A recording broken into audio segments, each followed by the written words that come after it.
Second Flavius then came upon him, and enabled him to foretell Esau's future behavior, and foretell Esau's future behavior and fortune also. 33. Return. Whether Jacob or his mother Rebekah were most blamable in this imposition upon Isaac in his old age, I cannot determine.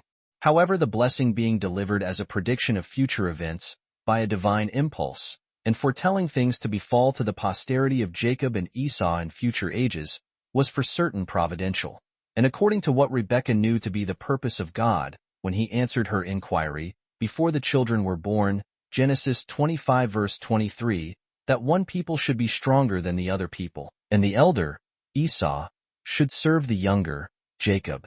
Whether Isaac knew or remembered this old oracle, delivered in our copies only to Rebekah, or whether, if he knew and remembered it, he did not endeavor to alter the divine determination, out of his fondness for his elder and worser son Esau, to the damage of his younger and better son Jacob, as Josephus elsewhere supposes, Antiquities, B2.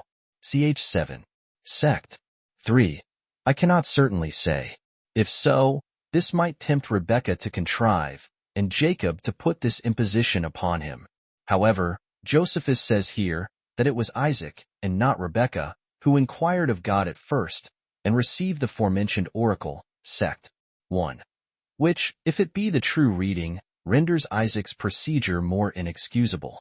Nor was it probably anything else that so much encouraged Esau formerly to marry 2 Canaanitish wives, without his parents' consent, as Isaac's unhappy fondness for him. 34. Return. By this deprivation of the kingdom that was to be given Esau of God, as the firstborn, it appears that Josephus thought that a kingdom to be derived from God was due to him whom Isaac should bless as his firstborn, which I take to be that kingdom which was expected under the Messiah, who therefore was to be born of his posterity whom Isaac should so bless. Jacob therefore, by obtaining this blessing of the firstborn, became the genuine heir of that kingdom, in opposition to Esau. 35. Return.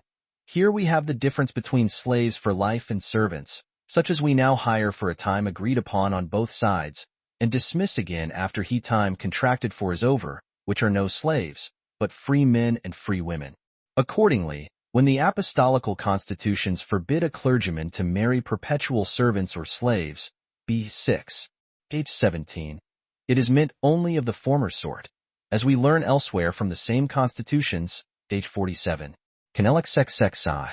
But concerning these 12 sons of Jacob, the reasons of their several names, and the times of their several births in the intervals here assigned, their several excellent characters, their several faults and repentance, the several accidents of their lives, with their several prophecies at their deaths, see the testaments of these 12 patriarchs, still preserved at large in the authentic. Rec. Part 1. p. 294443. 36. Return. I formerly explained these mandrakes, as we, with the Septuagint and Josephus, render the Hebrew word dudame, of the Syrian mo, with Ladolphus, ant bent. Rec. Part 1. Page 420. But have since seen such a very probable account in MS, of my learned friend Mr. Samuel Barker, of what we still call mandrakes, and their description by the ancient naturalists and physicians, as inclines me to think these here mentioned were really mandrakes, and no other. 37. Return. Perhaps this may be the proper meaning of the word Israel, by the present and the Old Jerusalem analogy of the Hebrew tongue. In the meantime, it is certain that the Hellenists of the 1st century, in Egypt and elsewhere, interpreted Israel to be a man seeing God, as is evident from the argument forecited. 38. Return. Of this slaughter of the Shechemites by Simeon and Levi, see authentic. Rec. Part 1. Page 309, 418, 432-439. But why Josephus has omitted the circumcision of these Shechemites, as the occasion of their death, and of Jacob's great grief, as in the testament of Levi, sect. 5. I cannot tell. 39. Return. Since Benoni signifies the son of my sorrow, and Benjamin the son of days, or one born in the father's old age, Genesis 44 verse 20, I suspect Josephus's present copies to be here imperfect, and suppose that, in correspondence to other copies, he wrote that Rachel called her son's name Benoni, but his father called him Benjamin, Genesis 35 verse 18.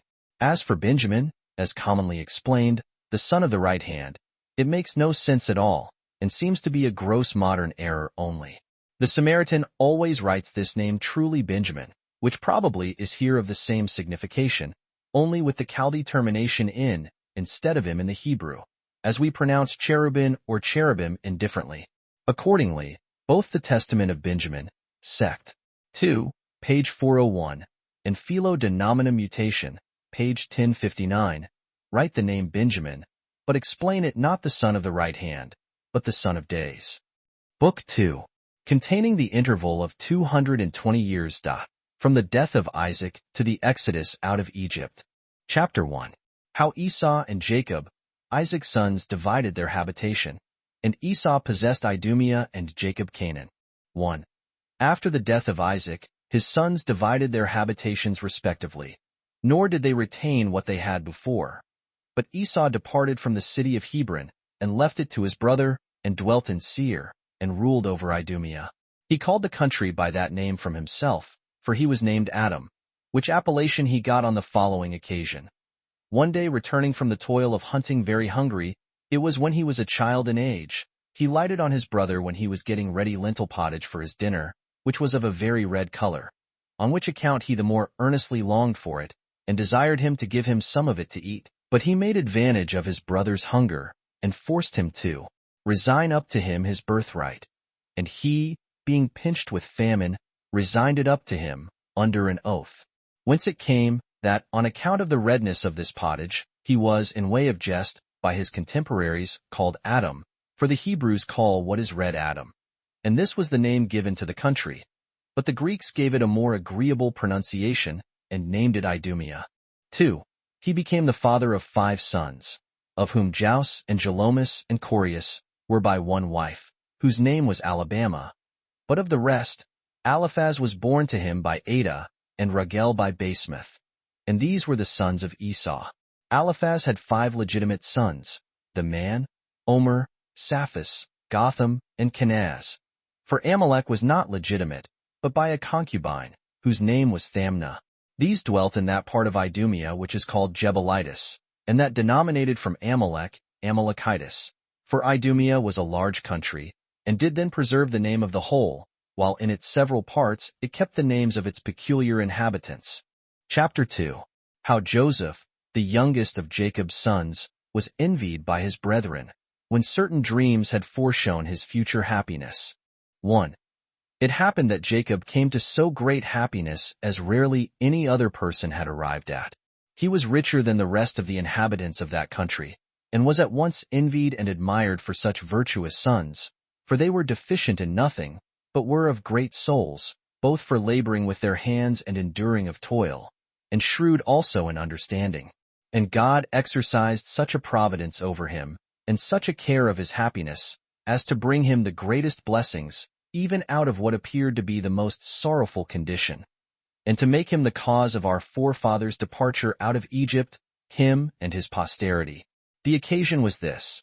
When Jacob had his son Joseph born to him by Rachel, his father loved him above the rest of his sons, both because of the beauty of his body and the virtues of his mind, for he excelled the rest in prudence.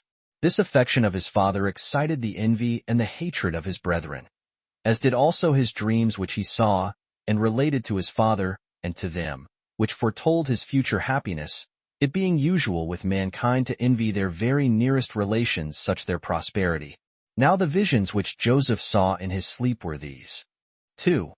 When they were in the middle of harvest, and Joseph was sent by his father, with his brethren, to gather the fruits of the earth, he saw a vision in a dream, but greatly exceeding the customary appearances that come when we are asleep, which, when he was got up, he told his brethren, that they might judge what it portended. He said, he saw the last night, that his wheat sheaf stood still in the place where he set it, but that their sheaves ran to bow down to it, as servants bow down to their masters.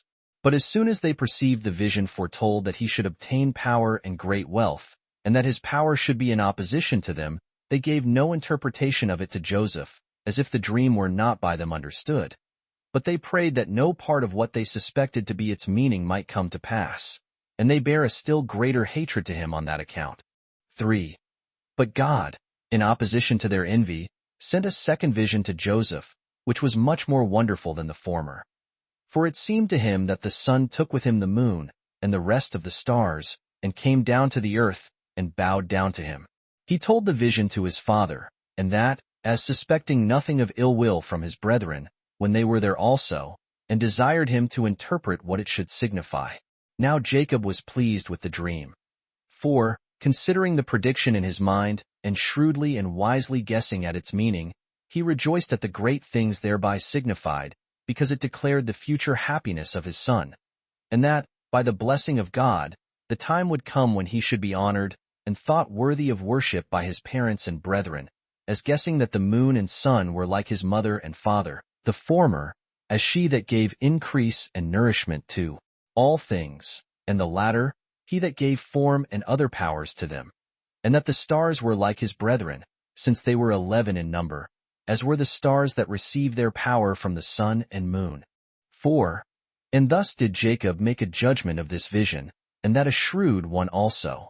But these interpretations caused very great grief to Joseph's brethren, and they were affected to him hereupon as if he were a certain stranger, that was to those good things which were signified by the dreams, and not as one that was a brother, with whom it was probable they should be joint partakers. And as they had been partners in the same parentage, so should they be of the same happiness. They also resolved to kill the lad, and having fully ratified that intention of theirs, as soon as their collection of the fruits was over, they went to Shechem, which is a country good for feeding of cattle and for pasturage. There they fed their flocks, without acquainting their father with their removal thither.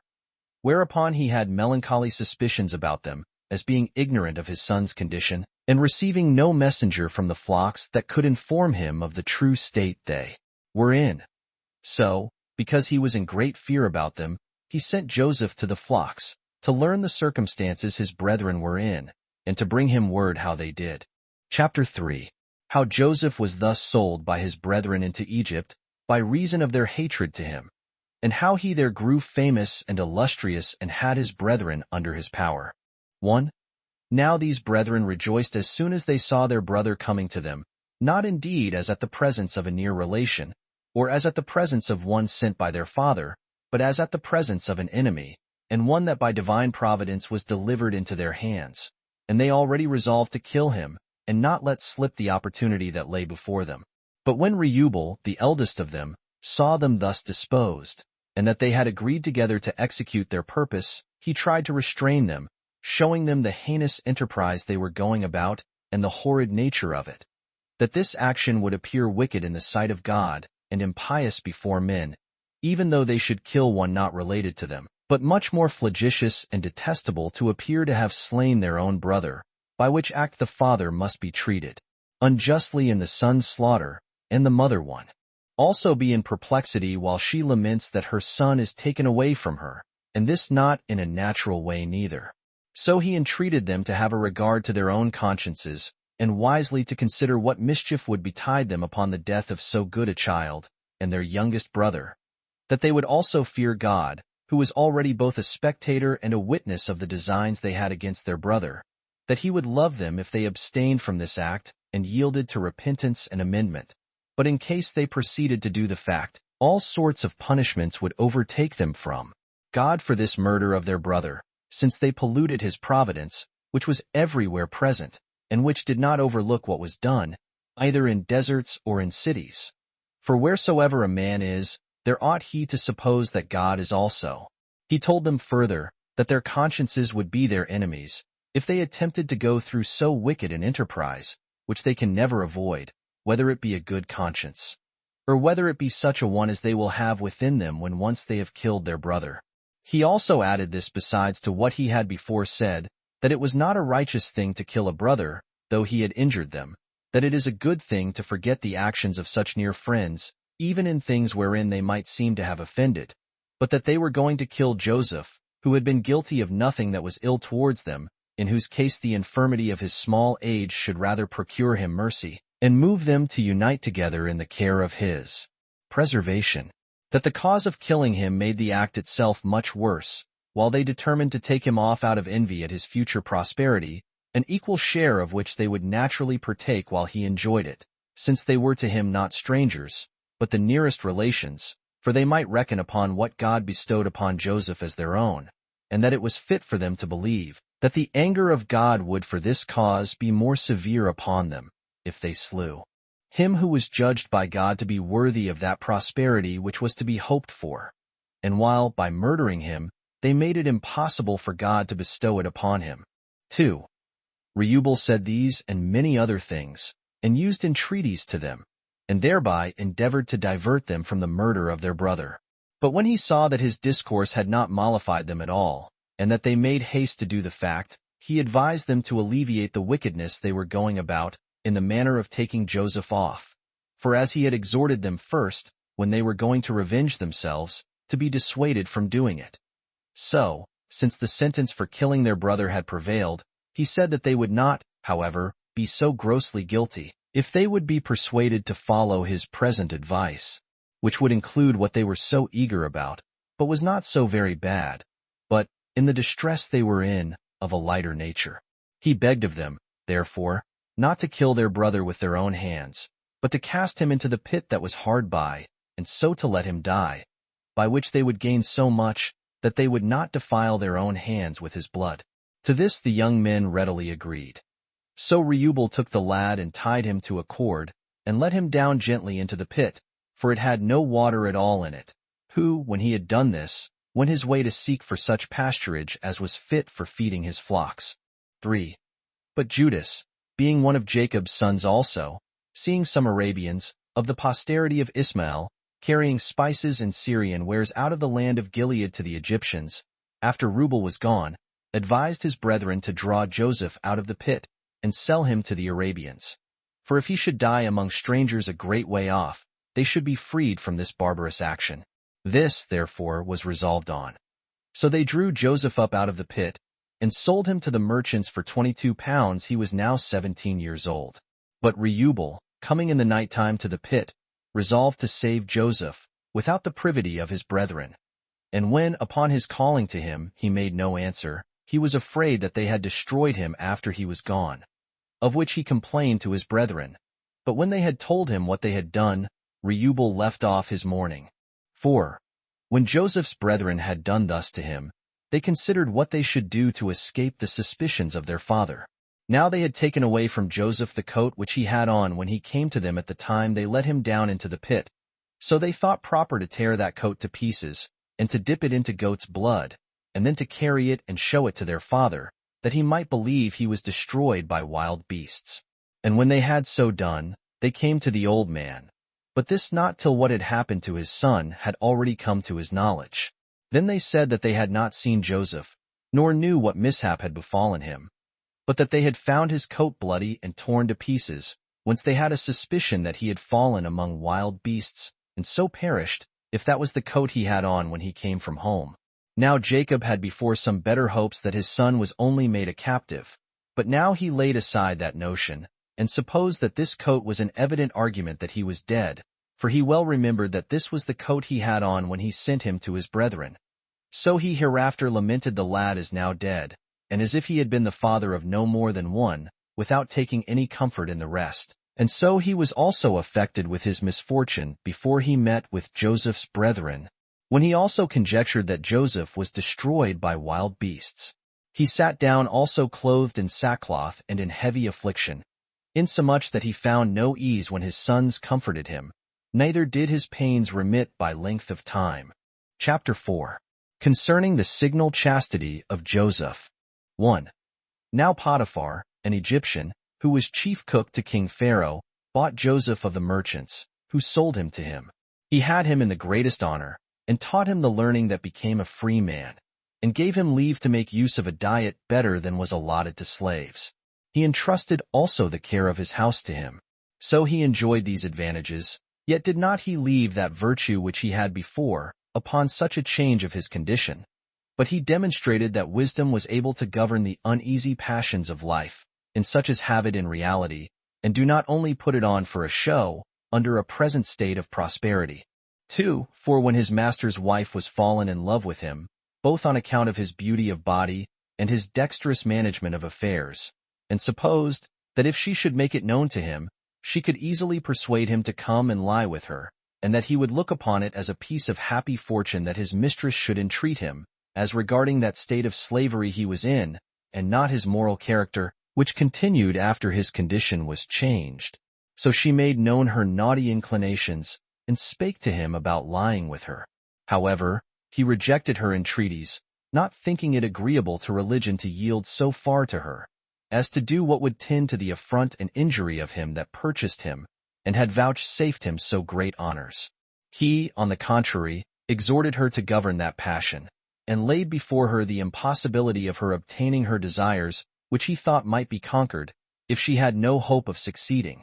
And he said that as to himself, he would endure anything whatever before he would be persuaded to it. For although it was fit for a slave, as he was, to do nothing contrary to his mistress, he might well be excused in a case where the contradiction was to such sort of commands only. But this opposition of Joseph, when she did not expect it, made her still more violent in her love to him. And as she was sorely beset with this naughty passion, so she resolved to compass her design by a second attempt. 3. When, therefore, there was a public festival coming on, in which it was the custom for women to come to the public solemnity, she pretended to her husband that she was sick, as contriving an opportunity for solitude and leisure, that she might entreat Joseph again. Which opportunity being obtained, she used more kind words to him than before, and said that it had been good for him to have yielded to her first solicitation, and to have given her no repulse, both because of the reverence he ought to bear to her dignity who solicited him, and because of the vehemence of her passion, by which she was forced though she were his mistress to condescend beneath her dignity, but that he may now, by taking more prudent advice, wipe off the imputation of his former folly. For whether it were that he expected the repetition of her solicitations she had now made, and that with greater earnestness than before, for that she had pretended sickness on this very account, and had preferred his conversation before the festival and its solemnity, or whether he opposed her former discourses, as not believing she could be in earnest, she now gave him sufficient security, by thus repeating her application, that she meant not in the least by fraud to impose upon him, and assured him that if he complied with her affections, he might expect the enjoyment of the advantages he already had, and if he were submissive to her, he should have still greater advantages, but that he must look for revenge and hatred from her, in case he rejected her desires, and preferred the reputation of chastity before his mistress, for that he would gain nothing by such procedure, because she would then become his accuser, and would falsely pretend to her husband that he had attempted her chastity, and that Potiphar would hearken to her words rather than to his, let his be ever so agreeable to the truth. For, when the woman had said thus, and even with tears in her eyes, neither did pity dissuade Joseph from his chastity, nor did fear compel him to a compliance with her. But he opposed her solicitations, and did not yield to her threatenings, and was afraid to do an ill thing, and chose to undergo the sharpest punishment rather than to enjoy his present advantages, by doing what his own conscience knew would justly deserve that he should die for it. He also put her in mind that she was a married woman, and that she ought to cohabit with her husband only, and desired her to suffer these considerations to have more weight with her than the short pleasure of lustful dalliance, which would bring her to repentance afterwards, would cause trouble to her, and yet would not amend what had been done amiss. He also suggested to her the fear she would be in lest they should be caught, and that the advantage of concealment was uncertain, and that only while the wickedness was not known would there be any quiet for them, but that she might have the enjoyment of her husband's company without any danger. And he told her that in the company of her husband she might have great boldness from a good conscience, both before God and before men. Nay, that she would act better like his mistress, and make use of her authority over him better while she persisted in her chastity, than when they were both ashamed for what wickedness they had been guilty of, and that it is much better to a life, well and known to have been so, than upon the hopes of the concealment of evil practices. 5. Joseph, by saying this and more, tried to restrain the violent passion of the woman, and to reduce her affections within the rules of reason. But she grew more ungovernable and earnest in the matter, and since she despaired of persuading him, she laid her hands upon him, and had a mind to force him. But as soon as Joseph had got away from her anger, leaving also his garment with her, for he left that to her, and leaped out of her chamber, she was greatly afraid lest he should discover her lewdness to her husband, and greatly troubled at the affront he had offered her. So she resolved to be beforehand with him, and to accuse Joseph falsely to Potiphar, and by that means to revenge herself on him for his pride and contempt of her. And she thought it a wise thing in itself, and also becoming a woman, thus to prevent his accusation. Accordingly she sat sorrowful and in confusion, framing herself so hypocritically and angrily, that the sorrow, which was really for her being disappointed of her lust, might appear to be for the attempt upon her chastity. So that when her husband came home, and was disturbed at the sight of her and inquired what was the cause of the disorder she was in, she began to accuse Joseph. And, O husband, said she, mayst thou not live a day longer if thou dost not punish the wicked slave who has desired to defile thy bed, who has neither minded who he was when he came to our house, so as to behave himself with modesty, nor has he been mindful of what favors he had received from thy bounty, as he must be an ungrateful man indeed, unless he, in every respect, carry himself in a manner agreeable to us. This man, I say, laid a private design to abuse thy wife, and this at the time of a festival, observing when thou wouldst be absent, so that it now is clear that his modesty, as it appeared to be formerly, was only because of the restraint he was in out of fear of thee, but that he was not really of a good disposition.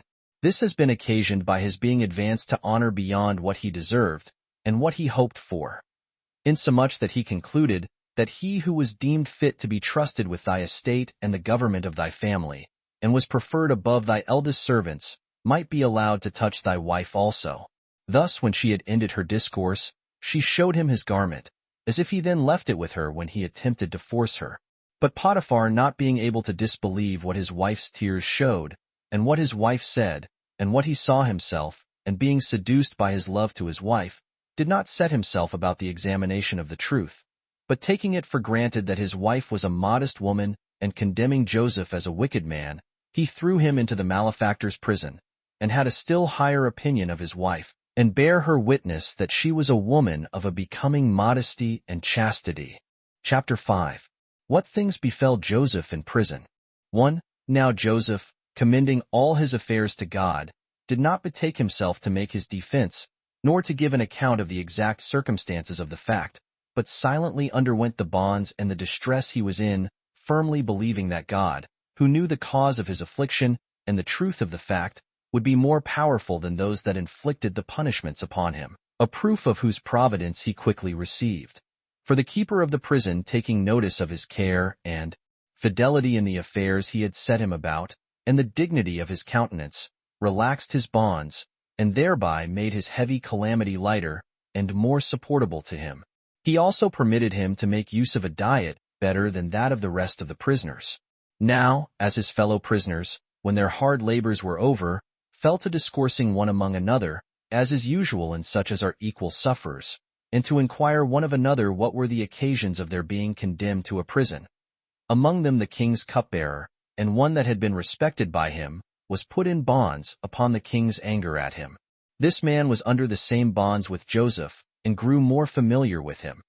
And upon his observing that Joseph had a better understanding than the rest had, he told him of a dream he had, and desired he would interpret its meaning, complaining that, besides the afflictions he underwent from the king, God did also add to him trouble from his dreams. 2. He therefore said, that in his sleep he saw 3 clusters of grapes hanging upon 3 branches of a vine, large already, and ripe for gathering, and that he squeezed them into a cup which the king held in his hand. And when he had strained the wine, he gave it to the king to drink, and that he received it from him with a pleasant countenance. This, he said, was what he saw. And he desired Joseph, that if he had any portion of understanding in such matters, he would tell him what this vision foretold, who bid him be of good cheer, and expect to be loosed from his bonds in 3 days' time, because the king desired his service, and was about to restore him to it again. For he let him know that God bestows the fruit of the vine upon men for good, which wine is poured out to him, and is the pledge of fidelity and mutual confidence among men, and puts an end to their quarrels, takes away passion and grief out of the minds of them that use it, and makes them cheerful. Thou sayest that thou didst squeeze this wine from 3 clusters of grapes with thine hands, and that the king received it. Know, therefore, that this vision is for thy good, and foretells a release from thy present distress within the same number of days as the branches had whence thou gatheredst thy grapes in thy sleep. However, remember what prosperity I have foretold thee when thou hast found it true by experience. And when thou art in authority, do not overlook us in this prison, wherein thou wilt leave us when thou art gone to the place we have foretold. For we are not in prison for any crime, but for the sake of our virtue and sobriety are we condemned to suffer the penalty of malefactors, and because we are not willing to injure him that has thus distressed us, though it were for our own pleasure. The cupbearer, therefore, as was natural to do, rejoiced to hear such an interpretation of his dream, and waited the completion of what had been thus shown him beforehand. 3. But another servant there was of the king, who had been chief baker, and was now bound in prison with the cupbearer. He also was in good hope upon Joseph's interpretation of the other's vision, for he had seen a dream also.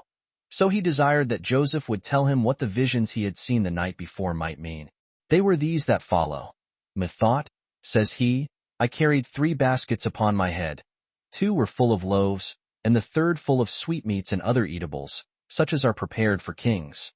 But that the fowls came flying, and eat them all up, and had no regard to my attempt to drive them away. And he expected a prediction like to that of the cupbearer. But Joseph, considering and reasoning about the dream, said to him, that he would willingly be an interpreter of good events to him, and not of such as his dream denounced to him. But he told him that he had only 3 days in all to live, for that the 3 baskets signify that on the 3rd day he should be crucified and devoured by fowls, while he was not able to help himself. Now both these dreams had the same several events that Joseph foretold they should have, and this to both the parties. For on the 3rd day before mentioned, when the king solemnized his birthday, he crucified the chief baker, but set the butler free from his bonds, and restored him to his former ministration. 4. But God freed Joseph from his confinement, after he had endured his bonds 2 years, and had received no assistance from the cupbearer, who did not remember what he had said to him formerly. And God contrived this method of deliverance for him. Pharaoh the king had seen in his sleep the same evening 2 visions, and after them had the interpretations of them both given him. He had forgotten the latter, but retained the dreams themselves, being therefore troubled at what he had seen, for it seemed to him to be all of a melancholy nature. The next day he called together the wisest men among the Egyptians, desiring to learn from them the interpretation of his dreams. But when they hesitated about them, the king was so much the more disturbed. And now, it was that the memory of Joseph and his skill in dreams came into the mind of the king's cupbearer, when he saw the confusion that Pharaoh was in. So he came and mentioned Joseph to him, as also the vision he had seen in prison, and how the event proved as he had said, as also that the chief baker was crucified on the very same day, and that this also happened to him according to the interpretation of Joseph, that Joseph himself was laid in bonds by Potiphar, who was his head cook, as a slave. But, he said, he was one of the noblest of the stock of the Hebrews, and said further, his father lived in great splendor. If, therefore, thou wilt send for him, and not despise him on the score of his misfortunes, thou wilt learn what thy dreams signify. So the king commanded that they should bring Joseph into his presence. And those who received the command came and brought him with them, having taken care of his habit, that it might be decent, as the king had enjoined them to do. 5. But the king took him by the hand. And, O young man, says he, for my servant bears witness that thou art at present the best and most skillful person I can consult with. Vouchsafe me the same favors which thou bestowedst on this servant of mine, and tell me what events they are which the visions of my dreams foreshow, and I desire thee to suppress nothing out of fear, nor to flatter me with lying words, or with what may please me, although the truth should be of a melancholy nature. For it seemed to me that, as I walked by the river, I saw kine fat and very large, 7 in number, going from the river to the marshes. And other kine of the same number like them, met them out of the marshes, exceeding lean and ill-favored, which ate up the fat and the large kine, and yet were no better than before, and not less miserably pinched with famine. After I had seen this vision, I awaked out of my sleep, and being in disorder, and considering with myself what this appearance should be, I fell asleep again, and saw another dream, much more wonderful than the foregoing, which still did more affright and disturb me. I saw 7 ears of corn growing out of one root, having their heads borne down by the weight of the grains, and bending down with the fruit, which was now ripe and fit for reaping. And near these I saw 7 other ears of corn, meager and weak, for want of rain, which fell to eating and consuming those that were fit for reaping, and put me into great astonishment. 6. To which Joseph replied, This dream, said he, O king, although seen under 2 forms, signifies one and the same event of things. For when thou sawest the fat kine, which is an animal made for the plough and for labor, devoured by the worser kine, and the ears of corn eaten up by the smaller ears, they foretell a famine, and one of the fruits of the earth for the same number of years, and equal with those when Egypt was in a happy state. And this so far, that the plenty of these years will be spent in the same number of years of scarcity, and that scarcity of necessary provisions will be very difficult to be corrected. As a sign whereof, the ill-favored kine, when they had devoured the better sort, could not be satisfied.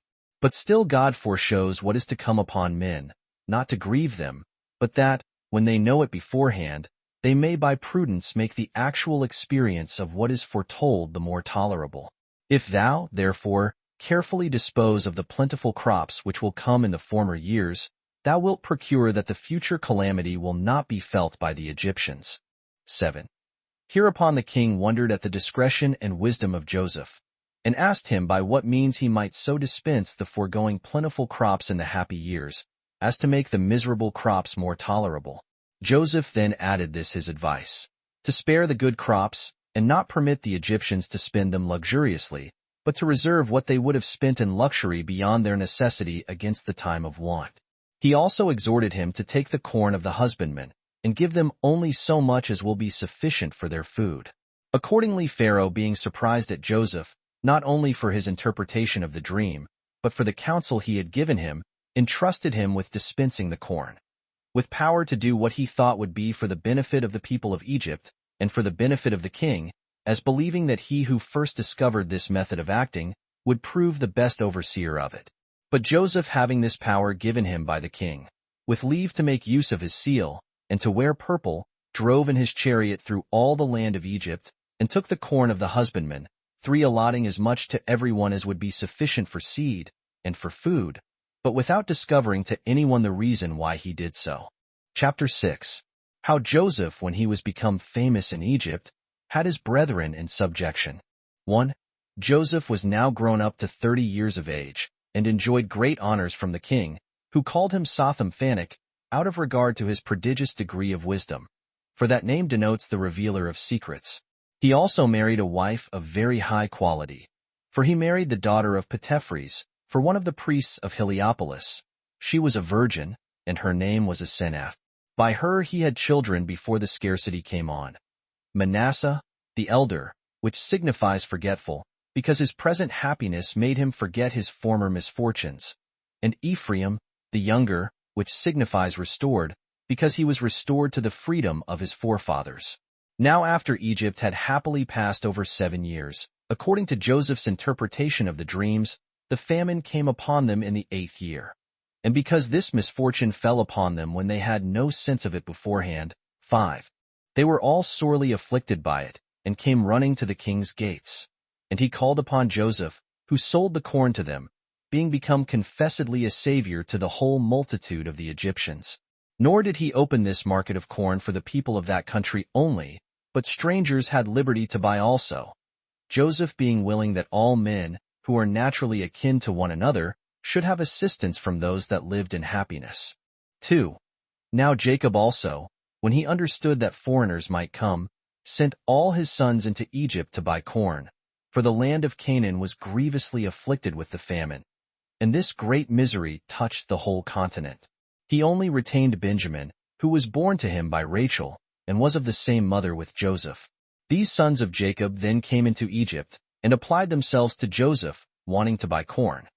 For nothing of this kind was done without his approbation, since even then only was the honor that was paid the king himself advantageous to the persons that paid it, when they took care to honor Joseph also. Now, when he well knew his brethren, they thought nothing of him. For he was but a youth when he left them, and was now come to an age so much greater, that the lineaments of his face were changed, and he was not known by them. Besides this, the greatness of the dignity wherein he appeared suffered them not so much as to suspect it was he. He now made trial what sentiments they had about affairs of the greatest consequence, for he refused to sell them corn, and said they were come as spies of the king's affairs, and that they came from several countries and joined themselves together, and pretended that they were of kin, it not being possible that a private man should breed up so many sons, and those of so great beauty of countenance as they were, such an education of so many children being not easily obtained by kings themselves. Now this he did in order to discover what concerned his father, and what happened to him after his own departure from him, and as desiring to know what was become of Benjamin his brother. For he was afraid that they had ventured on the like wicked enterprise against him that they had done to himself, and had taken him off also. 3. Now these brethren of his were under distraction and terror, and thought that very great danger hung over them. Yet not at all reflecting upon their brother Joseph, and standing firm under the accusations laid against them, they made their defense by Reubel, the eldest of them, who now became their spokesman.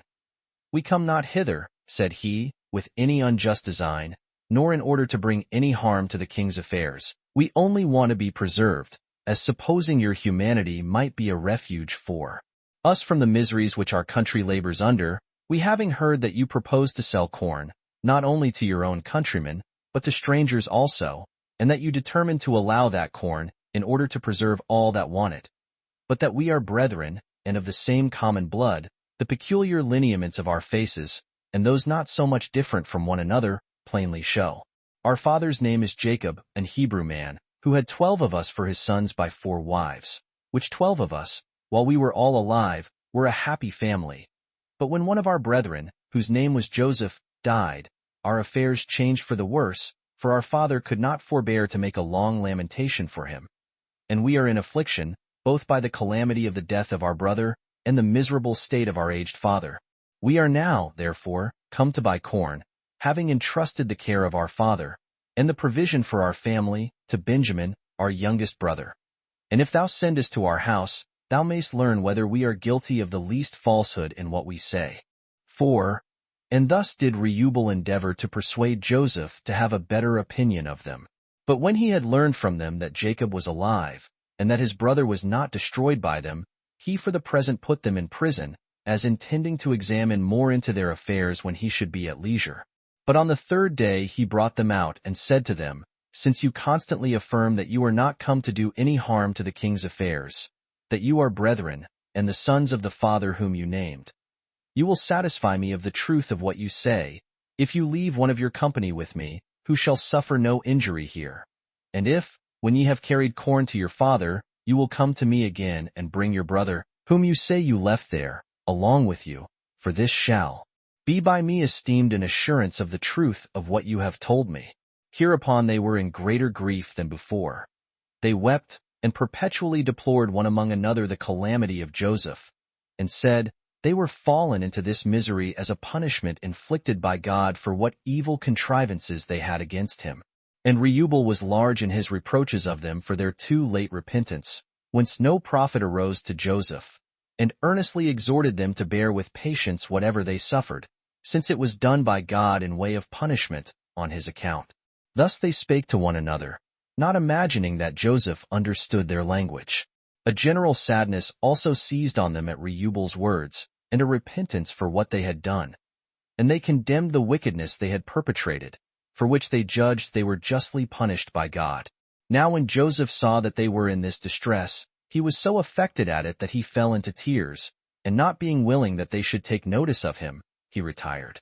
And after a while came to them again, and taking Simeon's 6 in order to his being a pledge for his brethren's return, he bid them take the corn they had bought, and go their way. He also commanded his steward privily to put the money which they had brought with them for the purchase of corn into their sacks, and to dismiss them therewith, who did what he was commanded to do. 5.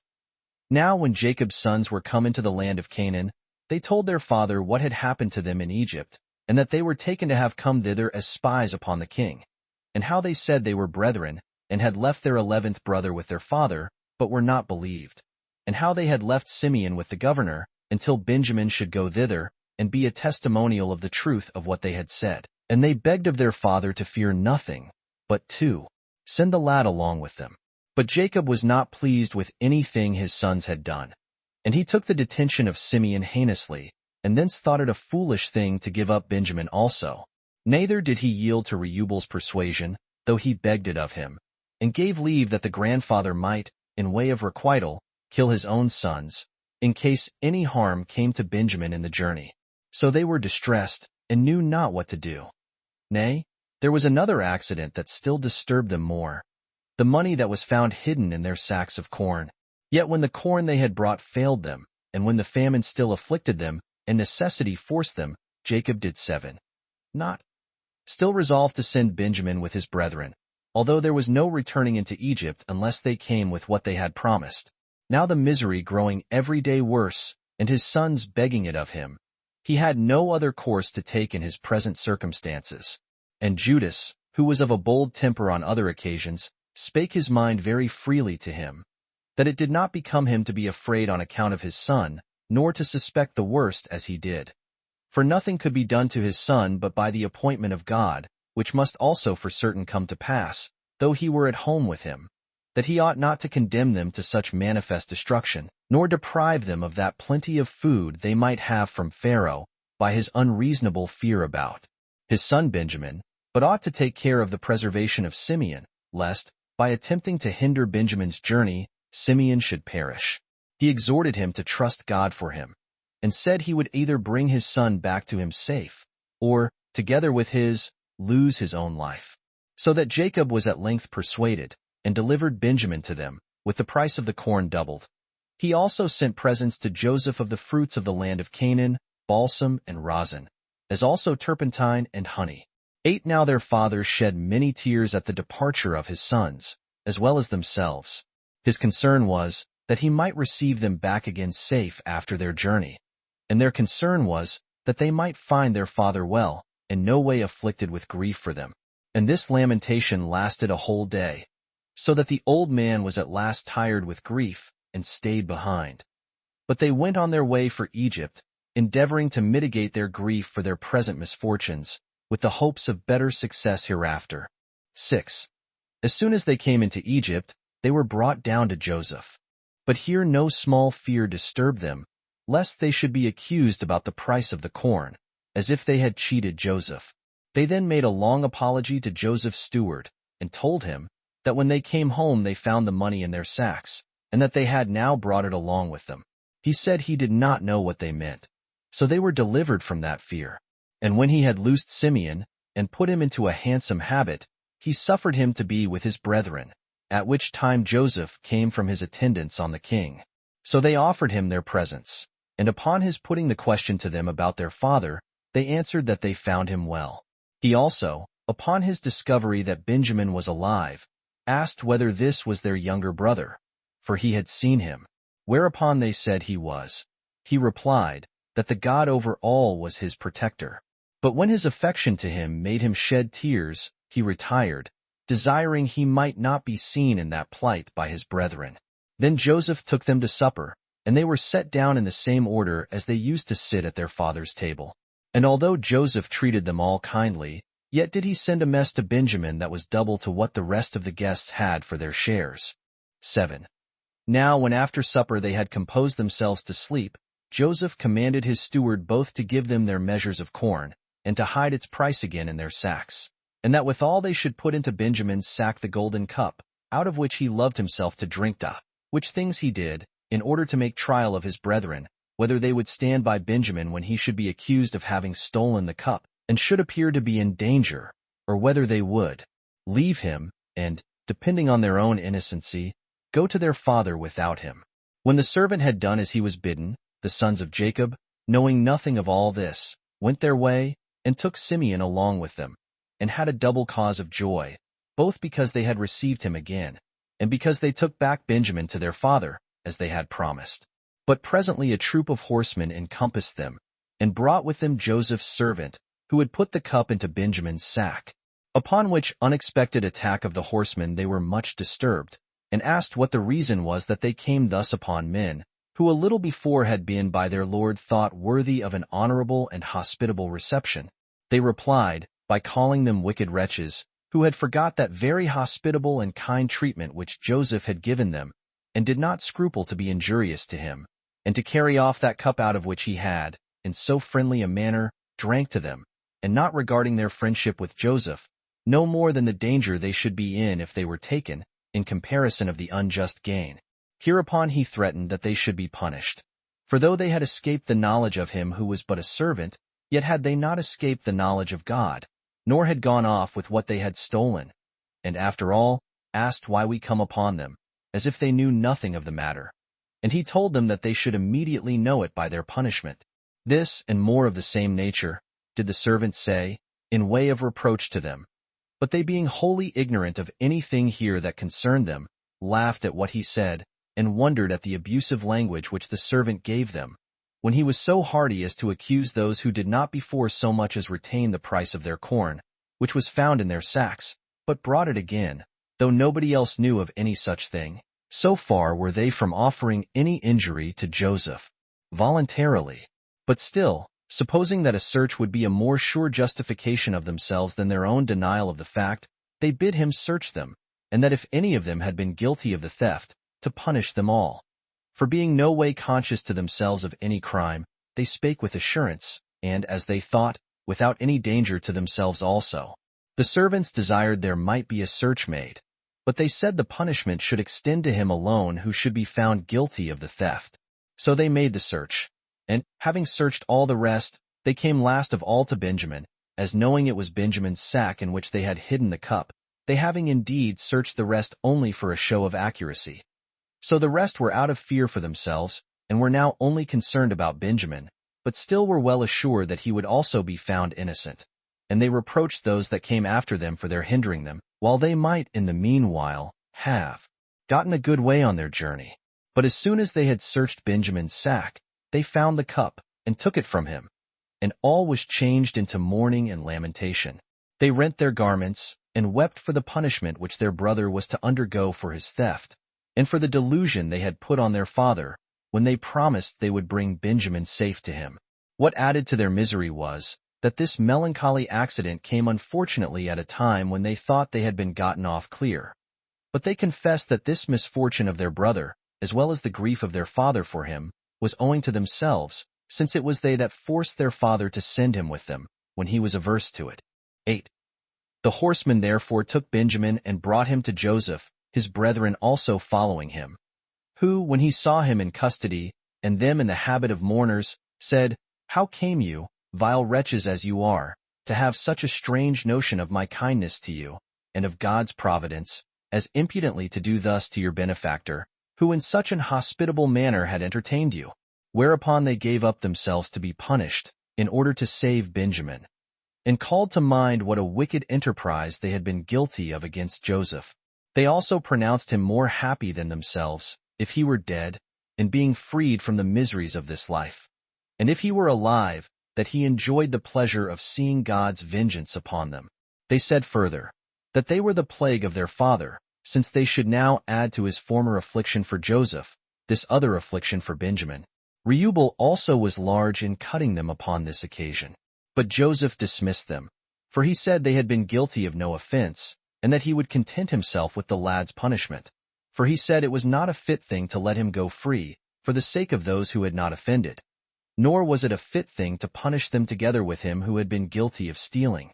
And when he promised to give them leave to go away in safety, the rest of them were under great consternation, and were able to say nothing on this sad occasion.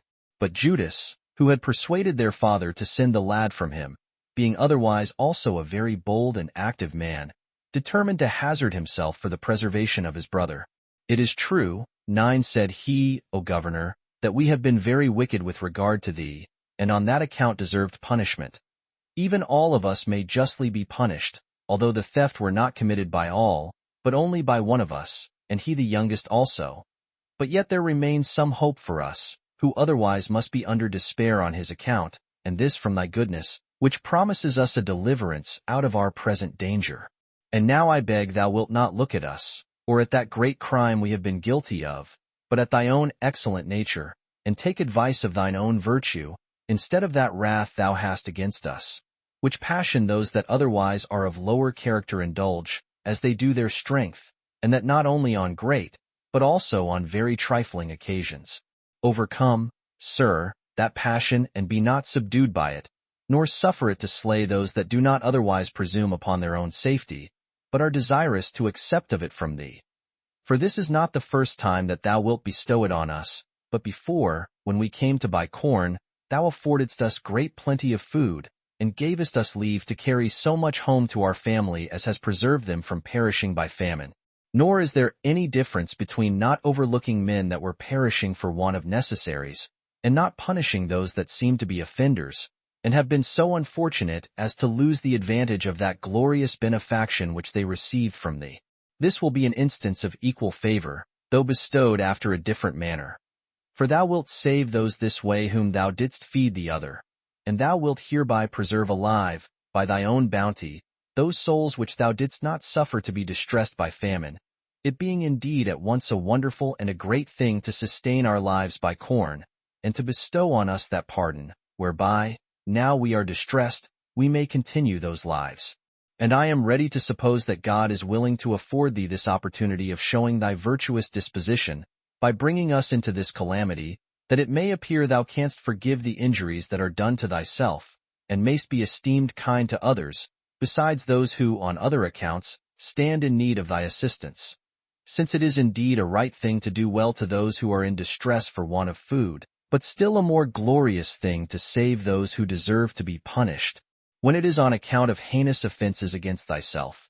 For if it be a thing deserving commendation to forgive such as have been guilty of small offenses, that tend to a person's loss, and this be praiseworthy in him that overlooks such offenses, to restrain a man's passion as to crimes which are capital to the guilty, is to be like the most excellent nature of God himself.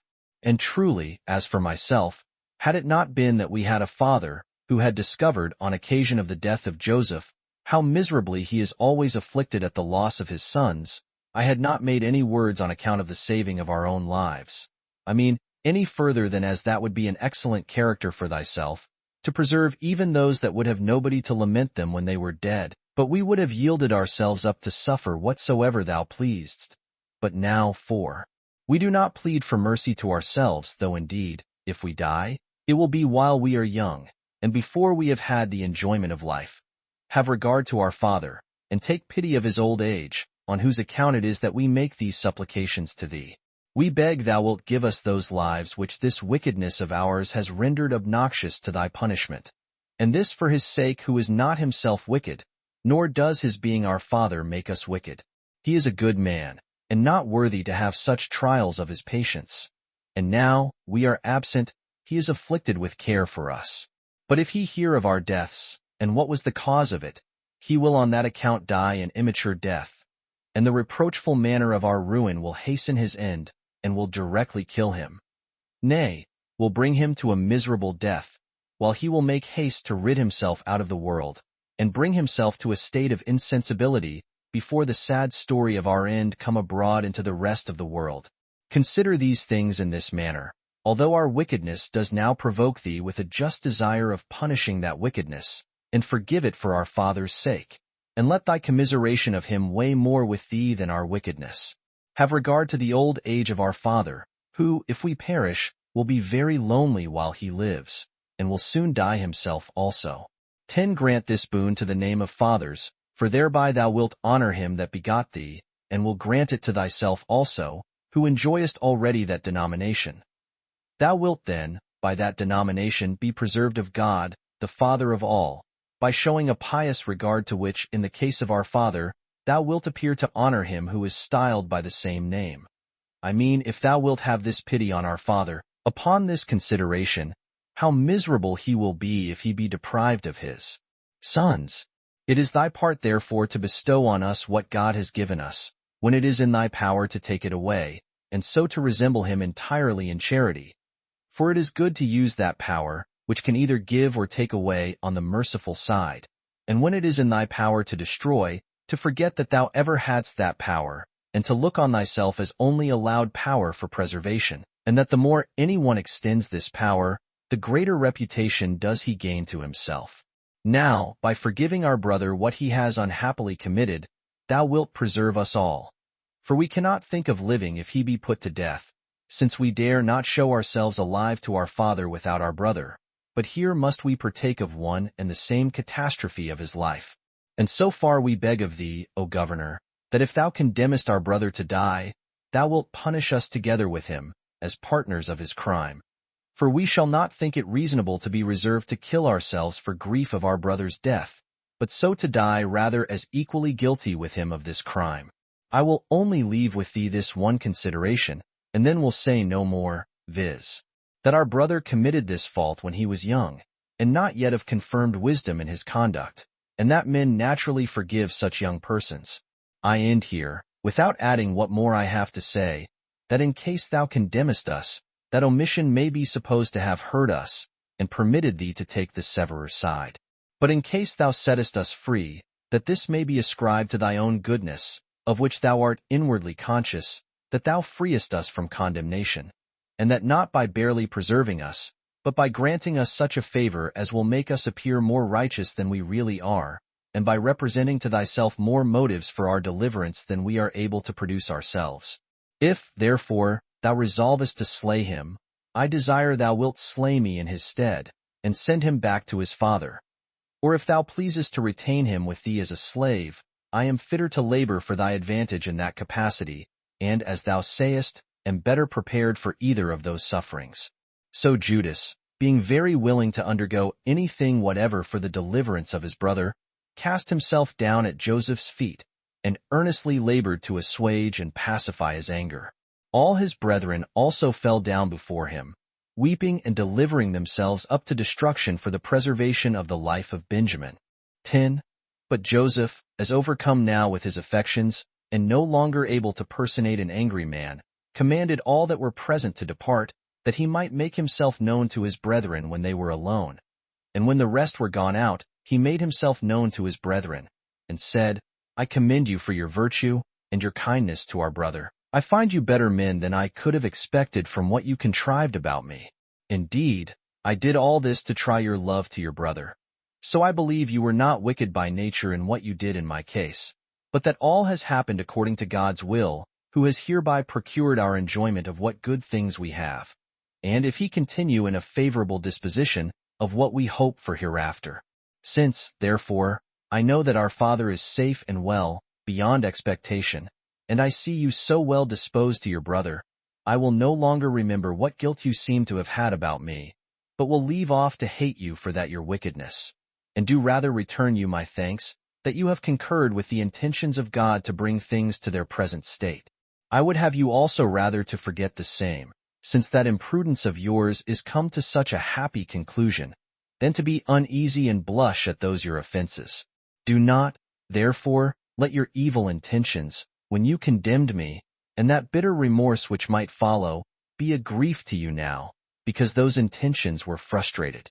Go, therefore, your way, rejoicing in what has happened by the divine providence, and inform your father of it, lest he should be spent with cares for you, and deprive me of the most agreeable part of my felicity.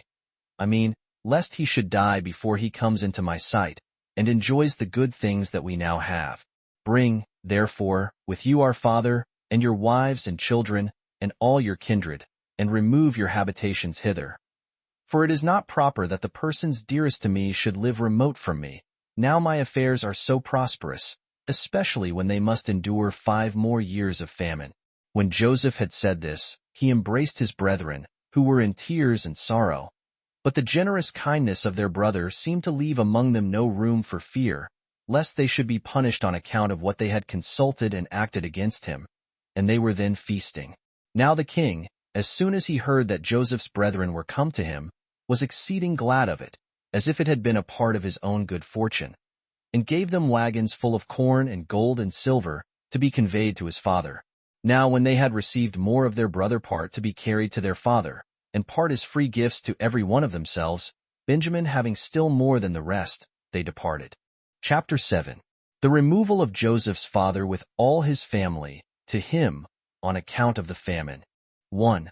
As soon as Jacob came to know, by his sons returning home, in what state Joseph was, that he had not only escaped death, for which yet he lived all along in mourning, but that he lived in splendor and happiness, and ruled over Egypt, jointly with the king, and had entrusted to his care almost all his affairs. He did not think anything he was told to be incredible, considering the greatness of the works of God, and his kindness to him, although that kindness had, for some late times, been intermitted.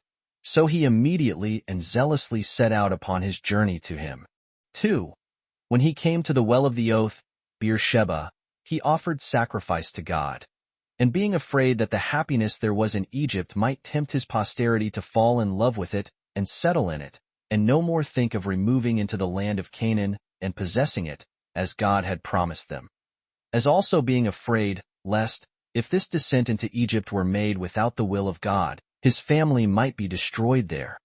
Out of fear withal, lest he should depart this life before he came to the sight of Joseph, he fell asleep, revolving these doubts in his mind. 3. But God stood by him and called him twice by his name. And when he asked who he was, God said, "No, sure. It is not just that thou, Jacob, shouldst be unacquainted with that God who has been ever a protector and a helper to thy forefathers, and after them to thyself. For when thy father would have deprived thee of the dominion, I gave it thee, and by my kindness it was that, when thou wast sent into Mesopotamia all alone, thou obtainedst good wives, and returnedst with many children, and much wealth. Thy whole family also has been preserved by my providence. And it was I who conducted Joseph, thy son, whom thou gavest up for lost, to the enjoyment of great prosperity. I also made him lord of Egypt, so that he differs but little from a king. Accordingly, I come now as a guide to thee in this journey, and foretell to thee that thou shalt die in the arms of Joseph, and I inform thee that thy posterity shall be many ages in authority and glory, and that I will settle them in the land which I have promised them. For Jacob, encouraged by this dream, went on more cheerfully for Egypt with his sons, and all belonging to them. Now they were in all 70. I once, indeed, thought it best not to set down the names of this family, especially because of their difficult pronunciation by the Greeks. But, upon the whole, I think it necessary to mention those names, that I may disprove such as believe that we came not originally from Mesopotamia, but are Egyptians. Now Jacob had 12 sons. Of these Joseph was come thither before.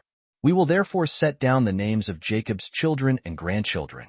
Reuben had 4 sons: Enoch, Phallu, Asaran, Charmi. Simeon had 6: Jamuel, Jamin, Avid, Jachin, Sor, Saul. Levi had 3 sons: Gersom, Kath, Merari. Judas had 3 sons: Sala, Phares, Zerah, and by Phares 2 grandchildren, Esrom and Amar. Issachar had 4 sons: Thola, Phua, Jasub, Samarin. Zabulon had with him 3 sons: Sarid, Helen, Jalil. So far is the posterity of Leah, with whom went her daughter Dinah. These are 33. Rachel had 2 sons, the one of whom, Joseph, had 2 sons also, Manasseh and Ephraim. The other, Benjamin, had 10 sons, Bolo, Bakshar, Asabel, Geras, Naaman, Jess, Ros, Momphis, Othis, Arad. These 14 added to the 33 before enumerated, amount to the number 47. And this was the legitimate posterity of Jacob. He had besides by Bilhah, the handmaid of Rachel, Dan and Nephtali, which last had 4 sons that followed him, Jezel, Guni, Isari, and Selim. Dan had an only begotten son, Usi. If these be added to those before mentioned, they complete the number 54. Gad and Azer were the sons of Zilpah, who was the handmaid of Leah. These had with them, Gad 7, Saphaniah, Augis, Sunis, Azabon, Aaron, Eracht, Ariel. Azer had a daughter, Sarah, and 6 male children, whose names were Jam, Isis, Isui, Baris, Abar, and Melchiel. If we add these, which are 16, to the 54, the forementioned number 70 is completed, 11, Jacob not being himself included in that number. 5. When Joseph understood that his father was coming, for Judas his brother was come before him, and informed him of his approach, he went out to meet him, and they met together at Hieropolis. But Jacob almost fainted away at this unexpected and great joy. However, Joseph revived him, being yet not himself able to contain from being affected in the same manner, at the pleasure he now had. Yet was he not wholly overcome with his passion, as his father was. After this, he desired Jacob to travel on slowly, but he himself took 5 of his brethren with him, and made haste to the king, to tell him that Jacob and his family were come, which was a joyful hearing to him. He also bid Joseph tell him what sort of life his brethren loved to lead, that he might give them leave to follow the same, who told him they were good shepherds, and had been used to follow no other employment but this alone, whereby he provided for them, that they should not be separated, but live in the same place, and take care of their father. As also hereby he provided, that they might be acceptable to the Egyptians, by doing nothing that would be common to them with the Egyptians. For the Egyptians are prohibited to meddle with feeding of sheep. 12:6. When Jacob was come to the king, and saluted him, and wished all prosperity to his government, Pharaoh asked him how old he now was, upon whose answer, that he was 130 years old, he admired Jacob on account of the length of his life. And when he had added, that still he had not lived so long as his forefathers, he gave him leave to live with his children in Heliopolis, for in that city the king's shepherds had their pasturage. 7. However, the famine increased among the Egyptians, and this heavy judgment grew more oppressive to them, because neither did the river overflow the ground, for it did not rise to its former height, nor did God send rain upon it. 13. Nor did they indeed make the least provision for themselves, so ignorant were they what was to be done. But Joseph sold them corn for their money. But when their money failed them, they bought corn with their cattle and their slaves. And if any of them had a small piece of land, they gave up that to purchase them food, by which means the king became the owner of all their substance. And they were removed, some to one place and some to another, that so the possession of their country might be firmly assured to the king, excepting the lands of the priests, for their country continued still in their own possession. And indeed this sore famine made their minds, as well as their bodies, slaves, and at length compelled them to procure a sufficiency of food by such dishonorable means. But when this misery ceased, and the river overflowed the ground, and the ground brought forth its fruits plentifully, Joseph came to every city, and gathered the people thereto belonging together, and gave them back entirely the land which, by their own consent, the king might have possessed alone, and alone enjoyed the fruits of it. He also exhorted them to look on it as everyone's own possession, and to fall to their husbandry with cheerfulness, and to pay as a tribute to the king, the 5th part 14 of the fruits for the land which the king, when it was his own, restored to them. These men rejoiced upon their becoming unexpectedly owners of their lands, and diligently observed what was enjoined them. And by this means Joseph procured to himself a greater authority among the Egyptians, and greater love to the king from them. Now this law, that they should pay the 5th part of their fruits as tribute, continued until their later kings. Chapter 8. Of the death of Jacob and Joseph. 1.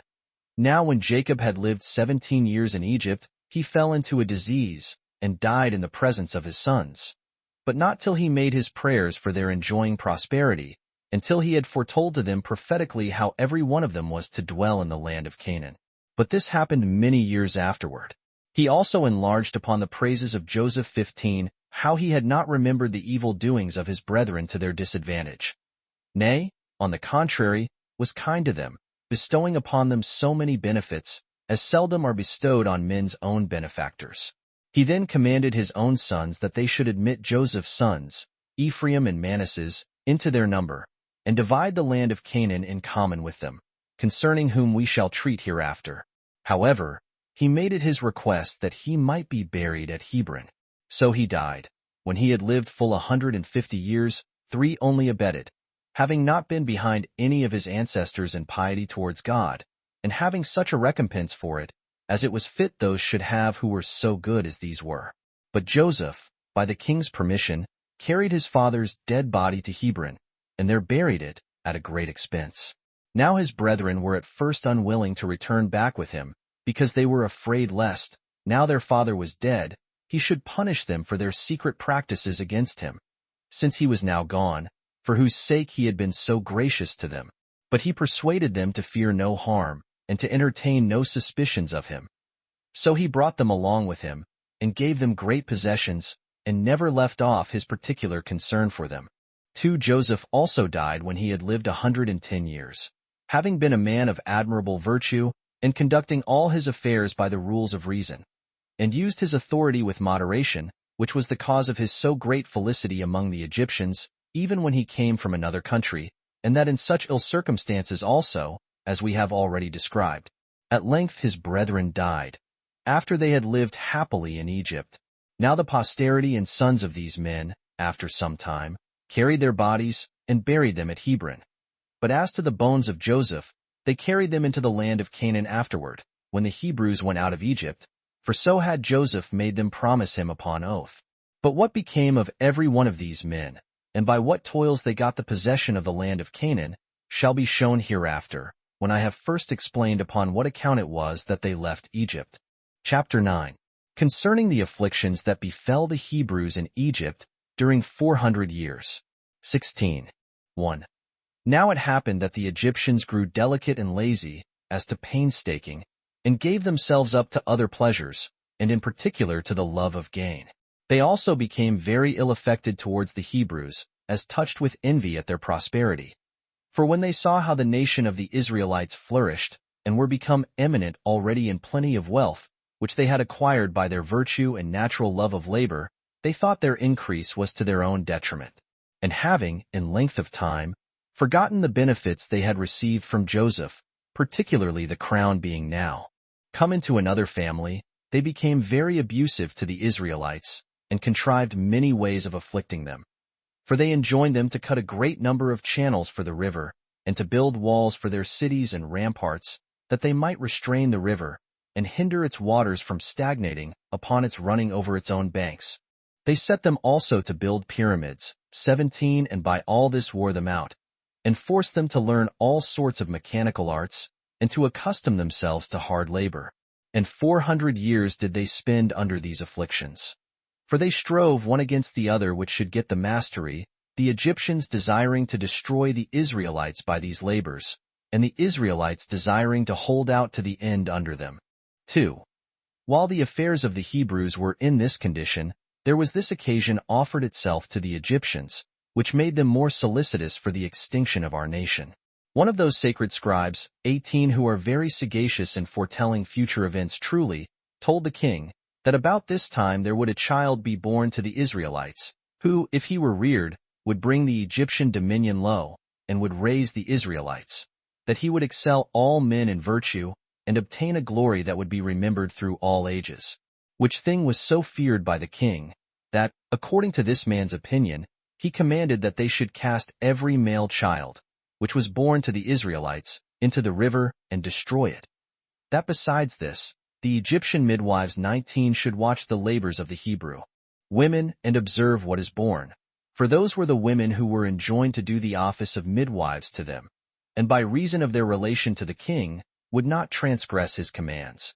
He enjoined also, that if any parents should disobey him, and venture to save their male children alive, 20 they and their families should be destroyed. This was a severe affliction indeed to those that suffered it, not only as they were deprived of their sons, and while they were the parents themselves, they were obliged to be subservient to the destruction of their own children, but as it was to be supposed to tend to the extirpation of their nation, while upon the destruction of their children, and their own gradual dissolution, the calamity would become very hard and inconsolable to them. And this was the ill state they were in. But no one can be too hard for the purpose of God, though he contrived 10,000 subtle devices for that end.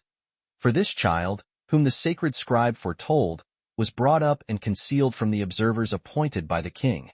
And he that foretold him did not mistake in the consequences of his preservation, which were brought to pass after the manner following. 3.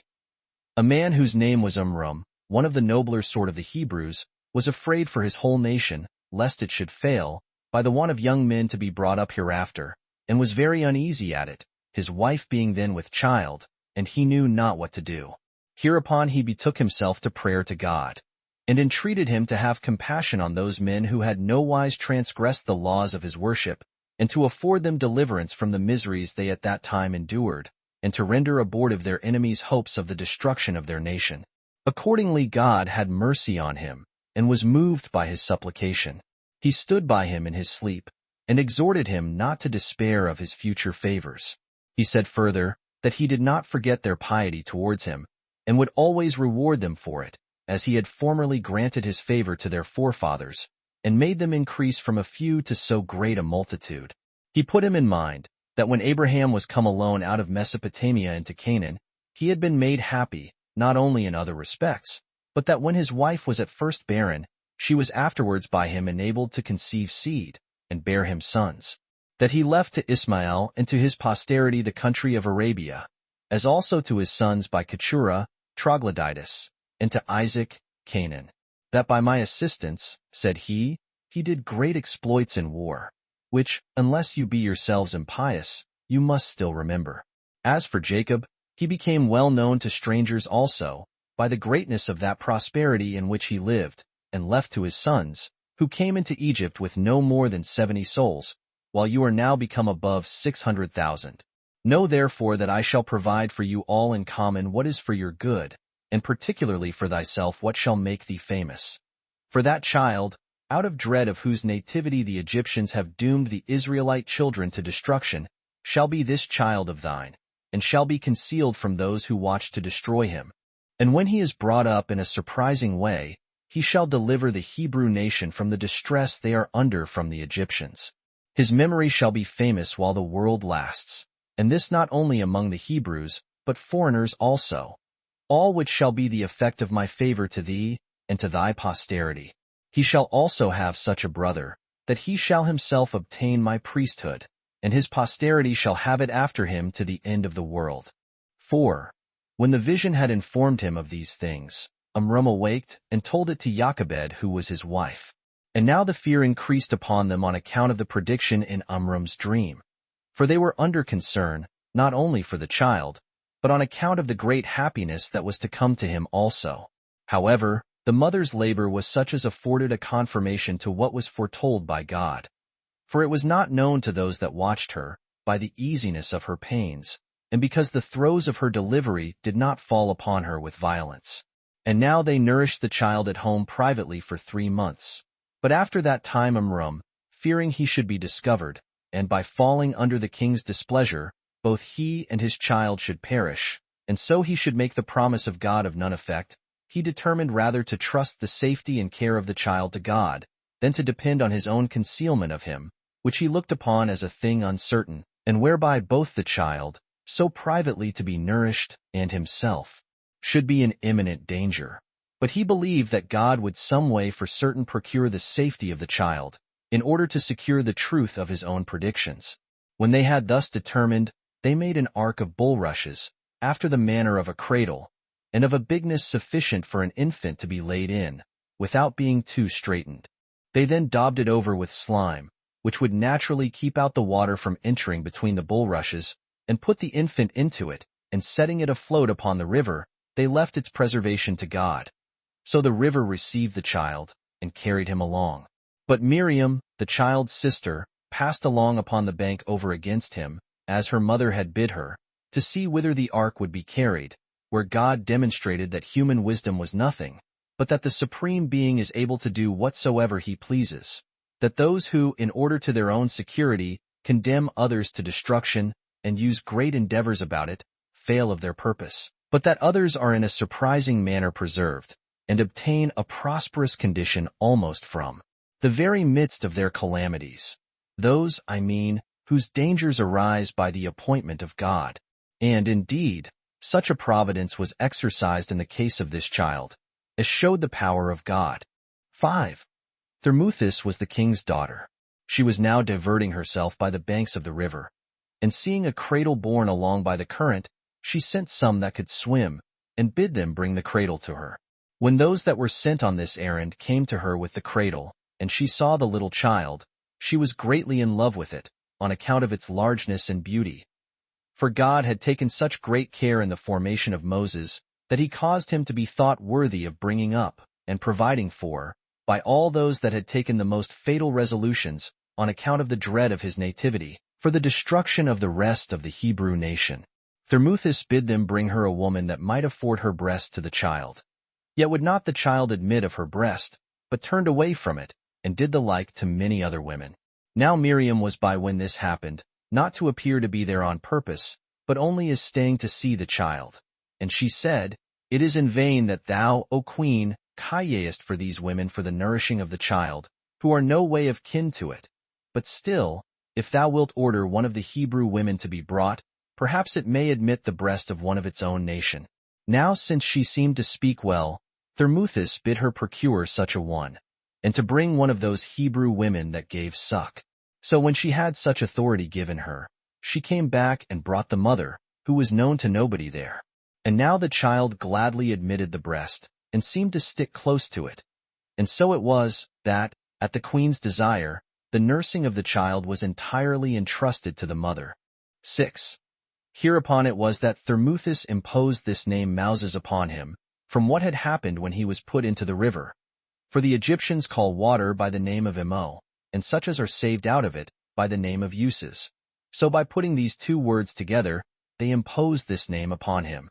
And he was, by the confession of all, according to God's prediction, as well for his greatness of mind, as for his contempt of difficulties, the best of all the Hebrews, for Abraham was his ancestor of the 7th generation. For Moses was the son of Amram, who was the son of Cath, whose father Levi was the son of Jacob, who was the son of Isaac, who was the son of Abraham.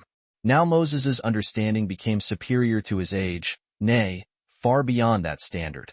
And when he was taught, he discovered greater quickness of apprehension than was usual at his age, and his actions at that time promised greater, when he should come to the age of a man.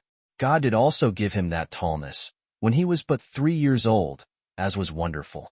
And as for his beauty, there was nobody so unpolite as, when they saw Moses, they were not greatly surprised at the beauty of his countenance.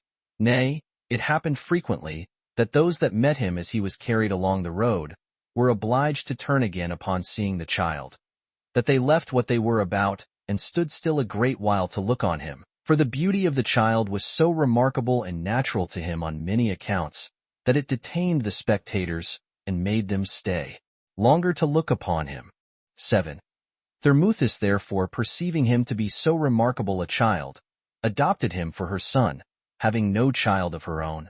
And when one time had carried Moses to her father, she showed him to him, and said she thought to make him her successor, if it should please God she should have no legitimate child of her own. And to him, I have brought up a child who is of a divine form, 21 and of a generous mind. And as I have received him from the bounty of the river, I thought proper to adopt him my son, and the heir of thy kingdom. And she had said this, she put the infant into her father's hands. So he took him, and hugged him to his breast. And on his daughter's account, in a pleasant way, put his diadem upon his head.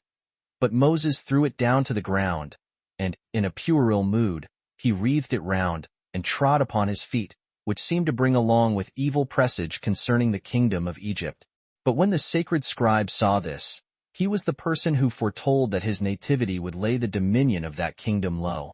He made a violent attempt to kill him, and crying out in a frightful manner, he said, This, O king, this child is he of whom God foretold, that if we kill him we shall be in no danger.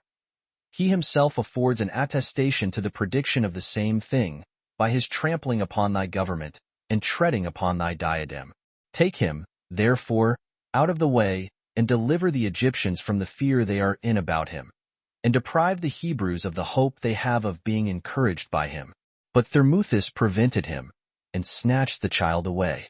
And the king was not hasty to slay him, God himself, whose providence protected Moses, inclining the king to spare him. He was, therefore, educated with great care. So the Hebrews depended on him, and were of good hopes great things would be done by him. But the Egyptians were suspicious of what would follow such as education. Yet because, if Moses had been slain, there was no one, either a kin or adopted, that had any oracle on his side for pretending to the crown of Egypt, and likely to be of greater advantage to them, they abstained from killing him. Chapter 10. How Moses made war with the Ethiopians. 1. Moses, therefore, when he was born, and brought up in the foregoing manner, and came to the age of maturity, made his virtue manifest to the Egyptians, and showed that he was born for the bringing them down, and raising the Israelites. And the occasion he laid hold of was this. The Ethiopians, who are next neighbors to the Egyptians, made an inroad into their country, which they seized upon, and carried off the effects of the Egyptians, who, in their rage, fought against them, and revenged the affronts they had received from them. But being overcome in battle, some of them were slain, and the rest ran away in a shameful manner, and by that means saved themselves. Whereupon the Ethiopians followed after them in the pursuit, and, thinking that it would be a mark of cowardice if they did not subdue all Egypt, they went on to subdue the rest with greater vehemence. And when they had tasted the sweets of the country, they never left off the prosecution of the war. And as the nearest parts had not courage enough at first to fight with them, they proceeded as far as Memphis and the sea itself, while not one of the cities was able to oppose them. The Egyptians, under this sad oppression, betook themselves to their oracles and prophecies. And when God had given them this counsel, to make use of Moses the Hebrew, and take his assistance, the king commanded his daughter to produce him, that he might be the general 22 of their army. Upon which, when she had made him swear he would do him no harm, she delivered him to the king, and supposed his assistance would be of great advantage to them. She withal reproached the priest, who, when they had before admonished the Egyptians to kill him, was not ashamed now to own their want of his help. 2. So Moses, at the persuasion both of Thermuthis and the king himself, cheerfully undertook the business. And the sacred scribes of both nations were glad, those of the Egyptians, that they should at once overcome their enemies by his valor, and that by the same piece of management Moses would be slain. But those of the Hebrews, that they should escape from the Egyptians, because Moses was to be their general. But Moses prevented the enemies, and took and led his army before those enemies were apprised of his attacking them. For he did not march by the river, but by land, where he gave a wonderful demonstration of his sagacity. For when the ground was difficult to be passed over, because of the multitude of serpents, which it produces in vast numbers, and indeed, is singular in some of those productions, which other countries do not breed, and yet such as are worse than others in power and mischief, and in unusual fierceness of sight, some of which ascend out of the ground unseen, and also fly in the air, and so come upon men at unawares, and do them a mischief. Moses invented a wonderful stratagem to preserve the army safe, and without hurt. For he made baskets, like unto arks of sedge, and filled them with ibis, 23, and carried them along with them. Which animal is the greatest enemy to serpents imaginable, for they fly from them when they come near them, and as they fly they are caught, and devoured by them, as if it were done by the hearts. But the ibis are tame creatures, and only enemies to the serpentine kind. But about these ibis I say no more at present, since the Greeks themselves are not unacquainted with this sort of bird. As soon, therefore, as Moses was come to the land which was the breeder of these serpents, he let loose the ibis, and by their means repelled the serpentine kind, and used them for his assistance before the army came upon that ground. When he had therefore proceeded thus on his journey, he came upon the Ethiopians before they expected him, and, joining battle with them, he beat them, and deprived them of the hopes they had of success against the Egyptians, and went on in overthrowing their cities, and indeed made a great slaughter of these Ethiopians. Now when the Egyptian army had once tasted of this prosperous success, by the means of Moses, they did not slacken their diligence, insomuch that the Ethiopians were in danger of being reduced to slavery and all sorts of destruction. And at length they retired to Saba, which was a royal city of Ethiopia, which Cambyses afterwards named Meroe, after the name of his own sister. The place was to be besieged with very great difficulty, since it was both encompassed by the Nile quite round, and the other rivers, Astapus and Astaboras, made it a very difficult thing for such as attempted to pass over them. For the city was situate in a retired place, and was inhabited after the manner of an island, being encompassed with a strong wall, and having the rivers to guard them from their enemies, and having great ramparts between the wall and the rivers, insomuch that when the waters come with the greatest violence, it can never be drowned.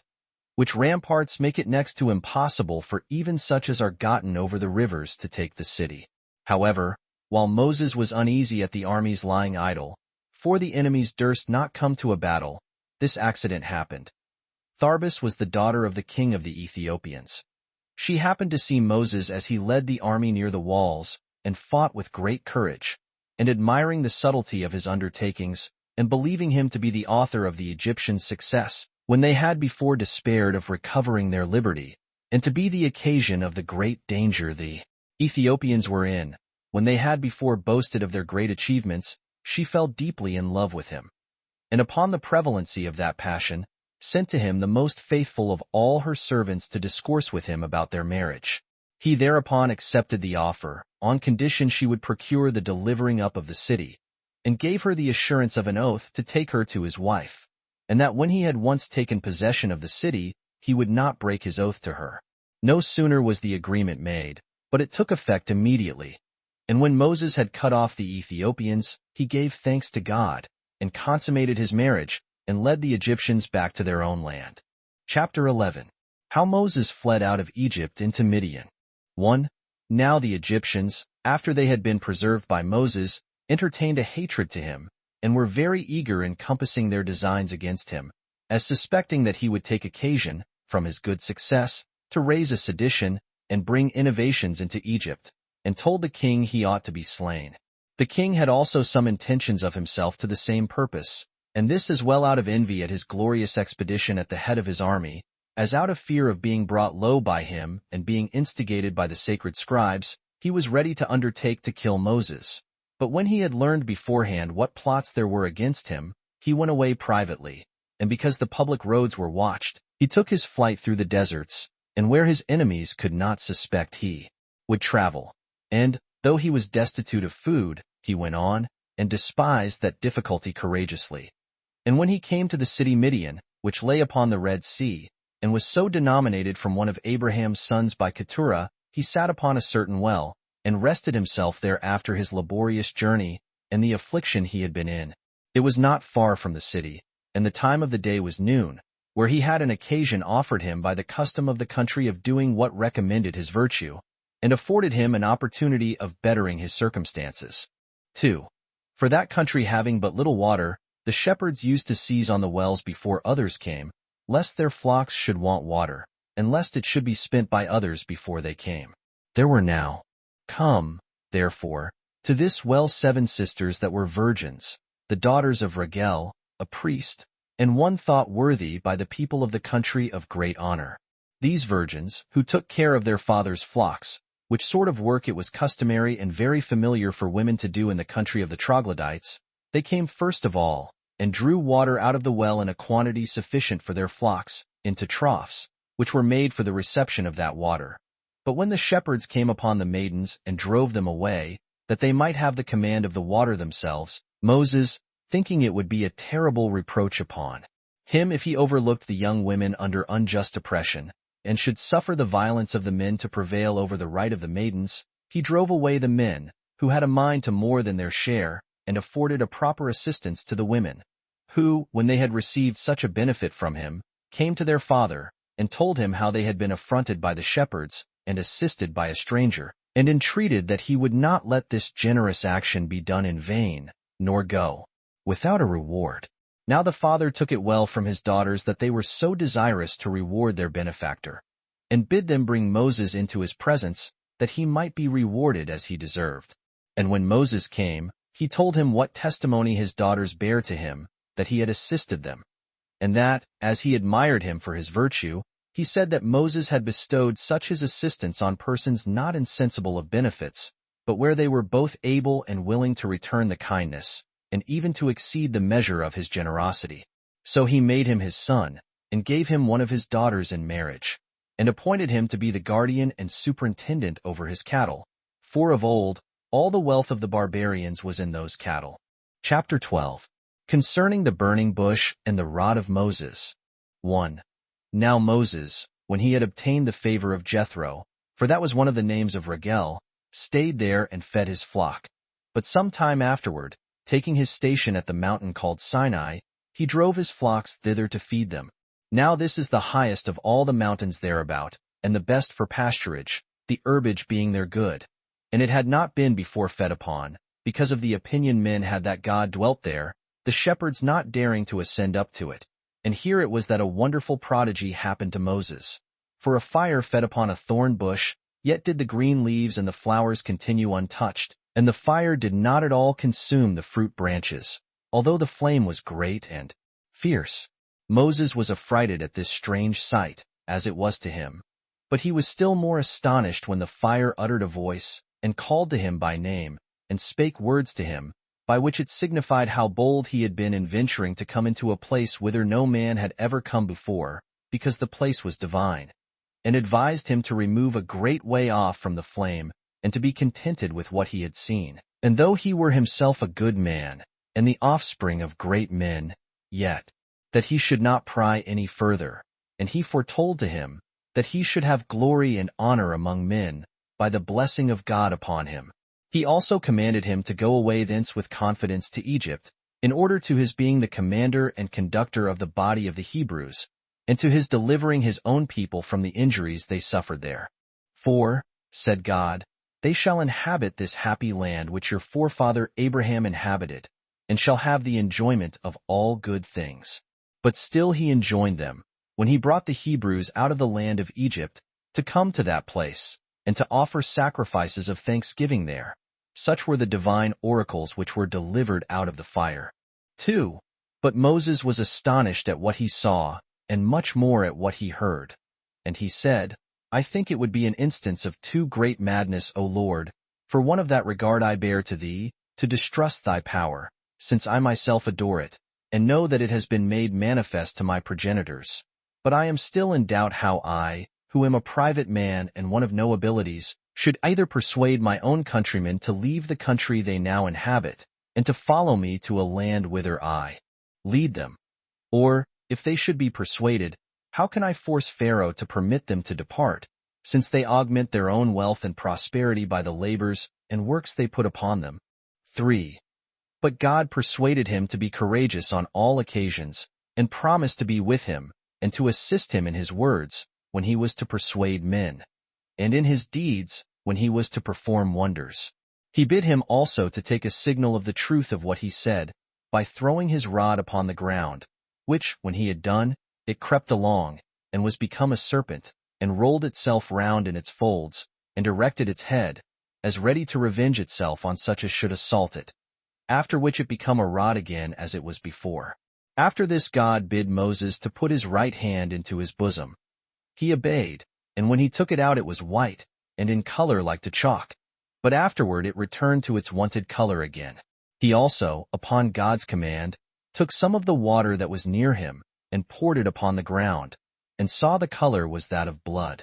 Upon the wonder that Moses showed at these signs, God exhorted him to be of good courage, and to be assured that he would be the greatest support to him, and bid him make use of those signs, in order to obtain belief among all men, that thou art sent by me, and dost all things according to my commands.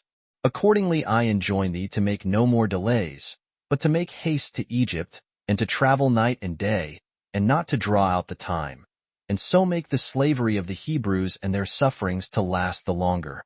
For, Moses having now seen and heard these wonders that assured him of the truth of these promises of God, had no room left him to disbelieve them. He entreated him to grant him that power when he should be in Egypt, and besought him to vouchsafe him the knowledge of his own name. And since he had heard and seen him, that he would also tell him his name, that when he offered sacrifice he might invoke him by such his name in his oblations. Whereupon God declared to him his holy name, which had never been discovered to men before, concerning which it is not lawful for me to say any more. 24 Now these signs accompanied Moses, not then only, but always when he prayed for them. Of all which signs he attributed the firmest assent to the fire in the bush, and believing that God would be a gracious supporter to him, he hoped he should be able to deliver his own nation, and bring calamities on the Egyptians. Chapter 13. How Moses and Aaron returned into Egypt to Pharaoh. 1. So Moses, when he understood that the Pharaoh, in whose reign he fled away, was dead, asked leave of Raguel to go to Egypt, for the benefit of his own people. And he took with him Zipporah, the daughter of Raguel, whom he had married, and the children he had by her, Gersom and Eleazar, and made haste into Egypt. Now the former of those names, Gersom, in the Hebrew tongue, signifies that he was in a strange land, and Eleazar, that, by the assistance of the God of his fathers, he had escaped from the Egyptians.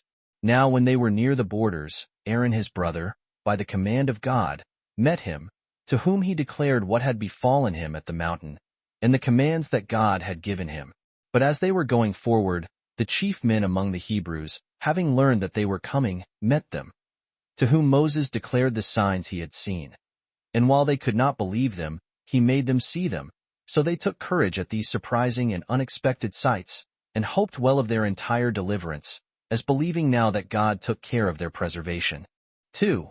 Since then Moses found that the Hebrews would be obedient to whatsoever he should direct, as they promised to be, and were in love with liberty, he came to the king, who had indeed but lately received the government, and told him how much he had done for the good of the Egyptians, when they were despised by the Ethiopians, and their country laid waste by them, and how he had been the commander of their forces, and had labored for them, as if they had been his own people, and he informed him in what danger he had been during that expedition, without having any proper returns made him as he had deserved.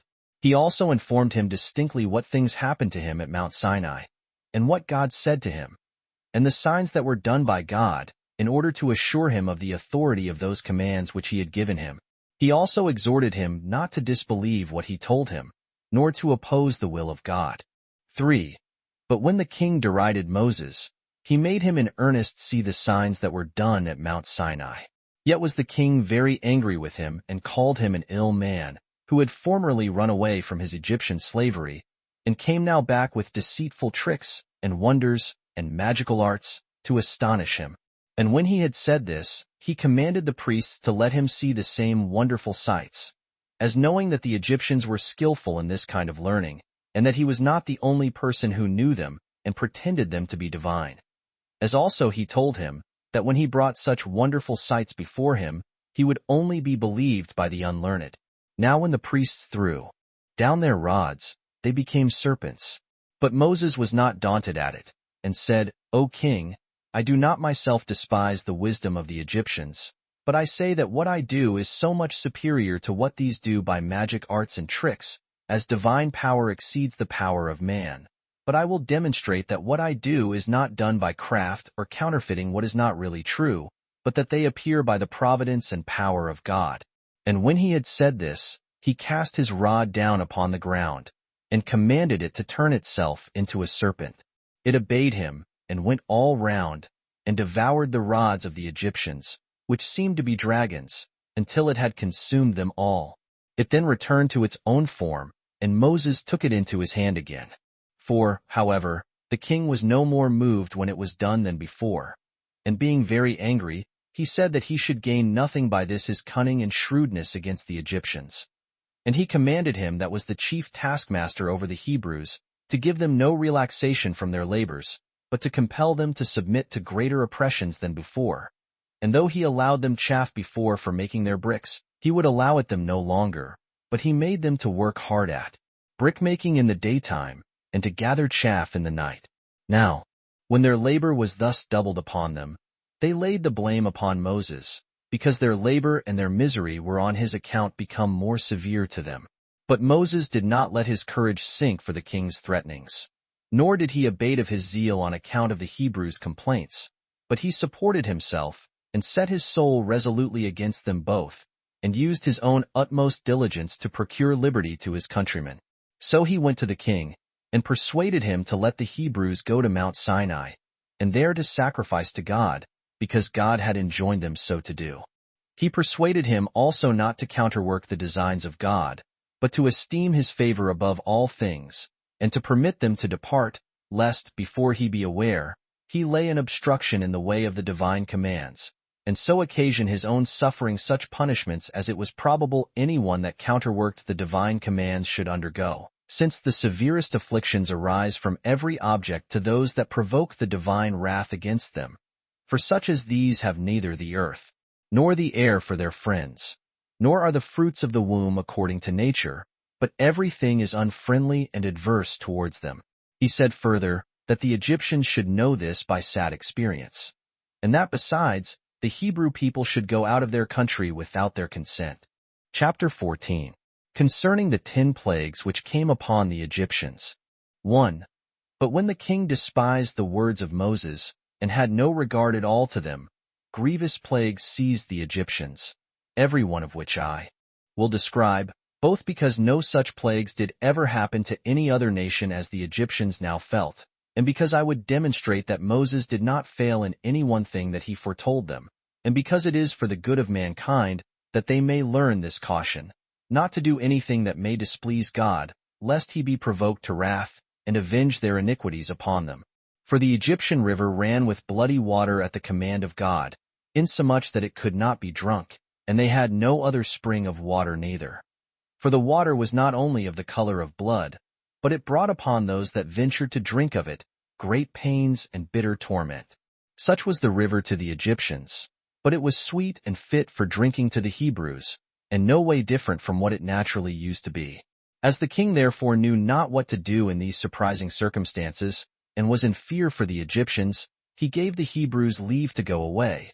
But when the plague ceased, he changed his mind again, and would not suffer them to go. 25. 2.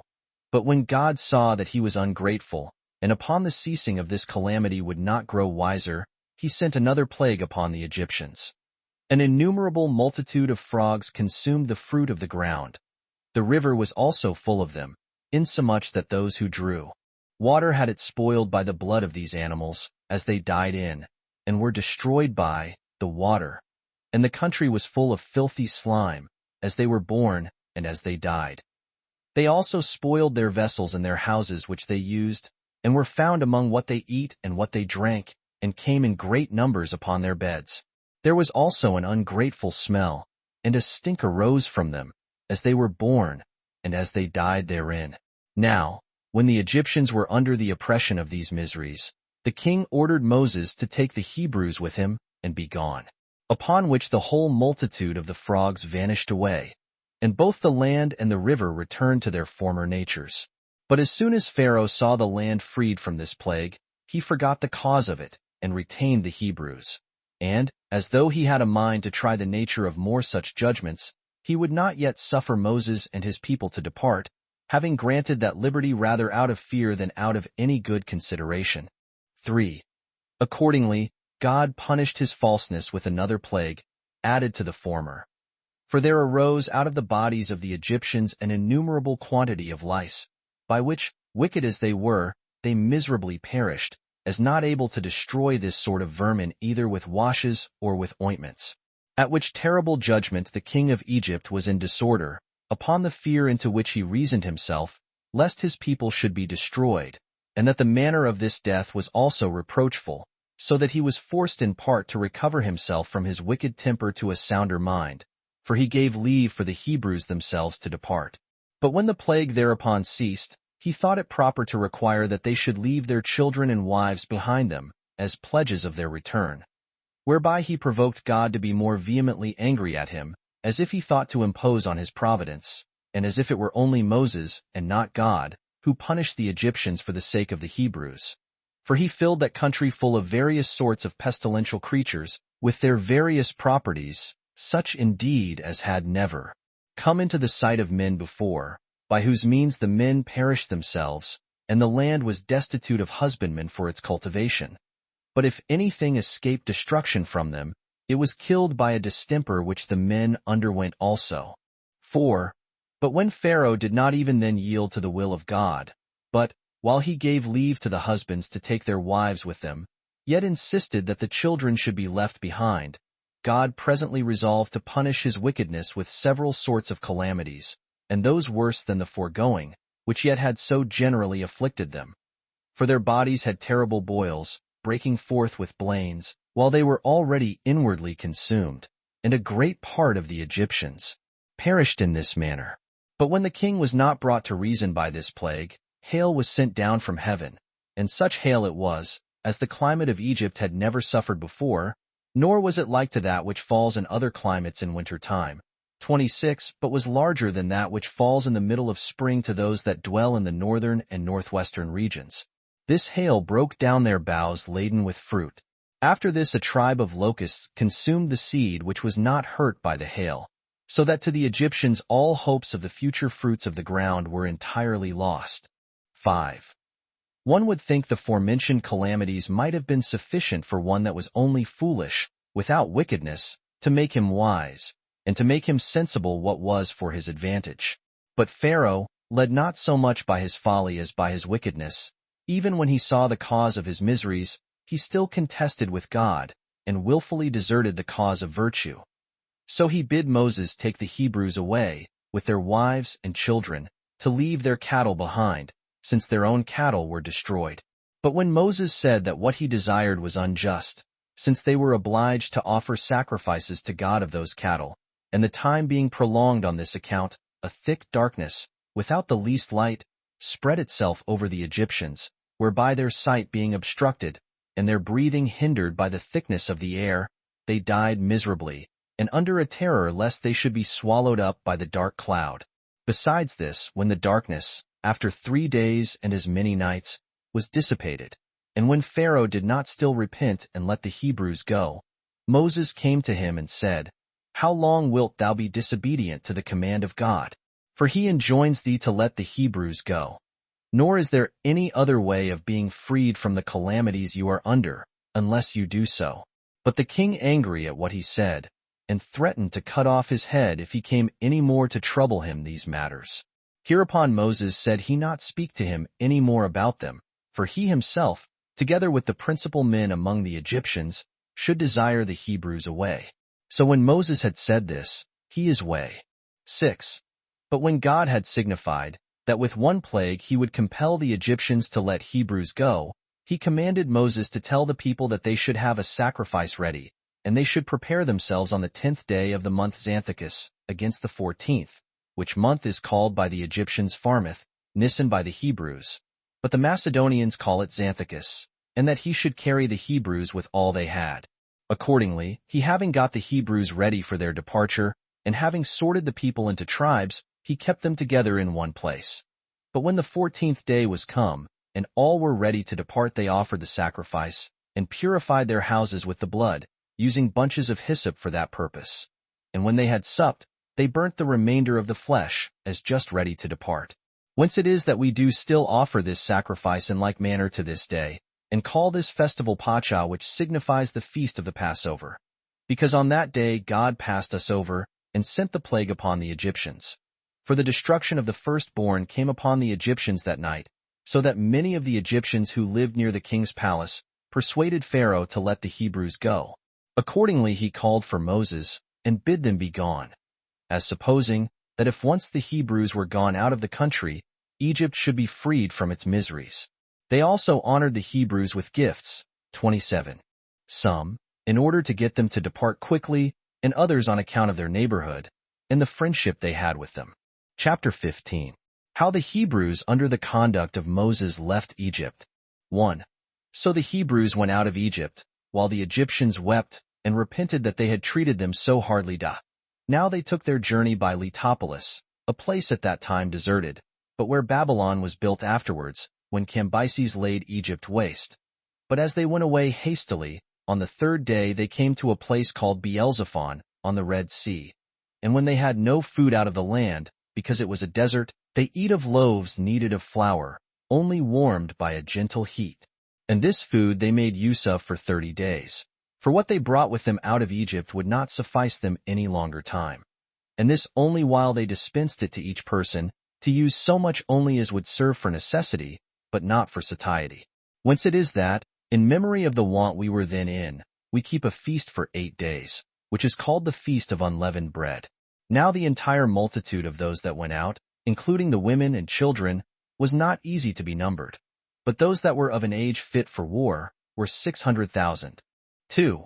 They left Egypt in the month Xanthicus, on the 15th day of the lunar month, 430 years after our forefather Abraham came into Canaan, but 215 years only after Jacob removed into Egypt. 28. It was the 80th year of the age of Moses, and of that of Aaron 3 more. They also carried out the bones of Joseph with them, as he had charged his sons to do. 3. But the Egyptians soon repented that the Hebrews were gone, and the king also was mightily concerned that this had been procured by the magic arts of Moses, so they resolved to go after them. Accordingly they took their weapons and other warlike furniture, and pursued after them, in order to bring them back, if once they overtook them, because they would now have no pretense to pray to God against them, since they had already been permitted to go out. And they thought they should easily overcome them, as they had no armor, and would be weary with their journey. So they made haste in their pursuit, and asked of every one they met which way they were gone. And indeed that land was difficult to be traveled over, not only by armies, but by single persons. Now Moses led the Hebrews this way, that in case the Egyptians should repent and be desirous to pursue after them, they might undergo the punishment of their wickedness, and of the breach of those promises they had made to them. As also he led them this way on account of the Philistines, who had quarreled with them, and hated them of old, that by all means they might not know of their departure, for their country is near to that of Egypt. And thence it was that Moses led them not along the road that tended to the land of the Philistines, but he was desirous that they should go through the desert, that so after a long journey, and after many afflictions, they might enter upon the land of Canaan.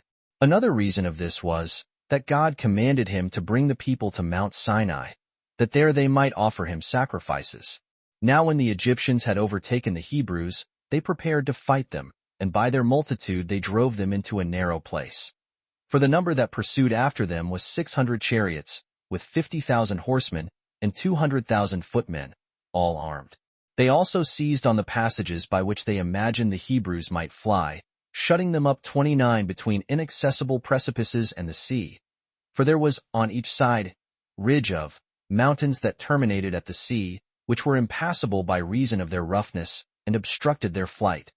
Wherefore they there pressed upon the Hebrews with their army, where the ridges of the mountains were closed with the sea, which army they placed at the chops of the mountains, that so they might deprive them of any passage into the plain. 4. When the Hebrews, therefore, were neither able to bear up, being thus, as it were, besieged, because they wanted provisions, nor saw any possible way of escaping. And if they should have thought of fighting, they had no weapons. They expected a universal destruction, unless they delivered themselves up to the Egyptians. So they laid the blame on Moses, and forgot all the signs that had been wrought by God for the recovery of their freedom. And this so far, that their incredulity prompted them to throw stones at the prophet, while he encouraged them and promised them deliverance. And they resolved that they would deliver themselves up to the Egyptians. So there was sorrow and lamentation among the women and children, who had nothing but destruction before their eyes, while they were encompassed with mountains, the sea, and their enemies, and discerned no way of flying from them. 5. But Moses, though the multitude looked fiercely at him, did not, however, give over the care of them, but despised all dangers, out of his trust in God, who, as he had afforded them the several steps already taken for the recovery of their liberty, which he had foretold them, would not now suffer them to be subdued by their enemies, to be either made slaves or be slain by them. And, standing in midst of them, he said, It is not just of us to distrust even men, when they have hitherto well managed our affairs, as if they would not be the same hereafter. But it is no better than madness, at this time to despair of the providence of God, by whose power all those things have been performed he promised, when you expected no such things. I mean all that I have been concerned in for deliverance and escape from slavery.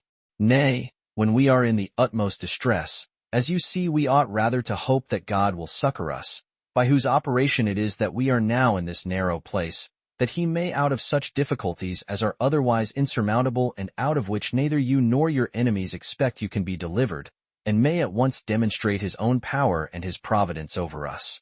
Nor does God use to give his help in small difficulties to those whom he favors, but in such cases where no one can see how any hope in man can better their condition.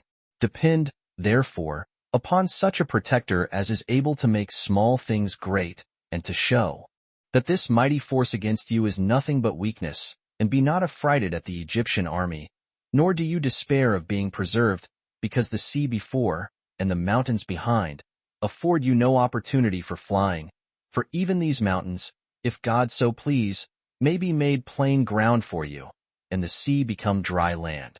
Chapter 16. How the sea was divided asunder for the Hebrews, when they were pursued by the Egyptians, and so gave them an opportunity of escaping from them. 1. When Moses had said this, he led them to the sea, while the Egyptians looked on, for they were within sight. Now these were so distressed by the toil of their pursuit, that they thought proper to put off fighting till the next day. But when Moses was come to the seashore, he took his rod, and made supplication to God, and called upon him to be their helper and assistant, and said, Thou art not ignorant, O Lord, that it is beyond human strength and human contrivance to avoid the difficulties we are now under. But it must be thy work altogether to procure deliverance to this army, which has left Egypt at thy appointment. We despair of any other assistance or contrivance, and have recourse only to that hope we have in thee. And if there be any method that can promise us an escape by thy providence, we look up to thee for it. And let it come quickly and manifest thy power to us. And do thou raise up this people unto good courage and hope of deliverance, who are deeply sunk into a disconsolate state of mind. We are in a helpless place, but still it is a place that thou possessest. Still the sea is thine. The mountains also that enclose us are thine. So that these mountains will open themselves if thou commandest them, and the sea also, if thou commandest it, will become dry land. Nay, we might escape by a flight through the air, if thou shouldst determine we should have that way of salvation. 2. When Moses had thus addressed himself to God, he smote the sea with his rod, which parted asunder at the stroke, and receiving those waters into itself, left the ground dry, as a road and a place of flight for the Hebrews. Now when Moses saw this appearance of God, and that the sea went out of its own place and left dry land, he went first of all into it, and bid the Hebrews to follow him along that divine road, and to rejoice at the danger their enemies that followed them were in, and gave thanks to God for this so surprising a deliverance which appeared from him. 3. Now, while these Hebrews made no stay, but went on earnestly, as led by God's presence with them, the Egyptians supposed first that they were distracted, and were going rashly upon manifest destruction. But when they saw that they were going a great way without any harm, and that no obstacle or difficulty fell in their journey, they made haste to pursue them, hoping that the sea would be calm for them also. They put their horse foremost, and went down themselves into the sea. Now the Hebrews, while these were putting on their armor, and therein spending their time, were beforehand with them, and escaped them, and got first over to the land on the other side without any hurt. Whence the others were encouraged, and more courageously pursued them, as hoping no harm would come to them neither. But the Egyptians were not aware that they went into a road made for the Hebrews, and not for others, that this road was made for the deliverance of those in danger, but not for those that were earnest to make use of it for the others' destruction. As soon, therefore, as ever the whole Egyptian army was within it, the sea flowed to its own place, and came down with a torrent raised by storms of wind, 30, and encompassed the Egyptians. Showers of rain also came down from the sky, and dreadful thunders and lightning, with flashes of fire. Thunderbolts also were darted upon them. Nor was there anything which used to be sent by God upon men, as indications of his wrath, which did not happen at this time, for a dark and dismal night oppressed them. And thus did all these men perish, so that there was not one man left to be a messenger of this calamity to the rest of the Egyptians. 4. But the Hebrews were not able to contain themselves for joy at their wonderful deliverance and destruction of their enemies. Now indeed, supposing themselves firmly delivered, when those that would have forced them into slavery were destroyed, and when they found they had God so evidently for their protector. And now these Hebrews, having escaped the danger they were in, after this manner, and besides that, seeing their enemies punished in such a way as is never recorded of any other men whomsoever, were all the night employed in singing of hymns, and in mirth.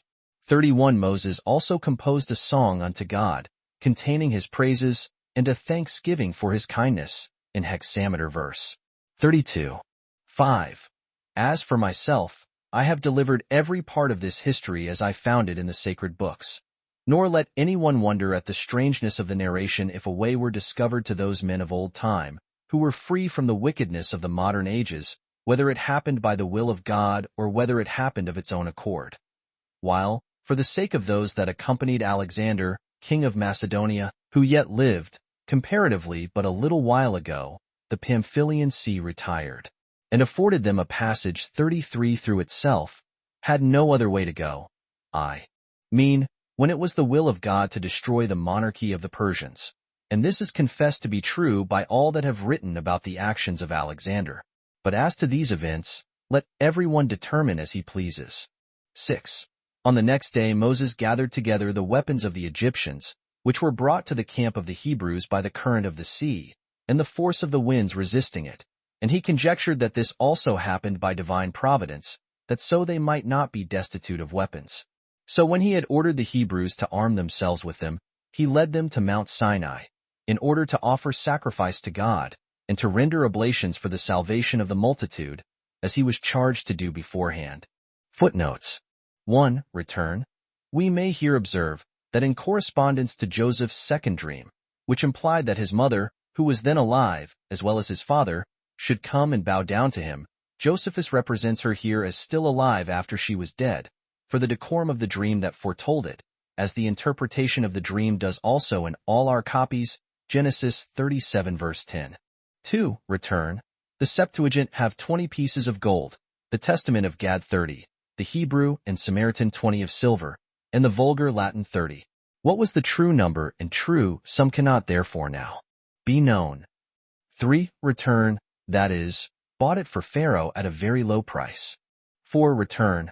This Potiphar, or, as Josephus, Petepheres, who was now a priest of On, or Heliopolis, is the same name in Josephus, and perhaps in Moses also, with him who was before called head cook or captain of the guard, and to whom Joseph was sold.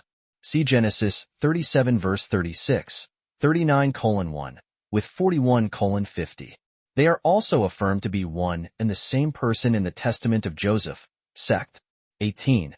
For he is there said to have married the daughter of his master and mistress. Nor is this a notion peculiar to that testament, but, as Dr. Bernard confesses, note on Antique, B2. Ch. 4. Sect. 1.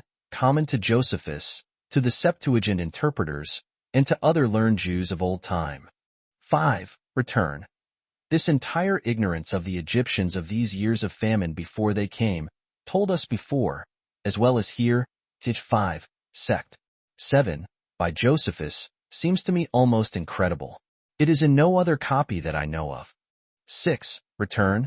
The reason why Simeon might be selected out of the rest for Joseph's prisoner is plain in the testament of Simeon, viz., that he was one of the bitterest of all Joseph's brethren against him, sect. 2. Which appears also in part by the testament of Zabulon, sect. 3. 7. Return. The coherence seems to me to show that the negative particle is here wanting, which I have supplied in brackets, and I wonder none have hitherto suspected that it ought to be supplied. 8. Return. You of the precious balsam of Judea, and the turpentine, see the note on Antique, B8. Ch. 6. Sect. 6. 9. Return. This oration seems to me too large, and too unusual a digression, to have been composed by Judas on this occasion. It seems to me a speech or declamation composed formerly, in the person of Judas, and in the way of oratory, that lay by him, and which he thought fit to insert on this occasion. See 2 more such speeches or declamations, Antique, B6. Ch. 14. Sect. 4. 10. Return. In all this speech of Judas we may observe that Josephus still supposed that death was the punishment of theft in Egypt, in the days of Joseph, though it never was so among the Jews, by the law of Moses. 11. Return. All the Greek copies of Josephus have the negative particle here, that Jacob himself was not reckoned one of the 70 souls that came into Egypt, but the old Latin copies want it, and directly assure us he was one of them. It is therefore hardly certain which of these was Josephus's true reading, since the number 70 is made up without him, if we reckon Leah for one. But if she be not reckoned, Jacob must himself be one, to complete the number. 12. Return. Josephus thought that the Egyptians hated or despised the employment of a shepherd in the days of Joseph, whereas Bishop Cumberland has shown that they rather hated such Phoenician or Canaanite shepherds that had long enslaved the Egyptians of old time. See his Sanchoniathon, page 361, 362. 13. Return. Rieland here puts the question, how Josephus could complain of its not raining in Egypt during this famine, while the ancients affirm that it never does naturally rain there. His answer is, that when the ancients deny that it rains in Egypt, they only mean the upper Egypt above the delta, which is called Egypt in the strictest sense, but that in the delta, and by consequence in the lower Egypt adjoining to it, it did of old, and still does, rain sometimes. See the note on Antique, B3. Ch. 1. Sect. 6. 14. Return. Josephus supposes that Joseph now restored the Egyptians their lands again upon the payment of a fifth part as tribute. It seems to me rather that the land was now considered as Pharaoh's land, and this fifth part as its rent, to be paid to him, as he was their landlord, and they his tenants, and that the lands were not properly restored, and this fifth part reserved as tribute only, till the days of Sesostris. See Essay on the Old Testament, append. 148, 149. 15. Return. As to this encomium upon Joseph, as preparatory to Jacob's adopting Ephraim and Manasseh into his own family, and to be admitted for 2 tribes, which Josephus here mentions, all our copies of Genesis omit it. 48. Nor do we know whence he took it, or whether it be not his own embellishment only. 16. Return. As to the affliction of Abraham's posterity for 400 years, see Antique, B.I. ch. 10, sect. 3. And as to what cities they built in Egypt, under Pharaoh Sesostris, and of Pharaoh Sesostris's drowning in the Red Sea, see Essay on the Old Testament, append. p. 132162. 17. Return. Of this building of the pyramids of Egypt by the Israelites, see Perizonius Orig, Egyptiac, ch. 21. It is not impossible they might build one or more of the small ones, but the larger ones seem much later. Only, if they be all built of stone, this does not so well agree with the Israelites' labors, which are said to have been in brick, and not in stone, as Mr. Sandys observes in his travels. Page 127, 128. 18. Return. Dr. Bernard informs us here that instead of this single priest or prophet of the Egyptians, without a name in Josephus, the Targum of Jonathan names the 2 famous antagonists of Moses, Jans and Jambres. Nor is it at all unlikely that it might be one of these who foreboded so much misery to the Egyptians, and so much happiness to the Israelites, from the rearing of Moses. 19. Return. Josephus is clear that these midwives were Egyptians, and not Israelites, as in our other copies, which is very probable, it being not easily to be supposed that Pharaoh could trust the Israelite midwives to execute so barbarous a command against their own nation. Consult, therefore, and correct hence our ordinary copies, Exodus 1 verses 15 and 22. And indeed, Josephus seems to have had much completer copies of the Pentateuch, or other authentic records now lost, about the birth and actions of Moses, than either our Hebrew, Samaritan, or Greek Bibles afford us, which enabled him to be so large and particular about him. 20. Return. Of this grandfather of Sesostris, Ramesses the Great, who slew the Israelite infants, and of the inscription on his obelisk, containing, in my opinion, one of the oldest records of mankind, see Essay on the Old Test. Append. Page 139, 145, 147, 217220. 21. Return.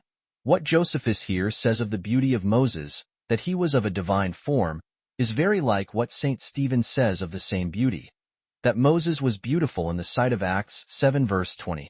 22. Return. This history of Moses, as general of the Egyptians against the Ethiopians, is wholly omitted in our Bibles, but is thus by Irenaeus, from Josephus, and that soon after his own age.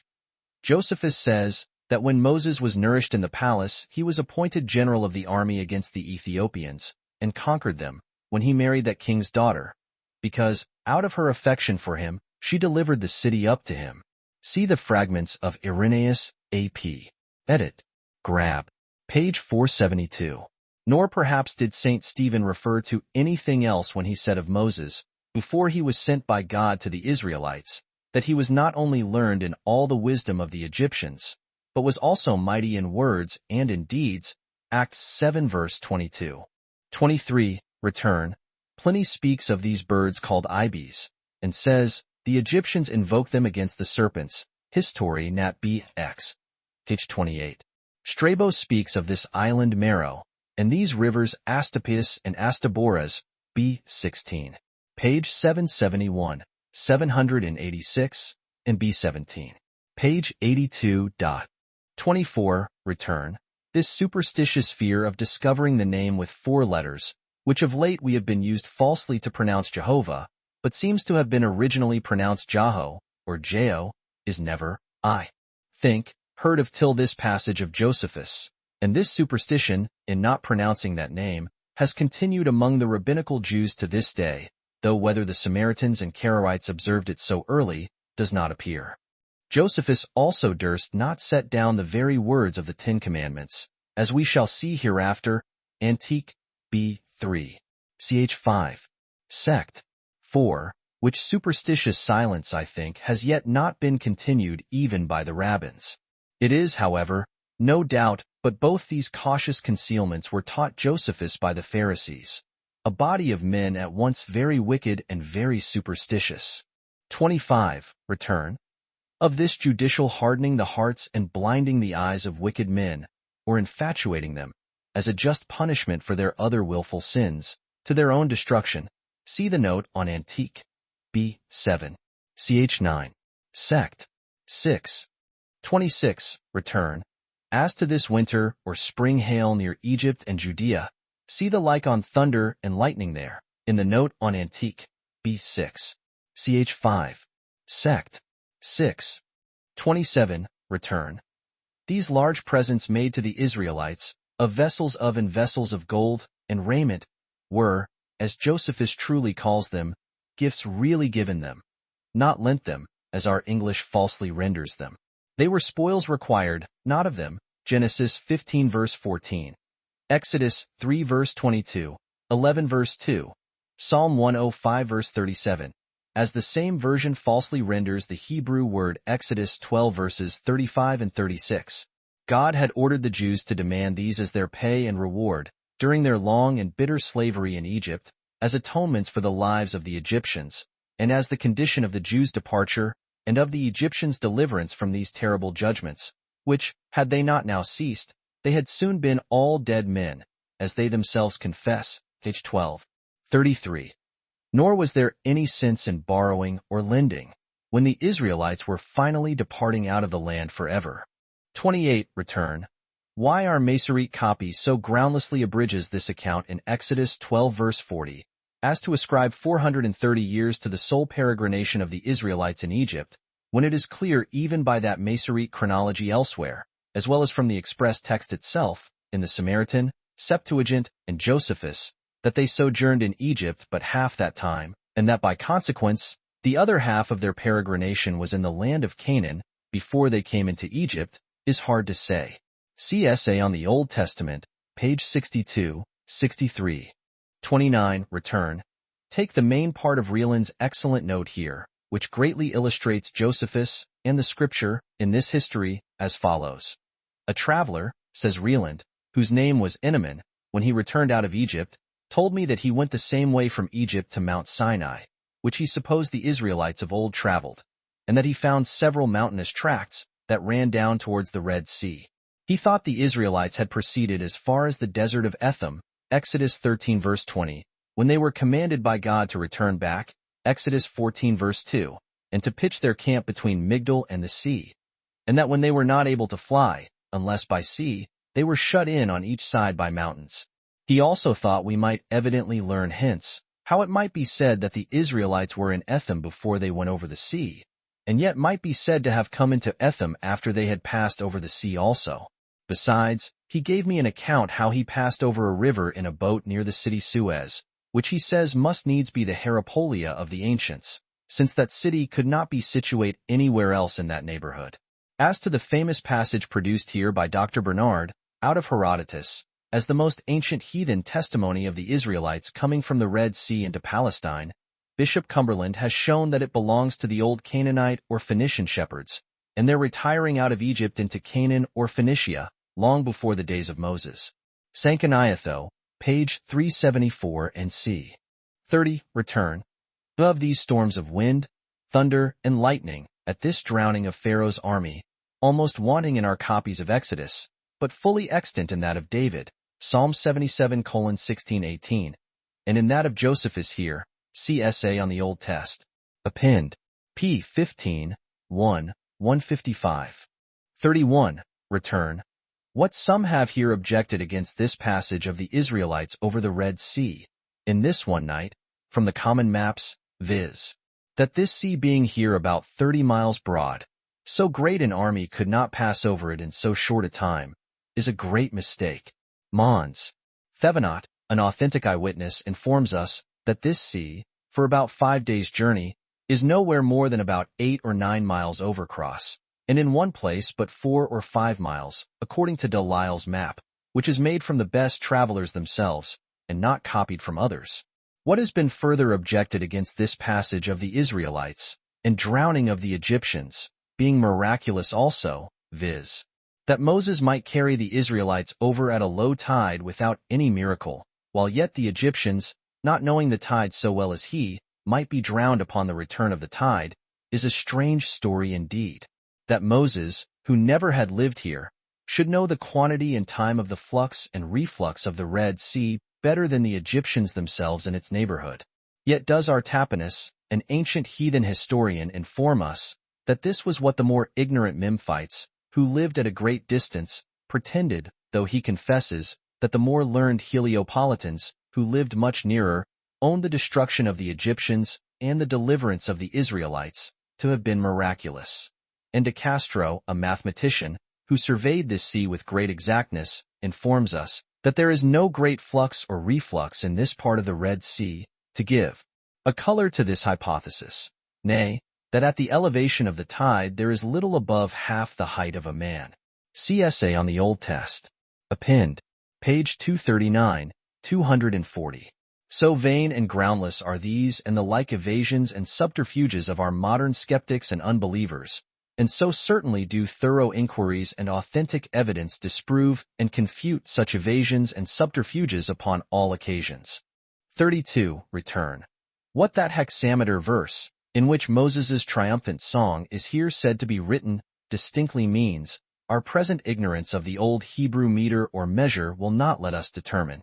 Nor does it appear to me certain that even Josephus himself had a distinct notion of it, though he speaks of several sort of that meter or measure, both here and elsewhere.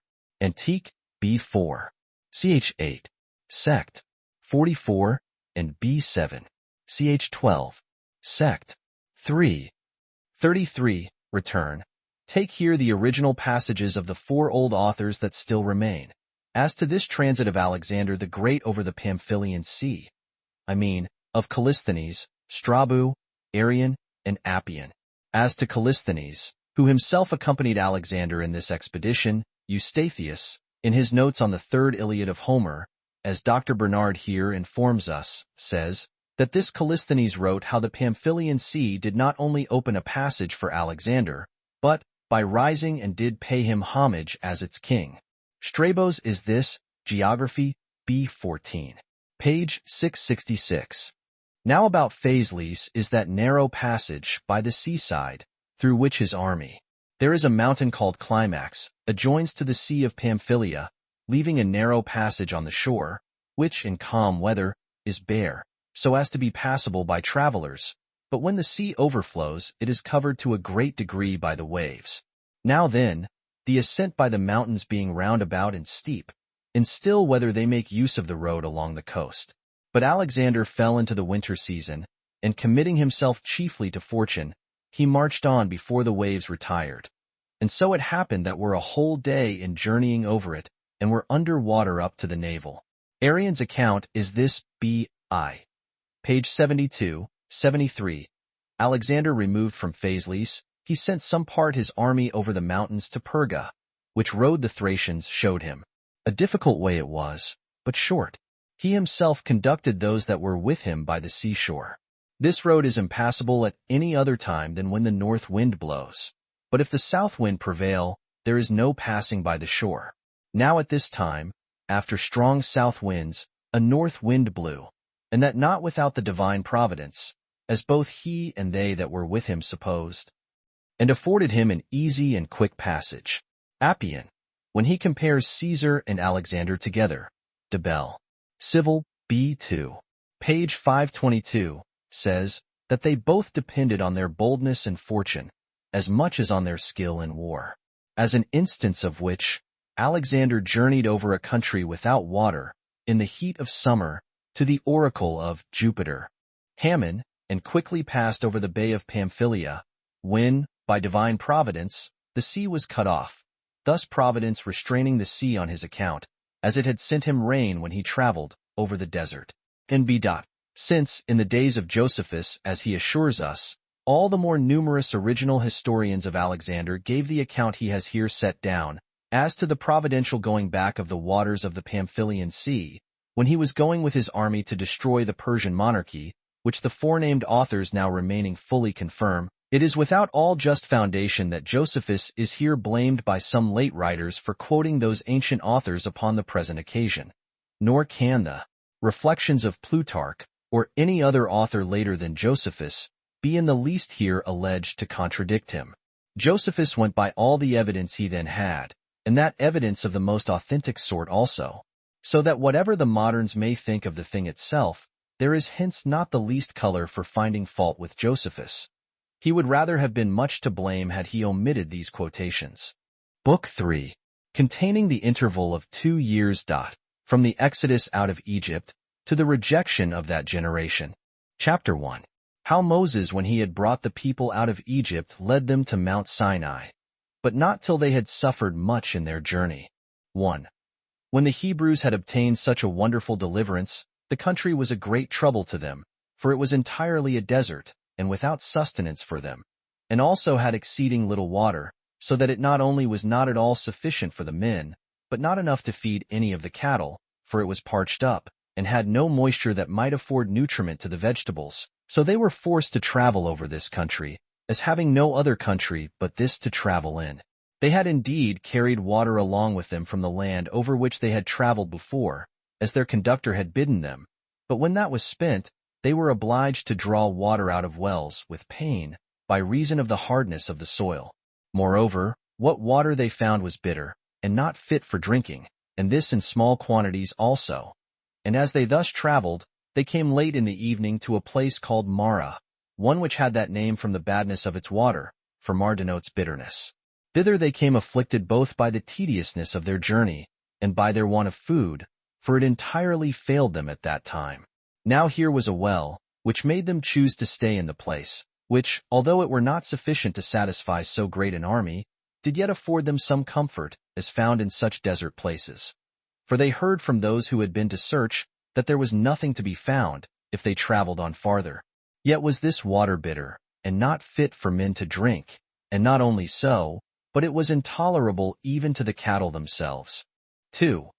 When Moses saw how much the people were cast down, and that the occasion of it could not be contradicted, for the people were not in the nature of a complete army of men, who might oppose a manly fortitude to the necessity that distressed them. The multitude of the children, and of the women also, being of too weak capacities to be persuaded by reason, blunted the courage of the men themselves. He was therefore in great difficulties, and made everybody's calamity his own, for they ran all of them to him, and begged of him. The women begged for their infants, and the men for the women, that he would not overlook them, but procure some way or other for their deliverance. He therefore betook himself to prayer to God, that he would change the water from its present badness, and make it fit for drinking. And when God had granted him that favor, he took the top of a stick that lay down at his feet, and divided it in the middle, and made the section lengthways. He then let it down into the well, and persuaded the Hebrews that God had hearkened to his prayers, and had promised to render the water such as they desired it to be, in case they would be subservient to him in what he should enjoin them to do, and this not after a remiss or negligent manner. And when they asked what they were to do in order to have the water changed for the better, he bid the strongest men among them that stood there to draw up water too, and told them that when the greatest part was drawn up, the remainder would be fit to drink. So they labored at it till the water was so agitated and purged as to be fit to drink. 3. And now removing from thence they came to Elim, which place looked well at a distance, for there was a grove of palm trees. But when they came near to it, it appeared to be a bad place, for the palm trees were no more than 70, and they were ill-grown and creeping trees, by the want of water, for the country about was all parched, and no moisture sufficient to water them, and make them hopeful and useful, was derived to them from the fountains, which were in number 12, they were rather a few moist places than springs, which not breaking out of the ground, nor running over, could not sufficiently water the trees. And when they dug into the sand, they met with no water. and if they took a few drops of it into their hands, they found it to be useless on account of its mud. The trees were too weak to bear fruit, for want of being sufficiently cherished and enlivened by the water. So they laid the blame on their conductor and made heavy complaints against him, and said that this their miserable state and the experience they had of adversity were owing to him. For that they had then journeyed an entire 30 days, and had spent all the provisions they had brought with them, and meeting with no relief, they were in a very desponding condition. And by fixing their attention upon nothing but their present misfortunes, they were hindered from remembering what deliverances they had received from God, and those by the virtue and wisdom of Moses also. So they were very angry at their conductor, and were zealous in their attempt to stone him, as the direct occasion of their present miseries. But as for Moses himself, while the multitude were irritated and bitterly set against him, he cheerfully relied upon God, and upon his consciousness of the care he had taken of these his own people. And he came into the midst of them, even while they clamored against him, and had stones in their hands in order to dispatch him. Now he was of an agreeable presence, and very able to persuade the people by his speeches.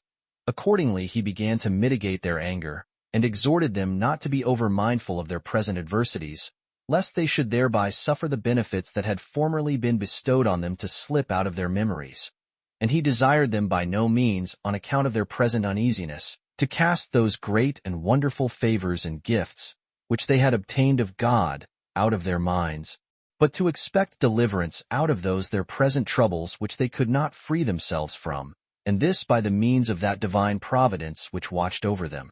Seeing it is probable that God tries their virtue, and exercises their patience by these adversities, that it may appear what fortitude they have, and what memory they retain of his former wonderful works in their favor, and whether they will not think of them upon occasion of the miseries they now feel. He told them, it appeared they were not really good men, either in patience or in remembering what had been successfully done for them, sometimes by contemning God and his commands, when by those commands they left the land of Egypt, and sometimes by behaving themselves ill towards him who was the servant of God, and this when he had never deceived them, either in what he said, or had ordered them to do by God's command. He also put them in mind of all that had passed, how the Egyptians were destroyed when they attempted to detain them, contrary to the command of God, and after what manner the very same river was to the others bloody, and not fit for drinking, but was to them sweet, and fit for drinking, and how they went a new road through the sea, which fled a long way from them, by which very means they were themselves preserved, but saw their enemies destroyed, and that when they were in want of weapons, God gave them plenty of them.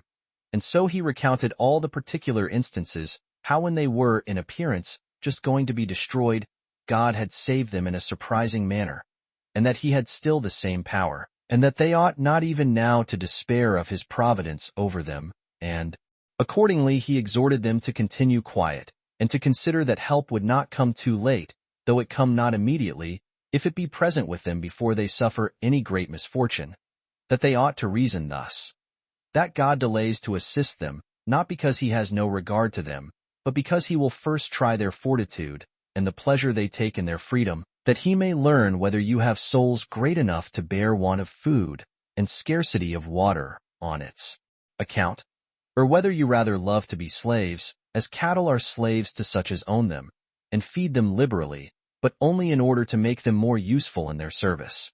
That as for himself, he shall not be so much concerned for his own preservation. For if he die unjustly, he shall not reckon it any affliction, but that he is concerned for them, lest, by casting stones at him, they should be thought to condemn God himself. 5. By this means Moses pacified the people, and restrained them from stoning him, and brought them to repent of what they were going to do.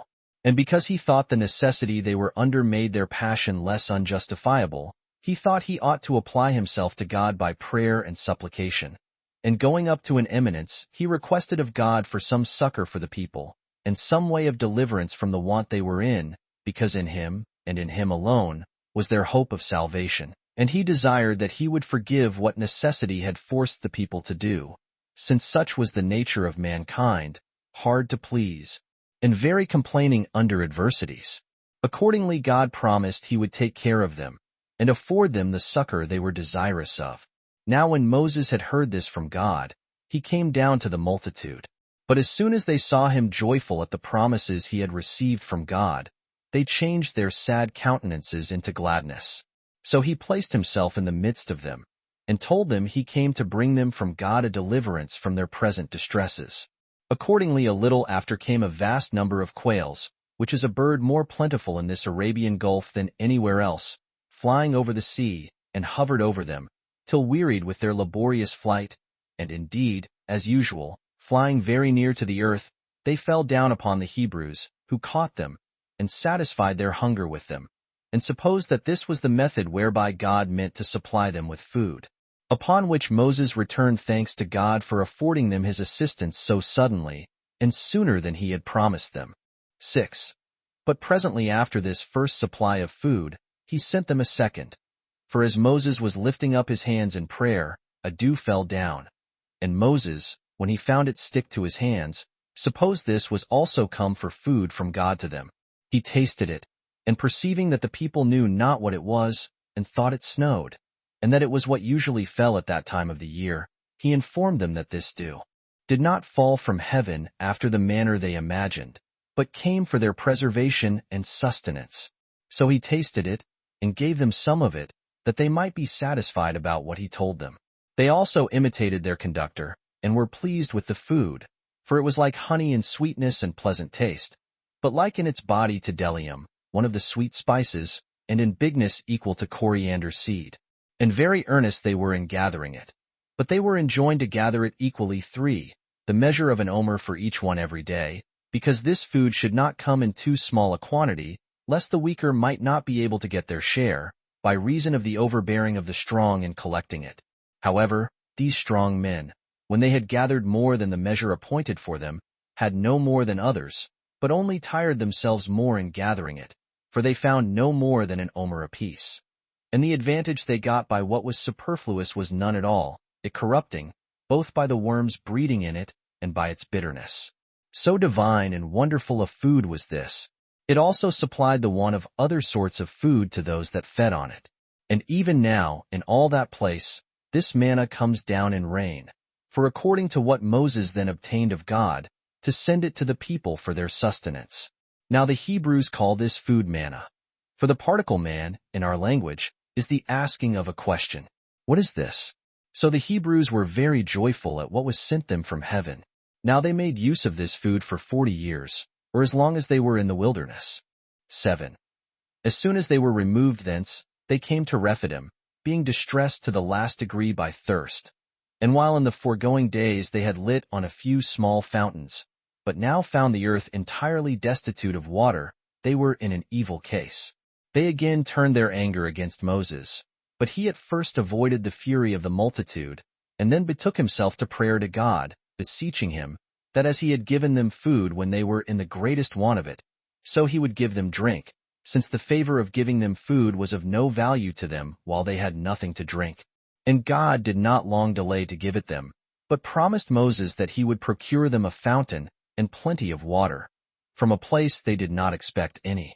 So he commanded him to smite the rock which they saw lying there, 5 with his rod, and out of it to receive plenty of what they wanted. For he had taken care that drink should come to them without any labor or painstaking.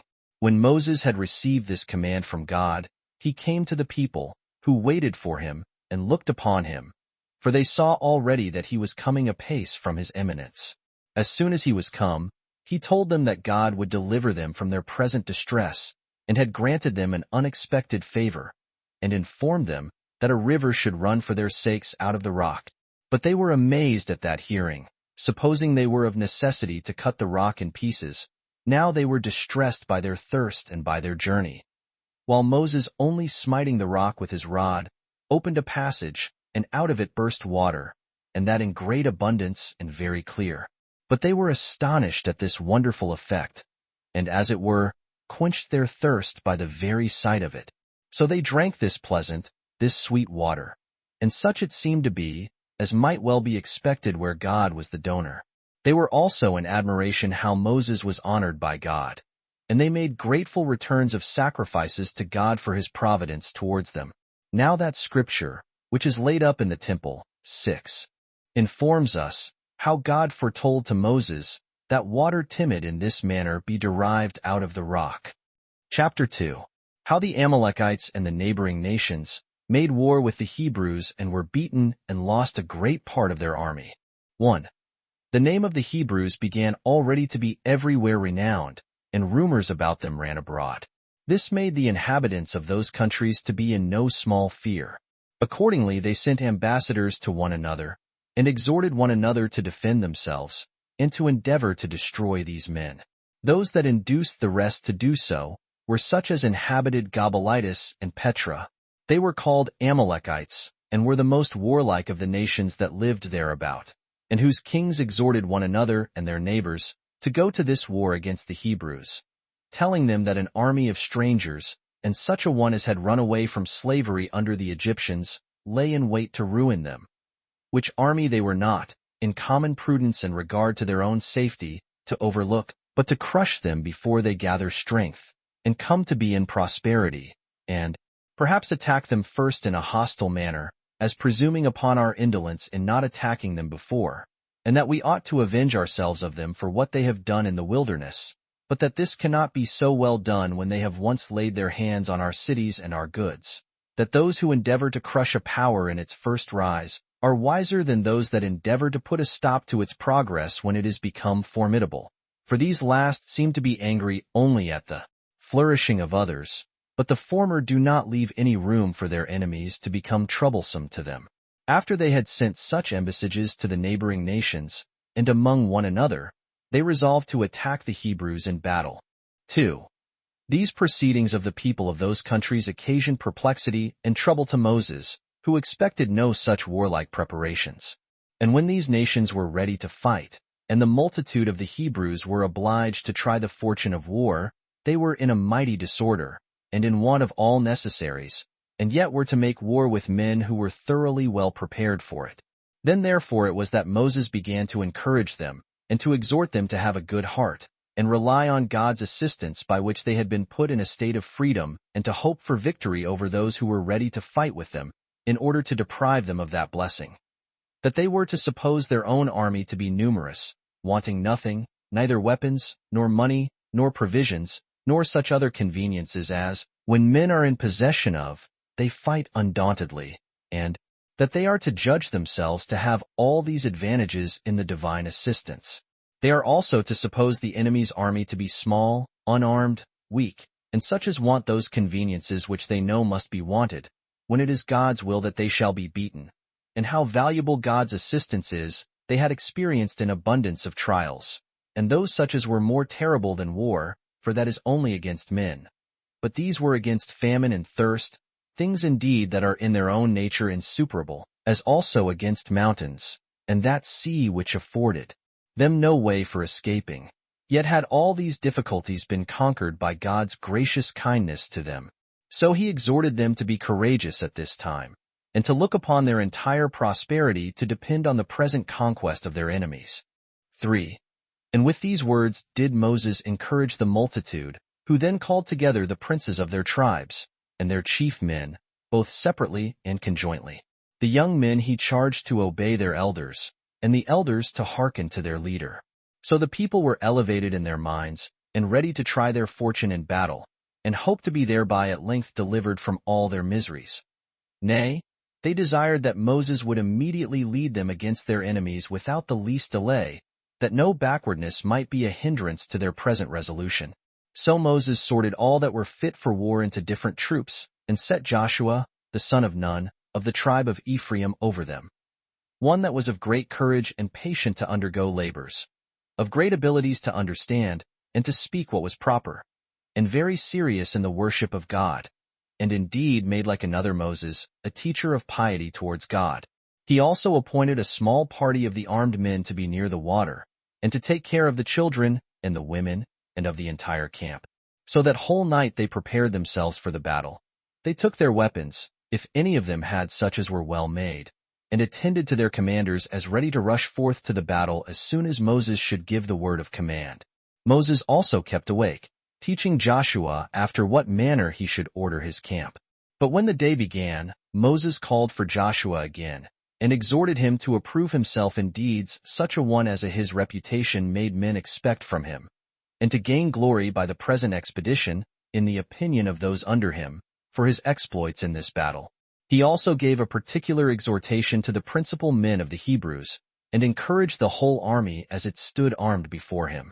And when he had thus animated the army, both by his words and works, and prepared everything, he retired to a mountain, and committed the army to God and to Joshua. 4. So the armies joined battle, and it came to a close fight, hand to hand, both sides showing great alacrity and encouraging one another. And indeed, while Moses stretched out his hand towards heaven, the Hebrews were too hard for the Amalekites. But Moses, not being able to sustain his hands thus stretched out, for as often as he let down his hands, so often were his own people worsted, he bade his brother Aaron, and Hur their sister Miriam's husband, to stand on each side of him, and take hold of his hands, and not permit his weariness to prevent it, but to assist him in the extension of his hands. When this was done, the Hebrews conquered the Amalekites by main force. And indeed they had all perished, unless the approach of the night had obliged the Hebrews to desist from killing any more. So our forefathers obtained a most signal and most seasonable victory. For they not only overcame those that fought against them, but terrified also the neighboring nations, and got great and splendid advantages, which they obtained of their enemies by their hard pains in this battle. For when they had taken the enemy's camp, they got ready booty for the public, and for their own private families, whereas till then they had not any sort of plenty, of even necessary food. The forementioned battle, when they had once got it, was also the occasion of their prosperity, not only for the present, but for the future ages also. For they not only made slaves of the bodies of their enemies, but subdued their minds also, and after this battle, became terrible to all that dwelt round about them. Moreover, they acquired a vast quantity of riches, for a great deal of silver and gold was left in the enemy's camp, as also brazen vessels, which they made common use of in their families. Many utensils also that were embroidered there were of both sorts, that is, of what were weaved, and what were the ornaments of their armor, and other things that served for use in the family, and for the furniture of their rooms. They got also the prey of their cattle, and of whatsoever uses to follow camps, when they remove from one place to another. So the Hebrews now valued themselves upon their courage, and claimed great merit for their valor. And they perpetually inured themselves to take pains, by which they deemed every difficulty might be surmounted. Such were the consequences of this battle. 5. On the next day, Moses stripped the dead bodies of their enemies, and gathered together the armor of those that were fled, and gave rewards to such as had signalized themselves in the action, and highly commended Joshua, their general, who was attested to by all the army, on account of the great actions he had done. Nor was any one of the Hebrews slain. But the slain of the enemy's army were too many to be enumerated. So Moses offered sacrifices of thanksgiving to God, and built an altar, which he named the Lord the Conqueror. He also foretold that the Amalekites should utterly be destroyed, and that hereafter none of them should remain, because they fought against the Hebrews, and this when they were in the wilderness, and in their distress also. Moreover, he refreshed the army with feasting. And thus did they fight this first battle with those that ventured to oppose them, after they were gone out of Egypt. But when Moses had celebrated this festival for the victory, he permitted the Hebrews to rest for a few days, and then he brought them out after the fight, in order of battle. For they had now many soldiers in light armor. And going gradually on, he came to Mount Sinai, in 3 months' time after they were removed out of Egypt, at which mountain, as we have before related, the vision of the bush, and the other wonderful appearances, had happened. Chapter 3. That Moses kindly received his father-in-law, Jethro, when he came to him to Mount Sinai. Now when Reuel, Moses' father-in-law, understood in what a prosperous condition his affairs were, he willingly came to meet him and Moses and his children, and pleased himself with his coming. And when he had offered sacrifice, he made a feast for the multitude, near the bush he had formerly seen, which multitude, every one according to their families, partook of the feast. But Aaron and his family took Reuel, and sung hymns to God, as to him who had been the author-procurer of their deliverance and their freedom. They also praised their conductor, as him by whose virtue it was that all things had succeeded with them. Reuel also, in his Eucharistical oration to Moses, made great encomiums upon the whole multitude, and he could not but admire Moses for his fortitude, and that humanity he had shown in the delivery of his friends. Chapter 4. How Rigel suggested to Moses to set his people in order, under their rulers of thousands and rulers of hundreds, who lived without order before, and how Moses complied in all things with his father-in-law's admonition. 1. The next day, as Rigel saw Moses in the middle of a crowd of business, for he determined the differences of those that referred them to him, everyone still going to him, and supposing that they should then only obtain justice, if he were the arbitrator. And those that lost their causes thought it no harm, while they thought they lost them justly, and not by partiality. Rigel, however, said nothing to him at that time, as not desirous to be any hindrance to such as had a mind to make use of the virtue of their conductor. But afterward he took him to himself, and when he had him alone, he instructed him in what he ought to do, and advised him to leave the trouble of lesser causes to others, but himself to take care of the greater, and of the people's safety, for that certain others of the Hebrews might be found that were fit to determine causes, but that nobody but a Moses could take of the safety of so many 10,000s. Be therefore, says he, insensible of thine own virtue, and what thou hast done by ministering under God to the people's preservation. Permit, therefore, the determination of common causes to be done by others, but do thou reserve thyself to the attendance on God only, and look out for methods of preserving the multitude from their present distress. Make use of the method I suggest to you, as to human affairs, and take a review of the army, and appoint chosen rulers over tens of thousands, and then over thousands. Then divide them into 500s, and again into hundreds, and into 50s, and set rulers over each of them, who may distinguish them into 30s, and keep them in order, and at last number them by 20s and by 10s, and let there be one commander over each number, to be denominated from the number of those over whom they are rulers, but such as the whole multitude have tried, and do approve of, as being good and righteous men. 8. And let those rulers decide the controversies they have one with another. But if any great cause arise, let them bring the cognizance of it before the rulers of a higher dignity.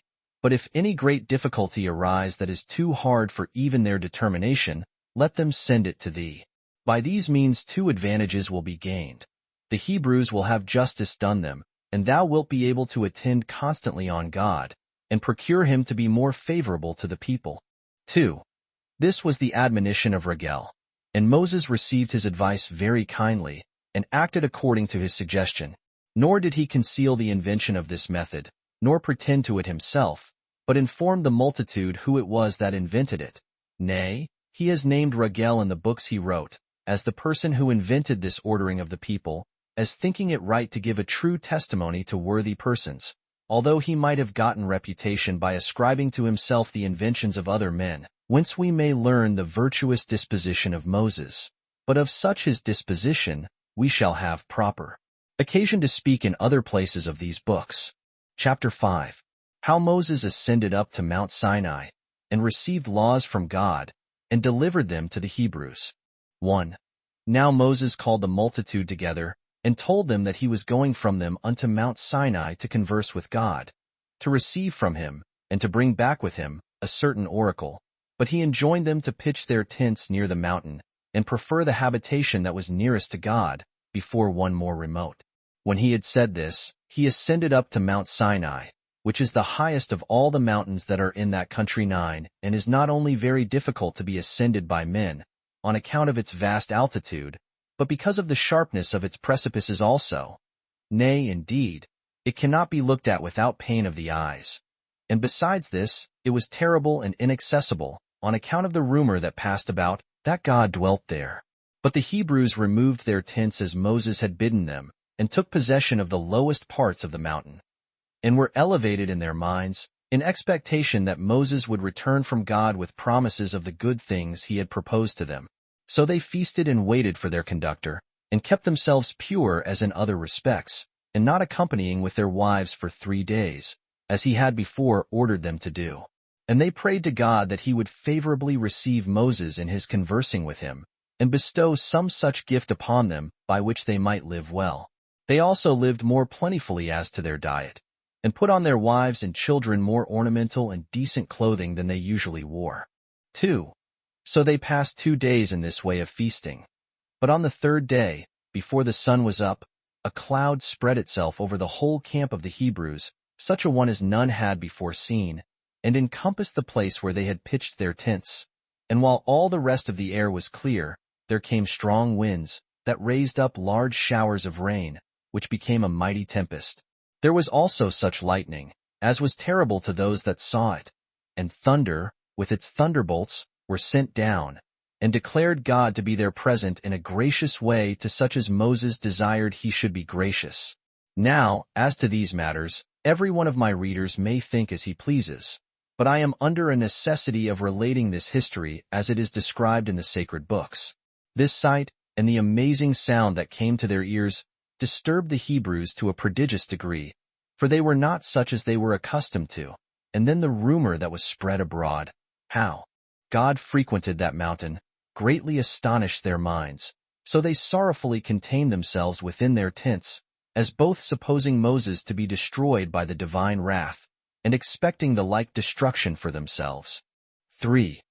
When they were under these apprehensions, Moses appeared as joyful and greatly exalted. When they saw him, they were freed from their fear, and admitted of more comfortable hopes as to what was to come. The air also was become clear and pure of its former disorders, upon the appearance of Moses.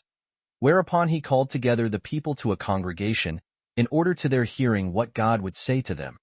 And when they were gathered together, he stood on an eminence whence they might all hear him, and said, God has received me graciously, O Hebrews, as he has formerly done, and has suggested a happy method of living for you, and an order of political government, and is now present in the camp.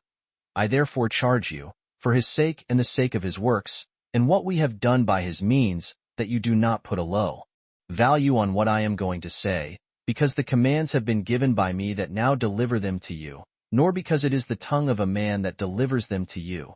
But if you have a due regard to the great importance of the things themselves, you will understand the greatness of him whose institutions they are, and who has not disdained to communicate them to me for our common advantage. For it is not to be supposed that the author of these institutions is barely Moses, the son of Amram, and Jochebed, but he who obliged the Nile to run bloody for your sakes, and tamed the haughtiness of the Egyptians by various sorts of judgments. He who provided a way through the sea for us, he who contrived a method of sending us food from heaven when we were distressed for want of it, he who made the water to issue out of a rock when we had very little of it before, he by whose means Adam was made to partake of the fruits both of the land and of the sea, he by whose means Noah escaped the deluge, he by whose means our forefather Abraham, of a wandering pilgrim, was made the heir of the land of Canaan, he by whose means Isaac was born of parents that were very old, he by whose means Jacob was adorned with 12 virtuous sons, he by whose means Joseph became a potent lord over the Egyptians. He it is who conveys these instructions to you by me as his interpreter. And let them be to you venerable, and contended for more earnestly by you than your own children and your own wives. For if you will follow them, you will lead a happy life, you will enjoy the land fruitful, the sea calm, and the fruit of the womb born complete, as nature requires. You will be also terrible to your enemies, for I have been admitted into the presence of God, and been made a hearer of his incorruptible voice, so great is his concern for your nation and its duration. 4. When he had said this, he brought the people, with their wives and children, so near the mountain, that they might hear God himself speaking to them about the precepts which they were to practice, that the energy of what should be spoken might not be hurt by its utterance by that tongue of a man, which could but imperfectly deliver it to their understanding. And they all heard a voice that came to all of them from above, insomuch that no one of these words escaped them, which Moses wrote on 2 tables, which it is not lawful for us to set down directly, but their import we will declare 10. 5. The first commandment teaches us that there is but one God, and that we ought to worship him only. The second commands us not to make the image of any living creature to worship it. The third, that we must not swear by God in a false matter. The fourth, that we must keep the 7th day, by resting from all sorts of work. The fifth, that we must honor our parents. The 6th, that we must abstain from murder. The 7th, that we must not commit adultery. The 8th, that we must not be guilty of theft. The 9th, that we must not bear false witness. The 10th, that we must not admit of the desire of anything that is another's. 6. Now when the multitude had heard God himself giving those precepts which Moses had discoursed of, they rejoiced at what was said, and the congregation was dissolved. But on the following days they came to his tent, and desired him to bring them, besides, other laws from God. Accordingly he appointed such laws, and afterwards informed them in what manner they should act in all cases, which laws I shall make mention of in their proper time. But I shall reserve most of those laws for another work, 11, and make there a distinct explication of them. 7. When matters were brought to this state, Moses went up again to Mount Sinai, of which he had told them beforehand. He made his ascent in their sight, and while he stayed there so long a time, for he was absent from them 40 days, fear seized upon the Hebrews, lest Moses should have come to any harm. Nor was there anything else so sad, and that so much troubled them, as this supposal that Moses was perished. Now there was a variety in their sentiments about it, some saying that he was fallen among wild beasts, and those that were of this opinion were chiefly such as were ill-disposed to him, but others said that he was departed and gone to God. But the wiser sort were led by their reason to embrace neither of those opinions with any satisfaction, thinking that as it was a thing that sometimes happens to men to fall among wild beasts and perish that way, so it was probable enough that he might depart and go to God on account of his virtue. They therefore were quiet and expected the event. Yet were they exceeding sorry upon the supposal that they were deprived of a governor and a protector, such a one indeed as they could never recover again. Nor would this suspicion give them leave to expect any comfortable event about this man, nor could they prevent their trouble and melancholy upon this occasion. However, the camp durst not remove all this while, because Moses had bidden them afore to stay there. 8. But when the 40 days and as many nights were over, Moses came down, having tasted nothing of food usually appointed for the nourishment of men. His appearance filled the army with gladness, and he declared to them what care God had of them, and by what manner of conduct of their lives they might live happily, telling them that during these days of his absence he had suggested to him also that he would have a tabernacle built for him, into which he would descend when he came to them, and how we should carry it about with us when we remove from this place, and that there would be no longer any occasion for going up to Mount Sinai, but that he would himself come and pitch his tabernacle amongst us, and be present at our prayers.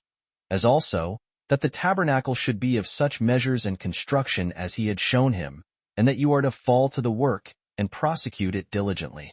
When he had said this, he showed them the 2 tables, with the 10 commandments engraven upon them, 5 upon each table, and the writing was by the hand of God. Chapter 6. Concerning the tabernacle which Moses built in the wilderness for the honor of God, and which seemed to be a temple. 1. Hereupon the Israelites rejoiced at what they had seen and heard of their conductor, and were not wanting in diligence according to their ability. For they brought silver and gold and brass, and of the best sorts of wood, and such as would not at all decay by putrefaction. Camel's hair also, and sheepskins, some of them dyed of a blue color, and some of a scarlet. Some brought the flour for the purple color, and others for white, with wool dyed by the flowers aforementioned, and fine linen and precious stones, which those that use costly ornaments set in ouches of gold. They brought also a great quantity of spices. 4 of these materials did Moses build the tabernacle, which did not at all differ from a movable and ambulatory temple. Now when these things were brought together with great diligence, for every one was ambitious to further the work even beyond their ability, he set architects over the works, and this by the command of God. And indeed the very same which the people themselves would have chosen, had the election been allowed to them. Now their names are set down in writing in the sacred books, and they were these: Bezaleel, the son of Uri, of the tribe of Judah, the grandson of Miriam, the sister of their conductor, and Aholiab, the son of Ahisamach, of the tribe of Dan. Now the people went on with what they had undertaken with so great alacrity, that Moses was obliged to restrain them, by making proclamation, that what had been brought was sufficient, as the artificers had informed him. So they fell to work upon the building of the tabernacle. Moses also informed them, according to the direction of God, both what the measures were to be, and its largeness, and how many vessels it ought to contain for the use of the sacrifices. The women also were ambitious to do their parts, about the garments of the priests, and about other things that would be wanted in this work, both for ornament and for the divine service itself. 2. Now when all things were prepared, the gold, and the silver, and the brass, and what was woven, Moses, when he had appointed beforehand that there should be a festival, and that sacrifices should be offered according to everyone's ability, reared up the tabernacle 12, and when he had measured the open court, 50 cubits broad and 100 long, he set up brazen pillars, 5 cubits high, 20 on each of the longer sides, and 10 pillars for the breadth behind. Every one of the pillars also had a ring. Their chapiters were of silver, but their bases were of brass. They resembled the sharp ends of spears, and were of brass, fixed into the ground. Cords were also put through the rings, and were tied at their farther ends to brass nails of a cubit long, which, at every pillar, were driven into the floor, and would keep the tabernacle from being shaken by the violence of winds. But a curtain of fine soft linen went round all the pillars, and hung down in a flowing and loose manner from their chapiters, and enclosed the whole space, and seemed not at all unlike to a wall about it. And this was the structure of 3 of the sides of this enclosure. But as for the 4th side, which was 50 cubits in extent, and was the front of the whole, 20 cubits of it were for the opening of the gates, wherein stood 2 pillars on each side, after the resemblance of open gates. These were made wholly of silver, and polished, and that all over, excepting the bases, which were of brass. Now on each side of the gates there stood 3 pillars, which were inserted into the concave bases of the gates, and were suited to them, and round them was drawn a curtain of fine linen. But to the gates themselves, which were 20 cubits in extent, and 5 in height, the curtain was composed of purple and scarlet and blue and fine linen, and embroidered with many and divers sorts of figures, excepting the figures of animals. Within these gates was the brazen laver for purification, having a basin beneath of the like matter, whence the priests might wash their hands and sprinkle their feet. And this was the ornamental construction of the enclosure about the court of the tabernacle, which was exposed to the open air. 3. As to the tabernacle itself, Moses placed it in the middle of that court, with its front to the east, that, when the sun arose, it might send its first rays upon it. Its length, when it was set up, was 30 cubits, and its breadth was 10 cubits. The one of its walls was on the south, and the other was exposed to the north, and on the back part of it remained the west. It was necessary that its height should be equal to its breadth, 10 cubits. There were also pillars made of wood, 20 on each side. They were wrought into a quadrangular figure, in breadth a cubit and a half, but the thickness was 4 fingers. They had thin plates of gold affixed to them on both sides, inwardly and outwardly. They had each of them 2 tenons belonging to them, inserted into their bases, and these were of silver, in each of which bases there was a socket to receive the tenon. But the pillars on the west wall were 6. Now all these tenons and sockets accurately fitted one another, insomuch that the joints were invisible, and both seemed to be one entire and united wall. It was also covered with gold, both within and without. The number of pillars was equal on the opposite sides, and there were on each part 20, and every one of them had the 3rd part of a span in thickness, so that the number of 30 cubits were fully made up between them. But as to the wall behind, where the 6 pillars made up together only 9 cubits, they made 2 other pillars, and cut them out of 1 cubit, which they placed in the corners, and made them equally fine with the other. Now every one of the pillars had rings of gold affixed to their fronts outward, as if they had taken root in the pillars, and stood one row over against another round about, through which were inserted bars gilt over with gold, each of them 5 cubits long, and these bound together the pillars, the head of one bar running into another, after the nature of one tenon inserted into another. But for the wall behind, there was but 1 row of bars that went through all the pillars, into which row ran the ends of the bars on each side of the longer walls, the male with its female being so fastened in their joints that they held the whole firmly together. And for this reason was all this joined so fast together that the tabernacle might not be shaken, either by the winds or by any other means, but that it might preserve itself quiet and immovable continually. 4. As for the inside, Moses parted its length into 3 partitions. At the distance of 10 cubits from the most secret end, Moses placed 4 pillars, the workmanship of which was the very same with that of the rest. and they stood upon the like bases with them, each a small matter distant from his fellow.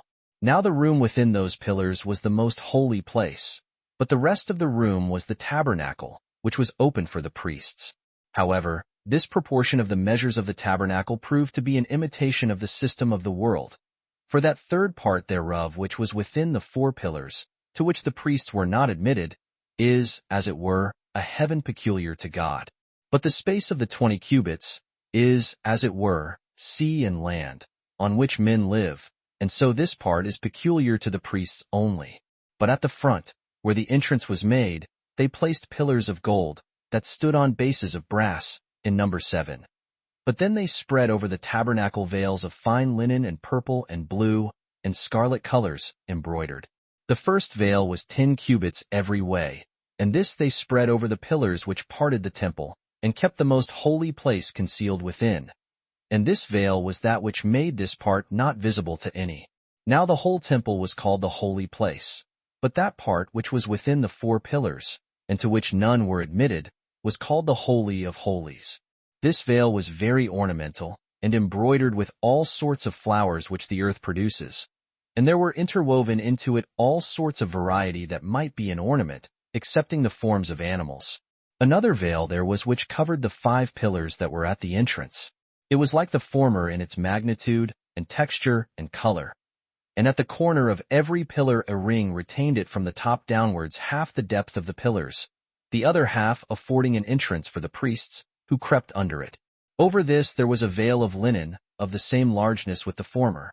It was to be drawn this way or that way by cords, the rings of which, fixed to the texture of the veil, and to the cords also, were subservient to the drawing and undrawing of the veil, and to the fastening it at the corner, that then it might be no hindrance to the view of the sanctuary, especially on solemn days, but that on other days, and especially when the weather was inclined to snow, it might be expanded, and afford a covering to the veil of divers colors.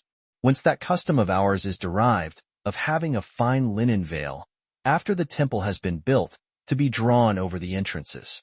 But the 10 other curtains were 4 cubits in breadth, and 28 in length, and had golden clasps, in order to join the one curtain to the other, which was done so exactly that they seemed to be one entire curtain.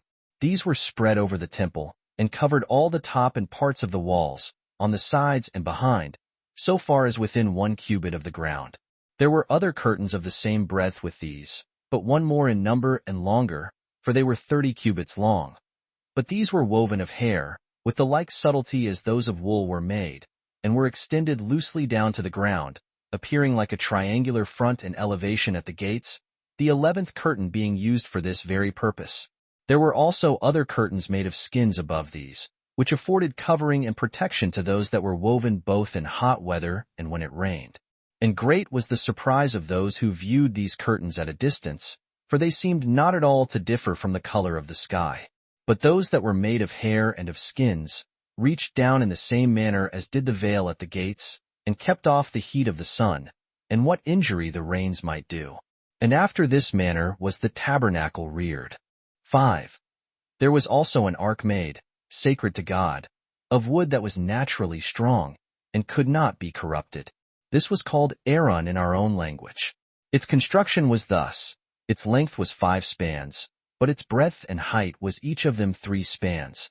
It was covered all over with gold, both within and without, so that the wooden part was not seen. It had also a cover united to it, by golden hinges, after a wonderful manner, which cover was every way evenly fitted to it, and had no eminences to hinder its exact conjunction. There were also 2 golden rings belonging to each of the longer boards, and passing through the entire wood, and through them gilt bars passed along each board, that it might thereby be moved and carried about, as occasion should require. For it was not drawn in a cart by beasts of burden, but borne on the shoulders of the priests. Upon this its cover were 2 images, which the Hebrews call cherubims. They are flying creatures, but their form is not like to that of any of the creatures which men have seen, though Moses said he had seen such beings near the throne of God. In this ark he put the 2 tables whereon the 10 commandments were written, 5 upon each table, and 2.5 upon each side of them. And this ark he placed in the most holy place. 6. But in the holy place he placed a table, like those at Delphi. Its length was 2 cubits, and its breadth 1 cubit, and its height 3 spans. It had feet also, the lower half of which were complete feet, resembling those which the Dorians put to their bedsteads, but the upper parts towards the table were wrought into a square form. The table had a hollow towards every side, having a ledge of 4 fingers' depth that went round about like a spiral, both on the upper and lower part of the body of the work. Upon every one of the feet was there also inserted a ring, not far from the cover, through which went bars of wood beneath, but gilded, to be taken out upon occasion, there being a cavity where it was joined to the rings. For they were not entire rings, but before they came quite round they ended in acute points, the one of which was inserted into the prominent part of the table, and the other into the foot, and by these it was carried when they journeyed. Upon this table, which was placed on the north side of the temple, not far from the most holy place, were laid 12 unleavened loaves of bread, 6 upon each heap, one above another. They were made of 2 tenth deals of the purest flour, which tenth deal, an omer, is a measure of the Hebrews, containing 7 Athenian caudello. And above those loaves were put 2 vials full of frankincense. Now after 7 days other loaves were brought in their stead, on the day which is by us called the Sabbath, for we call the 7th day the Sabbath. But for the occasion of this intention of placing loaves here, we will speak to it in another place. 7. Over against this table, near the southern wall, was set a candlestick of cast gold, hollow within, being of the weight of 100 pounds, which the Hebrews call chinchairs. If it be turned into the Greek language, it denotes a talent. It was made with its knops, and lilies, and pomegranates, and bowls, which ornaments amounted to 70 in all, by which means the shaft elevated itself on high from a single base, and spread itself into as many branches as there are planets, including the sun among them. It terminated in 7 heads, in one row, all standing parallel to one another. And these branches carried 7 lamps, one by one, in imitation of the number of the planets. These lamps looked to the east and to the south, the candlestick being situate obliquely. 8. Now between this candlestick and the table, which, as we said, were within the sanctuary, was the altar of incense, made of wood indeed, but of the same wood of which the foregoing vessels were made, such as was not liable to corruption. It was entirely crusted over with a golden plate. Its breadth on each side was a cubit, but the altitude double. Upon it was a grate of gold, that was extant above the altar, which had a golden crown encompassing it round about, whereto belonged rings and bars, by which the priests carried it when they journeyed. Before this tabernacle there was reared a brazen altar, but it was within made of wood, 5 cubits by measure on each side, but its height was but 3, in like manner adorned with brass plates as bright as gold. It had also a brazen hearth of network, for the ground underneath received the fire from the hearth, because it had no basis to receive it. Hard by this altar lay the basins, and the vials, and the censers, and the cauldrons, made of gold. But the other vessels, made for the use of the sacrifices, were all of brass. And such was the construction of the tabernacle, and these were the vessels thereto belonging. Chapter 7. Concerning the garments of the priests, and of the high priest. 1. There were peculiar garments appointed for the priests, and for all the rest, which they call kohanoio, priestly, garments, as also for the high priests, which they call kohanoio rabbi, and denote the high priest garments. Such was therefore the habit of the rest. But when the priest approaches the sacrifices, he purifies himself with the purification which the law prescribes. And in the first place, he puts on that which is called machanes, which means somewhat that is fast tied.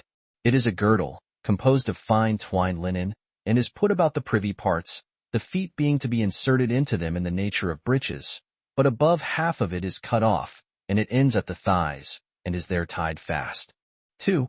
Over this he wore a linen vestment, made of fine flax doubled. It is called chethon, and denotes linen, for we call linen by the name of chethon. This vestment reaches down to the feet, and sits close to the body, and has sleeves that are tied fast to the arms. It is girded to the breast a little above the elbows, by a girdle often going round, for fingers broad, but so loosely woven, that you would think it were the skin of a serpent. It is embroidered with flowers of scarlet, and purple, and blue, and fine twined linen, but the warp was nothing but fine linen. The beginning of its circumvolution is at the breast, and when it has gone off and round it is there tied, and hangs loosely there down to the ankles. I mean this, all the time the priest is not about any laborious service, for in this position it appears in the most agreeable manner to the spectators. But when he is obliged to assist at the offering sacrifices, and to do the appointed service, that he may not be hindered in his operations by its motion, he throws it to the left, and bears it on his shoulder.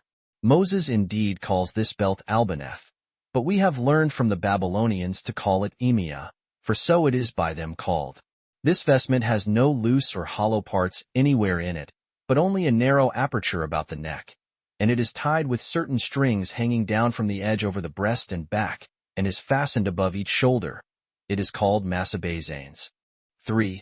Upon his head he wears a cap, not brought to a conic form nor encircling the whole head, but still covering more than the half of it, which is called masnaimps, and its make is such that it seems to be a crown, being made of thick swathes, but the contexture is of linen, and it is doubled round many times and sewed together, besides which a piece of fine linen covers the whole cap from the upper part, and reaches down to the forehead, and hides the seams of the swathes, which would otherwise appear indecently.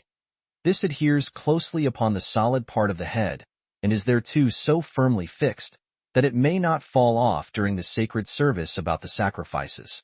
So we have now shown you what is the habit of the generality of the priests. 4. The high priest is indeed adorned with the same garments that we have described, without abating one. Only over these he puts on a vestment of a blue color. This also is a long robe, reaching to his feet. In our language it is called mir, and is tied round with a girdle, embroidered with the same colors and flowers as the former, with a mixture of gold interwoven. To the bottom of which garment are hung fringes, in color like pomegranates, with golden bells 13 by a curious and beautiful contrivance, so that between 2 bells hangs a pomegranate, and between 2 pomegranates a bell. Now this vesture was not composed of 2 pieces, nor was it sewed together upon the shoulders and the sides, but it was one long vestment so woven as to have an aperture for the neck, not an oblique one, but parted all along the breast and the back. A border also was sewed to it, lest the aperture should look too indecently. It was also parted where the hands were to come out. 5. Besides these, the high priest put on a third garment, which was called the ephod, which resembles the epimes of the Greeks. Its make was after this manner. It was woven to the depth of a cubit, of several colors, with gold intermixed and embroidered, but it left the middle of the breast uncovered. It was made with sleeves also, nor did it appear to be at all differently made from a short coat. But in the void place of this garment there was inserted a piece of the bigness of a span, embroidered with gold, and the other colors of the ephod, and was called esin, the breastplate, which in the Greek language signifies the oracle. This piece exactly filled up the void space in the ephod. It was united to it by golden rings at every corner, the like rings being annexed to the ephod, and a blue riband was made use of to tie them together by those rings. And that the space between the rings might not appear empty, they contrived to fill it up with stitches of blue ribbons. There were also 2 sardonyxes upon the ephod, at the shoulders, to fasten it in the nature of buttons, having each end running to the sardonyxes of gold, that they might be buttoned by them. On these were engraven the names of the sons of Jacob, in our own country letters, and in our own tongue, 6 on each of the stones, on either side. And the elder sons' names were on the right shoulder. 12 stones also there were upon the breastplate, extraordinary in largeness and beauty, and they were an ornament not to be purchased by men, because of their immense value.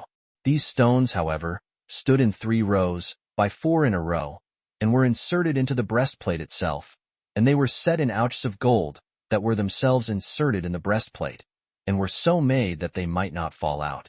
Now the first 3 stones were a sardonyx, a topaz, and an emerald. The second row contained a carbuncle, a jasper, and a sapphire.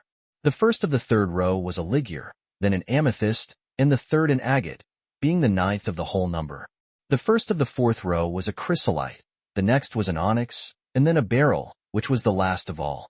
Now the names of all those sons of Jacob were engraven in these stones, whom we esteem the heads of our tribes, each stone having the honor of a name, in the order according to which they were born. And whereas the rings were too weak of themselves to bear the weight of the stones, they made 2 other rings of a larger size, at the edge of that part of the breastplate which reached to the neck, and inserted into the very texture of the breastplate, to receive chains finely wrought, which connected them with golden bands to the tops of the shoulders, whose extremity turned backwards and went into the ring on the prominent back part of the ephod. And this was for the security of the breastplate, that it might not fall out of its place. There was also a girdle sewed to the breastplate, which was of the forementioned colors, with gold intermixed, which, when it had gone once round, was tied again upon the seam and hung down. There were also golden loops that admitted its fringes at each extremity of the girdle, and included them entirely.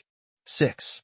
The high priest's mitre was the same that we described before, and was wrought like that of all the other priests, above which there was another, with swathes of blue embroidered, and round it was a golden crown polished, of 3 rows, one above another, out of which arose a cup of gold, which resembled the herb which we call saccharus, but those Greeks that are skillful in botany call it hyoscyamus.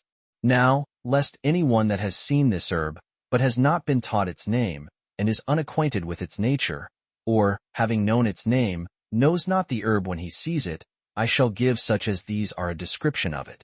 This herb is oftentimes in tallness above 3 spans, but its root is like that of a turnip, for he that should compare it thereto would not be mistaken. But its leaves are like the leaves of mint. Out of its branches it sends out a calyx, cleaving to the branch, and a coat encompasses it, which it naturally puts off when it is changing, in order to produce its fruit. This calyx is of the bigness of the bone of the little finger, but in the compass of its aperture is like a cup. This I will further describe, for the use of those that are unacquainted with it. Suppose a sphere be divided into 2 parts, round at the bottom, but having another segment that grows up to a circumference from that bottom. Suppose it become narrower by degrees, and that the cavity of that part grow decently smaller, and then gradually grow wider again at the brim, such as we see in the navel of a pomegranate, with its notches.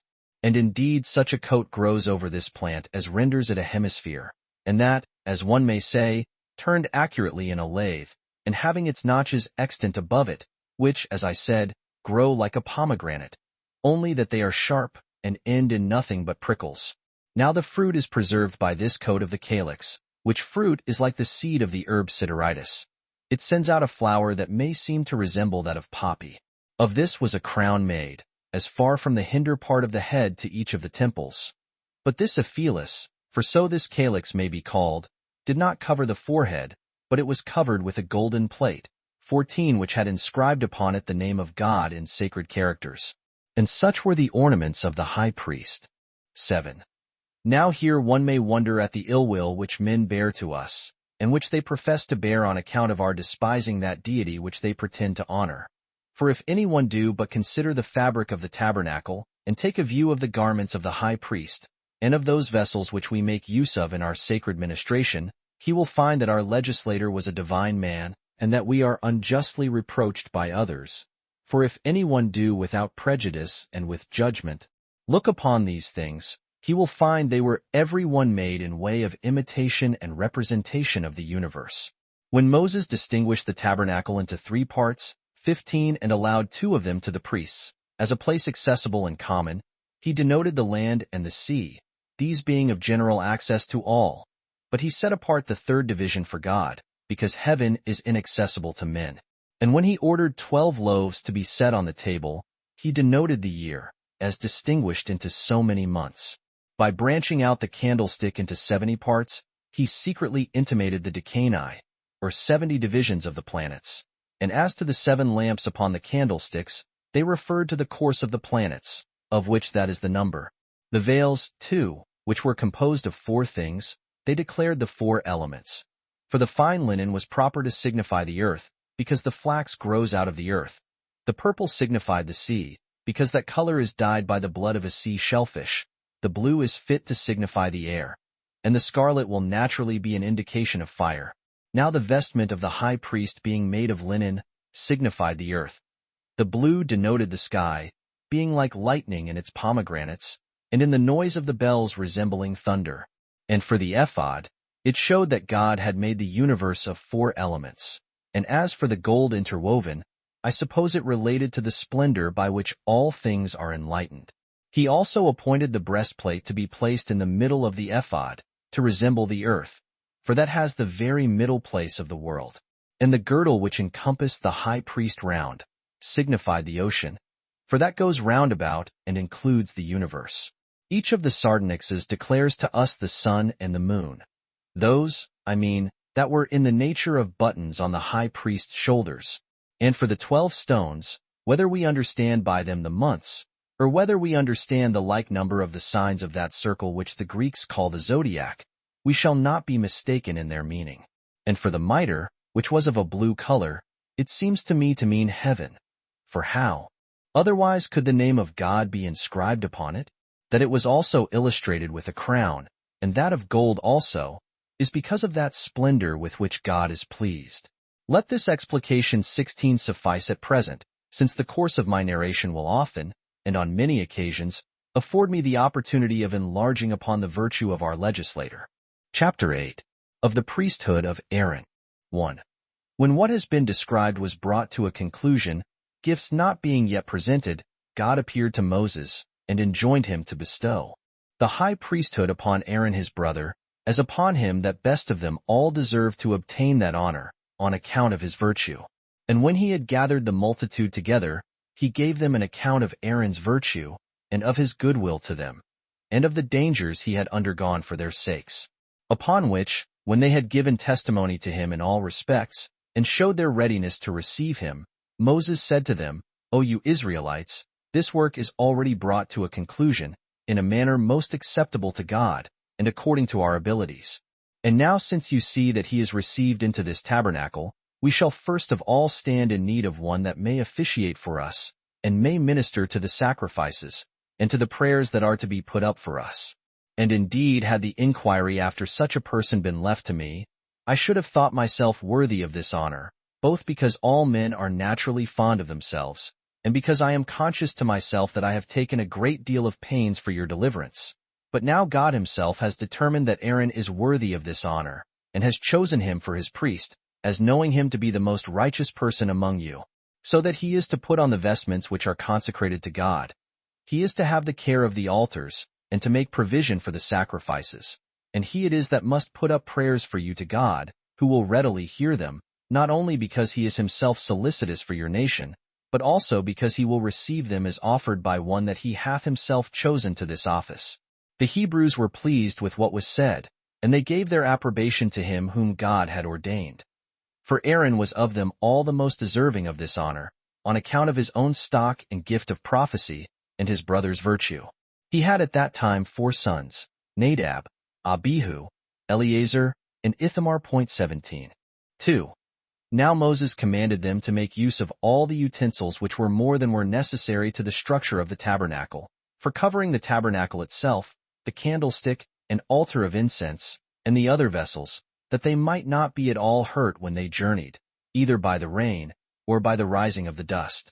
And when he had gathered the multitude together again, he ordained that they should offer half a shekel for every man, as an oblation to God, which shekel is a piece among the Hebrews, and is equal to 4 Athenian drachmae. 18. Whereupon they readily obeyed what Moses had commanded, and the number of the offers was 605,550. Now this money that was brought by the men that were free was given by such as were about 20 years old, but under 50, and what was collected was spent in the uses of the tabernacle. 3. Moses now purified the tabernacle and the priests, which purification was performed after the following manner. He commanded them to take 500 shekels of choice myrrh, an equal quantity of cassia, and half the foregoing weight of cinnamon and calamus. This last is a sort of sweet spice. To beat them small, and wet them with an hin of oil of olives, and hin is our own country measure, and contains 2 Athenian choas, or congiuses. Then mix them together, and boil them, and prepare them after the art of the apothecary, and make them into a very sweet ointment. And afterward to take it to anoint and to purify the priests themselves, and all the tabernacle, as also the sacrifices. There were also many, and those of various kinds, of sweet spices, that belonged to the tabernacle, and such as were of very great price, and were brought to the golden altar of incense, the nature of which I do not now describe, lest it should be troublesome to my readers. But incense 19 was to be offered twice a day, both before sunrising and at sunsetting. They were also to keep oil already purified for the lamps, 3 of which were to give light all day long, 20 upon the sacred candlestick, before God, and the rest were to be lighted at the evening. 4. Now all was finished. Bezaleel and Aholiab appeared to be the most skillful of the workmen, for they invented finer works than what others had done before them, and were of great abilities to gain notions of what they were formerly ignorant of, and of these, Bezaleel was judged to be the best. Now the whole time they were about this work was the interval of 7 months, and after this it was that was ended the first year since their departure out of Egypt. But at the beginning of the second year, on the month Antiquities, as the Macedonians call it, but on the month Nisan, as the Hebrews call it, on the new moon, they consecrated the tabernacle and all its vessels, which I have already described. 5. Now God showed himself pleased with the work of the Hebrews, and did not permit their labors to be in vain. Nor did he disdain to make use of what they had made, but he came and sojourned with them, and pitched his tabernacle in the holy house. And in the following manner did he come to it. The sky was clear, but there was a mist over the tabernacle only, encompassing it, but not with such a very deep and thick cloud as is seen in the winter season, nor yet in so thin a one as men might be able to discern anything through it, but from it there dropped a sweet dew, and such a one as showed the presence of God to those that desired and believed it. 6. Now when Moses had bestowed such honorary presents on the workmen, as it was fit they should receive, who had wrought so well, he offered sacrifices in the open court of the tabernacle, as God commanded him, a bull, a ram, and a kid of the goats, for a sign offering. Now I shall speak of what we do in our sacred offices in my discourse about sacrifices, and therein shall inform men in what cases Moses bid us offer a whole burnt offering, and in what cases the law permits us to partake of them as of food. And when Moses had sprinkled Aaron's vestments, himself and his sons, with the blood of the beasts that were slain, and had purified them with spring waters and ointment, they became God's priests. After this manner did he consecrate them and their garments for 7 days together. The same he did to the tabernacle, and the vessels thereto belonging, both with oil first incensed, as I said, and with the blood of bulls and of rams, slain day by day one, according to its kind. But on the 8th day he appointed a feast for the people, and commanded them to offer sacrifice according to their ability. Accordingly they contended one with another, and were ambitious to exceed each other in the sacrifices which they brought, and so fulfilled Moses' injunctions. But as the sacrifices lay upon the altar, a sudden fire was kindled from among them of its own accord, and appeared to the sight like fire from a flash of lightning, and consumed whatsoever was upon the altar. 7. Hereupon an affliction befell Aaron, considered as a man and a father, but was undergone by him with true fortitude. For he had indeed a firmness of soul in such accidents, and he thought this calamity came upon him according to God's will. For whereas he had 4 sons, as I said before, the 2 elder of them, Nadab and Abihu, did not bring those sacrifices which Moses bade them bring, but which they used to offer formerly, and were burnt to death. Now when the fire rushed upon them, and began to burn them, nobody could quench it. Accordingly they died in this manner. And Moses bid their father and their brethren to take up their bodies, to carry them out of the camp, and to bury them magnificently. Now the multitude lamented them, and were deeply affected at this their death, which so unexpectedly befell them. But Moses entreated their brethren and their father not to be troubled for them, and to prefer the honor of God before their grief about them. For Aaron had already put on his sacred garments. 8. But Moses refused all that honor which he saw the multitude ready to bestow upon him, and attended to nothing else but the service of God. He went no more up to Mount Sinai, but he went into the tabernacle, and brought back answers from God for what he prayed for.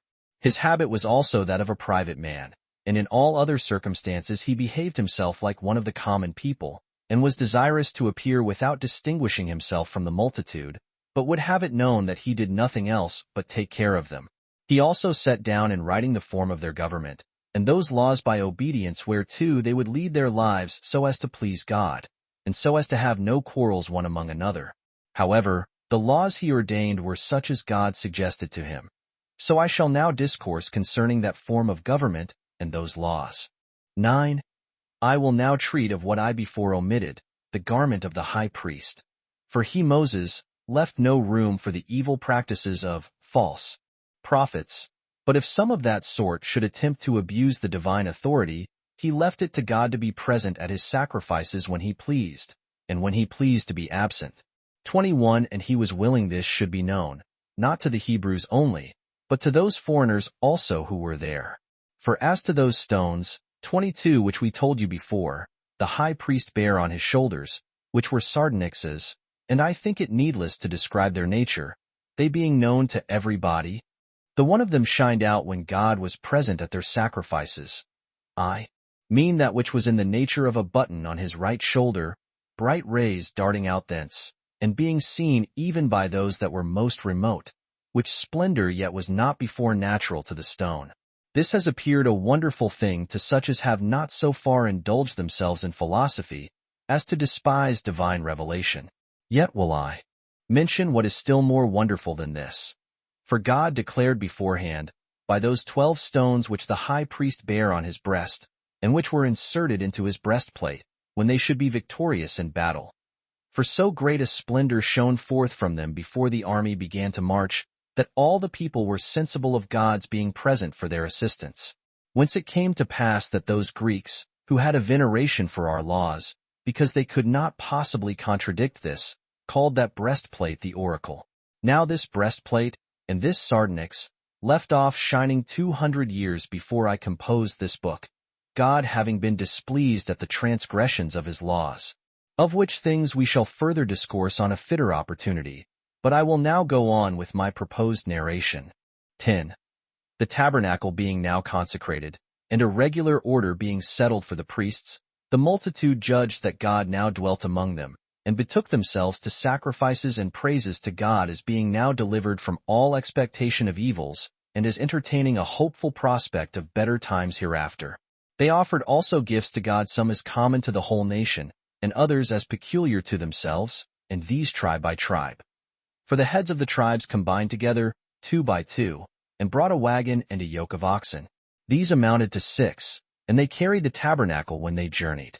Besides which, each head of a tribe brought a bowl, and a charger, and a spoon, of 10 derricks, full of incense. Now the charger and the bowl were of silver, and together they weighed 200 shekels, but the bowl cost no more than 70 shekels. And these were full of fine flour mingled with oil, such as they used on the altar about the sacrifices. They brought also a young bullock and a ram, with a lamb of a year old, for a whole burnt offering, as also a goat for the forgiveness of sins. Every one of the heads of the tribes brought also other sacrifices, called peace offerings, for every day 2 bulls and 5 rams, with lambs of a year old, and kids of the goats. These heads of tribes were 12 days in sacrificing, one sacrificing every day. Now Moses went no longer up to Mount Sinai, but went into the tabernacle and learned of God what they were to do, and what laws should be made, which laws were preferable to what have been devised by human understanding, and proved to be firmly observed for all time to come, as being believed to be the gift of God, insomuch that the Hebrews did not transgress any of those laws, either as tempted in times of peace by luxury, or in times of war by distress of affairs. But I say no more here concerning them, because I have resolved to compose another work concerning our laws. Chapter 9. The manner of our offering sacrifices. 1. I will now, however, make mention of a few of our laws which belong to purifications, and the like sacred offices, since I am accidentally come to this matter of sacrifices. These sacrifices were of 2 sorts. Of those sorts one was offered for private persons, and the other for the people in general, and they are done in 2 different ways. In the one case, what is slain is burnt, as a whole burnt offering, whence that name is given to it, but the other is a thank offering, and is designed for feasting those that sacrifice. I will speak of the former. Suppose a private man offer a burnt offering, he must slay either a bull, a lamb, or a kid of the goats, and the 2 latter of the first year, though of bulls he is permitted to sacrifice those of a greater age. But all burnt offerings are to be of males. When they are slain, the priests sprinkle the blood round about the altar. They then cleanse the bodies, and divide them into parts, and salt them with salt, and lay them upon the altar, while the pieces of wood are piled one upon another, and the fire is burning. They next cleanse the feet of the sacrifices and the inwards in an accurate manner and so lay them to the rest to be purged by the fire, while the priests receive the hides. This is the way of offering a burnt offering. 2. But those that offer thank offerings do indeed sacrifice the same creatures, but such as are unblemished and above a year old. However, they may take either males or females. They also sprinkle the altar with their blood, but they lay upon the altar the kidneys and the caul, and all the fat, and the lobe of the liver, together with the rump of the lamb. Then, giving the breast and the right shoulder to the priests, the offerers feast upon the remainder of the flesh for 2 days, and what remains they burn. 3. The sacrifices for sins are offered in the same manner as is the thank offering. But those who are unable to purchase complete sacrifices offer 2 pigeons or turtle doves, the one of which is made a burnt offering to God, the other they give as food to the priests. But we shall treat more accurately about the oblation of these creatures in our discourse concerning sacrifices. But if a person fall into sin by ignorance, he offers an ewe lamb, or a female kid of the goats of the same age. And the priests sprinkle the blood at the altar, not after the former manner, but at the corners of it. They also bring the kidneys and the rest of the fat, together with the lobe of the liver, to the altar, while the priests bear away the hides and the flesh, and spend it in the holy place on the same day. 23 For the law does not permit them to leave of it until the morning. But if any one sin, and is conscious of it himself, but hath nobody that can prove it upon him, he offers a ram, the law enjoining him so to do, the flesh of which the priests eat, as before, in the holy place on the same day. And if the rulers offer sacrifices for their sins, they bring the same oblations that private men do. Only they so far differ, that they are to bring for sacrifices a bull or a kid of the goats, both males. 4. Now the law requires, both in private and public sacrifices, that the finest flour be also brought. For a lamb the measure of 1/10 deal, for a ram 2, and for a bull 3. This they consecrate upon the altar, when it is mingled with oil, for oil is also brought by those that sacrifice. For a bull the half of an hin, and for a ram the 3rd part of the same measure, and 1/4 of it for a lamb. This hin is an ancient Hebrew measure, and is equivalent to 2 Athenian choas, or congiuses. They bring the same quantity of oil which they do of wine, and they pour the wine about the altar.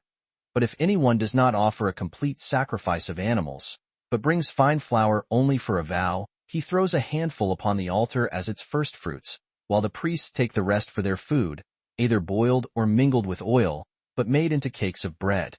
But whatsoever it be that a priest himself offers, it must of necessity be all burnt.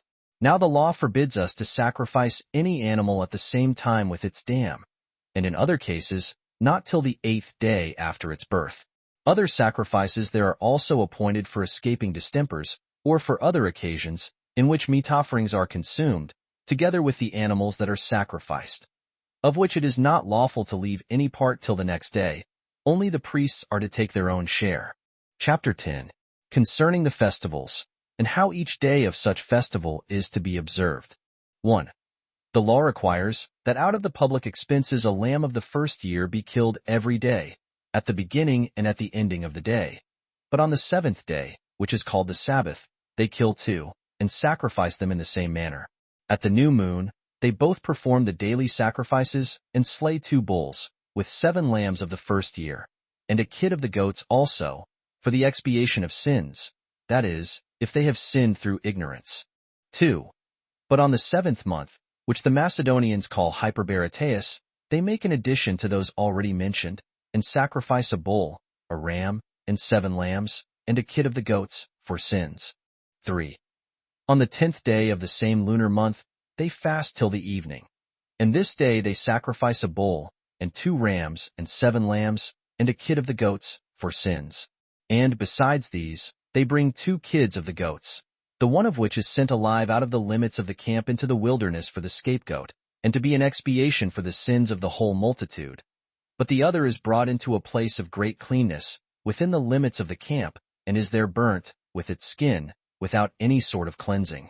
With this goat was burnt a bull, not brought by the people, but by the high priest at his own charges, which, when it was slain, he brought of the blood into the holy place, together with the blood of the kid of the goats, and sprinkled the ceiling with his finger 7 times, as also its pavement, and again as often toward the most holy place, and about the golden altar. He also at last brings it into the open court, and sprinkles it about the great altar. Besides this, they set the extremities, and the kidneys, and the fat, with the lobe of the liver, upon the altar. The high priest likewise presents a ram to God as a burnt offering. For, upon the 15th day of the same month, when the season of the year is changing for winter, the law enjoins us to pitch tabernacles in every one of our houses, so that we preserve ourselves from the cold of that time of the year. As also that when we should arrive at our own country, and come to that city which we should have then for our metropolis, because of the temple therein to be built, and keep a festival for 8 days, and offer burnt offerings, and sacrifice thank offerings, that we should then carry in our hands a branch of myrtle and willow, and a bough of the palm tree, with the addition of the palm citron. That the burnt offering on the first of those days was to be a sacrifice of 13 bulls, and 14 lambs and 15 rams, with the addition of a kid of the goats, as an expiation for sins. And on the following days the same number of lambs and of rams, with the kids of the goats, but abating one of the bulls every day till they amounted to 7 only. On the 8th day all work was laid aside, and then, as we said before, they sacrificed to God a bullock, a ram, and 7 lambs, with a kid of the goats, for an expiation of sins. And this is the accustomed solemnity of the Hebrews, when they pitch their tabernacles. 24. 5. In the month of Xanthicus, which is by us called Nisan, and is the beginning of our year, on the 14th day of the lunar month, when the sun is in Aries. For in this month it was that we were delivered from bondage under the Egyptians. The law ordained that we should every year slay that sacrifice which I before told you we slew when we came out of Egypt, and which was called the Passover. And so we do celebrate this Passover in companies, leaving nothing of what we sacrifice till the day following. The feast of unleavened bread succeeds that of the Passover, and falls on the 15th day of the month, and continues 7 days, wherein they feed on unleavened bread, on every one of which days 2 bulls are killed, and 1 ram, and 7 lambs. Now these lambs are entirely burnt, besides the kid of the goats which is added to all the rest, for sins. For it is intended as a feast for the priest on every one of those days. But on the 2nd day of unleavened bread, which is the 16th day of the month, they first partake of the fruits of the earth, for before that day they do not touch them. And while they suppose it proper to honor God, from whom they obtain this plentiful provision, in the first place, they offer the first fruits of their barley, and that in the manner following. They take a handful of the ears and dry them, then beat them small, and purge the barley from the bran. They then bring 1/10 deal to the altar, to God, and casting 1 handful of it upon the fire, they leave the rest for the use of the priest. And after this it is that they may publicly or privately reap their harvest. They also at this participation of the first fruits of the earth, sacrifice a lamb, as a burnt offering to God. 6. When a week of weeks has passed over after this sacrifice, which weeks contain 49 days, on the 50th day, which is Pentecost, but is called by the Hebrews Asartha, which signifies Pentecost, they bring to God a loaf, made of wheat flour, of 2/10 deals with leaven. And for sacrifices they bring 2 lambs, and when they have only presented them to God, they are made ready for supper for the priests, nor is it permitted to leave anything of them till the day following. They also slay 3 bullocks for a burnt offering, and 2 rams, and 14 lambs, with 2 kids of the goats, for sins. Nor is there any one of the festivals, but in it they offer burnt offerings. They also allow themselves to rest on every one of them. Accordingly, the law prescribes in them all what kinds they are to sacrifice, and how they are to rest entirely, and must slay sacrifices, in order to feast upon them. 7. However, out of the common charges, baked bread was set on the table of showbread, without leaven, of 24/10 deals of flour, for so much is spent upon this bread. 2 heaps of these were baked. They were baked the day before the Sabbath, but were brought into the holy place on the morning of the Sabbath, and set upon the holy table, 6 on a heap, 1 loaf still standing over against another, where 2 golden cups full of frankincense were also set upon them. And there they remained till another Sabbath. And then other loaves were brought in their stead, while the loaves were given to the priests for their food, and the frankincense was burnt in that sacred fire wherein all their offerings were burnt also. and so other frankincense was set upon the loaves instead of what was there before. The high priest also, of his own charges, offered a sacrifice, and that twice every day. It was made of flour mingled with oil, and gently baked by the fire. The quantity was 1/10 deal of flour. He brought the half of it to the fire in the morning, and the other half at night. The account of these sacrifices I shall give more accurately hereafter, but I think I have premised what for the present may be sufficient concerning them. Chapter 11. Of the Purifications. 1. Moses took out the tribe of Levi from communicating with the rest of the people, and set them apart to be a holy tribe, and purified them by water taken from perpetual springs, and with such sacrifices as were usually offered to God on the like occasions. He delivered to them also the tabernacle, and the sacred vessels, and the other curtains, which were made for covering the tabernacle, that they might minister under the conduct of the priests, who had been already consecrated to God. 2. He also determined concerning animals, which of them might be used for food, and which they were obliged to abstain from, which matters, when this work shall give me occasion, shall be further explained. And the causes shall be added by which he was moved to allot some of them to be our food, and enjoined us to abstain from others. However, he entirely forbade us the use of blood for food, and esteemed it to contain the soul and spirit.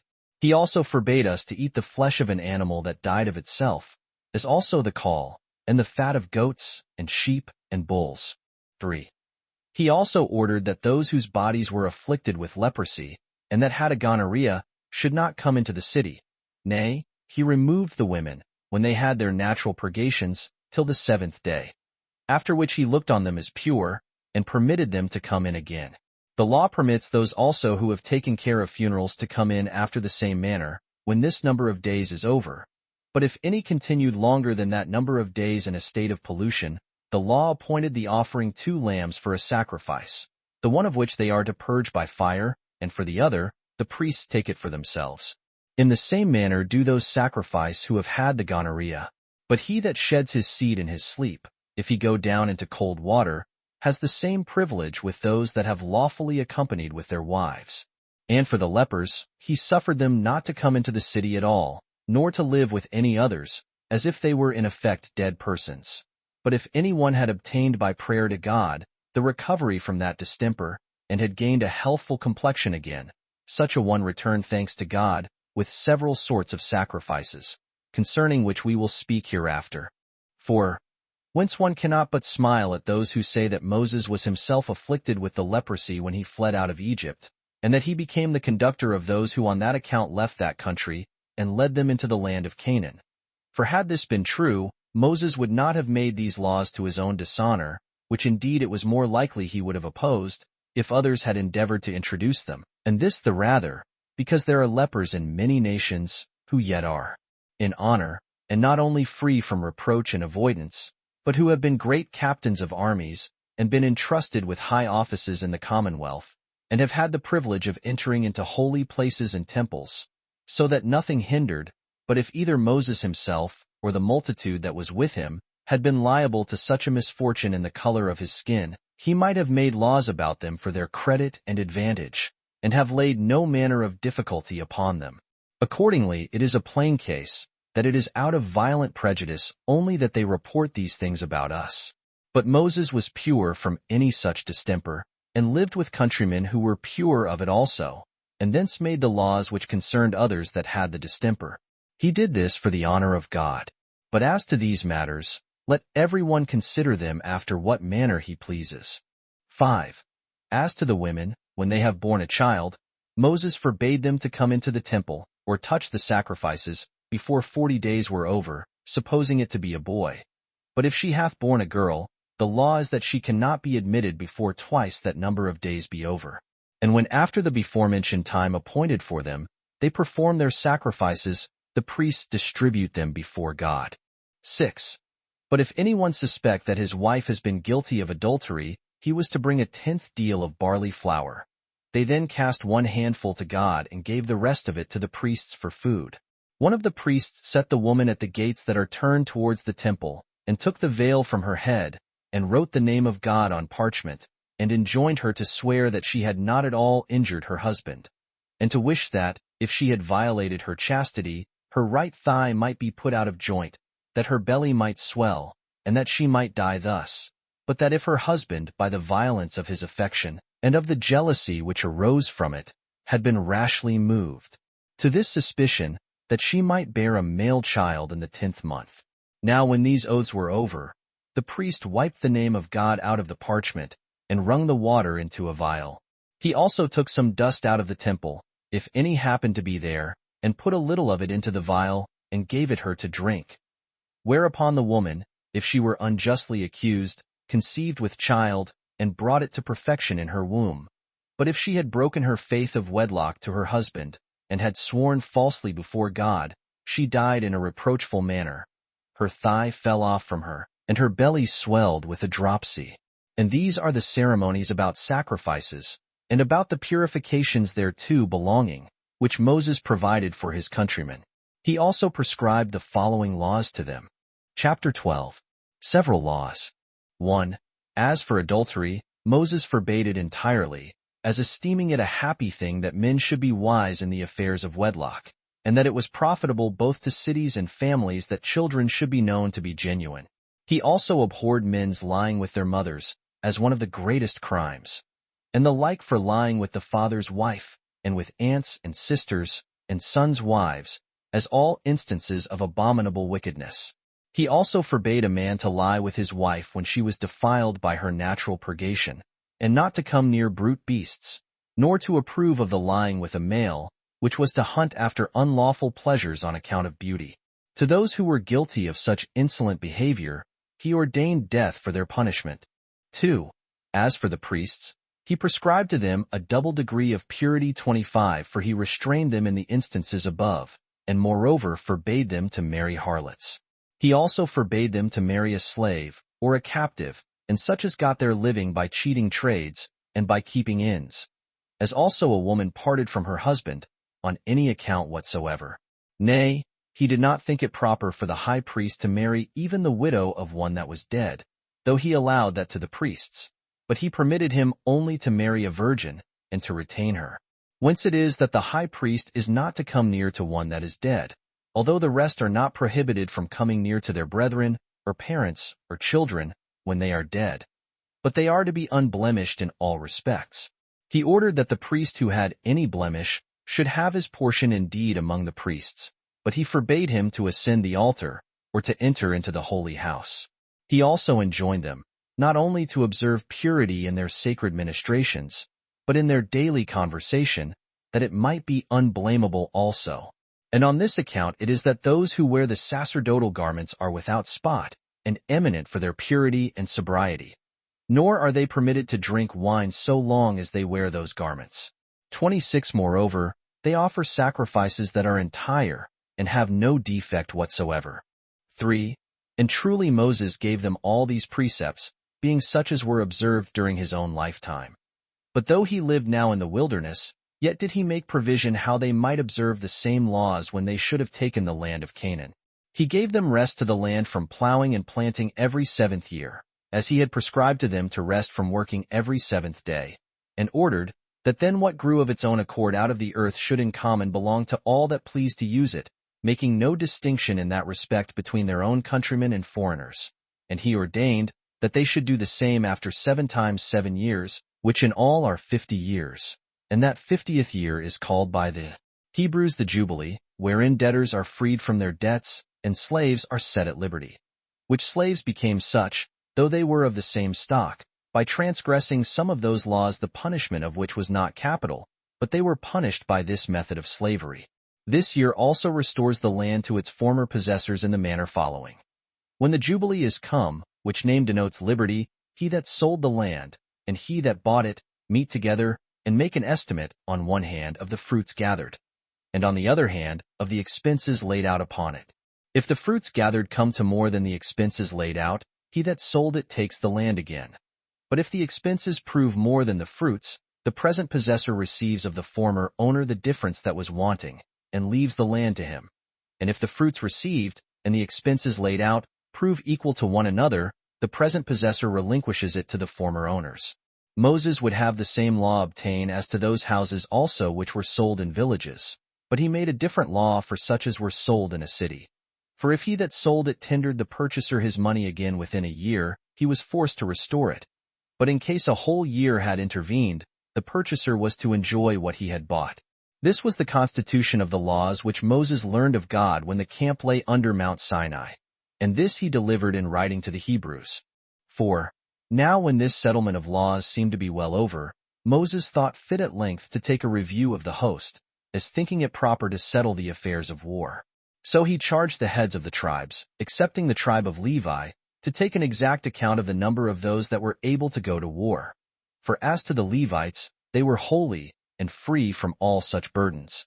Now when the people had been numbered, there were found 600,000 that were able to go to war, from 20 to 50 years of age, besides 3,650. Instead of Levi, Moses took Manasseh, the son of Joseph, among the heads of tribes, and Ephraim instead of Joseph. It was indeed the desire of Jacob himself to Joseph, that he would give him his sons to be his own by adoption, as I have before related. 5. When they set up the tabernacle, they received it into the midst of their camp, 3 of the tribes pitching their tents on each side of it, and roads were cut through the midst of these tents.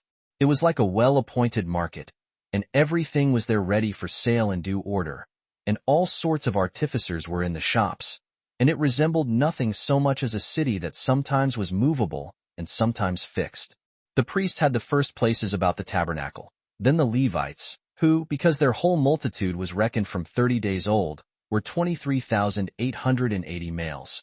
And during the time that the cloud stood over the tabernacle, they thought proper to stay in the same place, as supposing that God there inhabited among them. But when that removed, they journeyed also. 6. Moreover, Moses was the inventor of the form of their trumpet, which was made of silver. Its description is this. In length, it was little less than a cubit. It was composed of a narrow tube, somewhat thicker than a flute, but with so much breadth as was sufficient for admission of the breath of a man's mouth. It ended in the form of a bell, like common trumpets. Its sound was called in the Hebrew tongue asasra. 2 of these being made, one of them was sounded when they required the multitude to come together to congregations.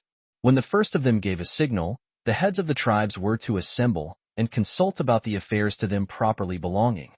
But when they gave the signal by both of them, they called the multitude together. Whenever the tabernacle was removed, it was done in this solemn order. At the first alarm of the trumpet, those whose tents were on the east quarter prepared to remove. When the second signal was given, those that were on the south quarter did the like.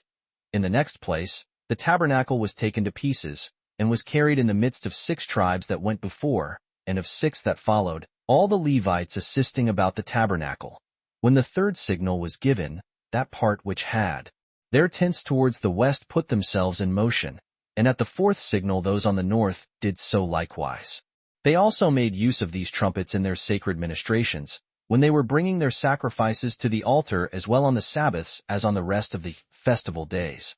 And now it was that Moses offered that sacrifice which was called the Passover in the wilderness, as the first he had offered after the departure out of Egypt. Chapter 13. Moses removed from Mount Sinai, and conducted the people to the borders of the Canaanites. A little while afterwards he rose up, and went from Mount Sinai. And having passed through several mansions, of which we will speak, he came to a place called Hazeroth, where the multitude began again to be mutinous, and to Moses for the misfortunes they had suffered their travels, and that when he had persuaded to leave a good land, they at once had lost land, and instead of that happy state he had them, they were still wandering in their miserable condition, being already in want of water, and if the manna should happen to fail, must then utterly perish. Yet while they spake many and sore things against there was one of them who exhorted them to be unmindful of Moses, and of what great pains he had been at about their common safety, not to despair of assistance from God. The multitude thereupon became still more unruly and mutinous against Moses than before. Hereupon Moses, although he was so basely abused by them, encouraged them in their despairing condition and promised that he would procure them a quantity of flesh meat, and that not for a few days only, but for many days. This they were not to believe, and when one of them asked, whence he could obtain such vast plenty of what he promised, he replied, Neither God nor I, we hear such opprobrious language from will leave off our labors for you. And this soon appear also. As soon as ever he had said this, the whole camp was filled with quails. They stood round about them, and gathered great numbers. However, it was not long ere God punished the Hebrews for their insolence. Those reproaches they had used towards him, no small number of them died. And still to this day the place retains the memory of this destruction and is named Kibroth-hattaavah, which is graves of lust. Chapter 14. How Moses sent some persons to search out the land of the Canaanites, and the largeness of their cities. And further that when those who were sent were returned, after 40 days and reported that they should not be a match for them, and extolled the strength of the Canaanites, the multitude were disturbed and fell into despair, and were resolved to stone Moses, and to return back again into Egypt, and serve the Egyptians. 1.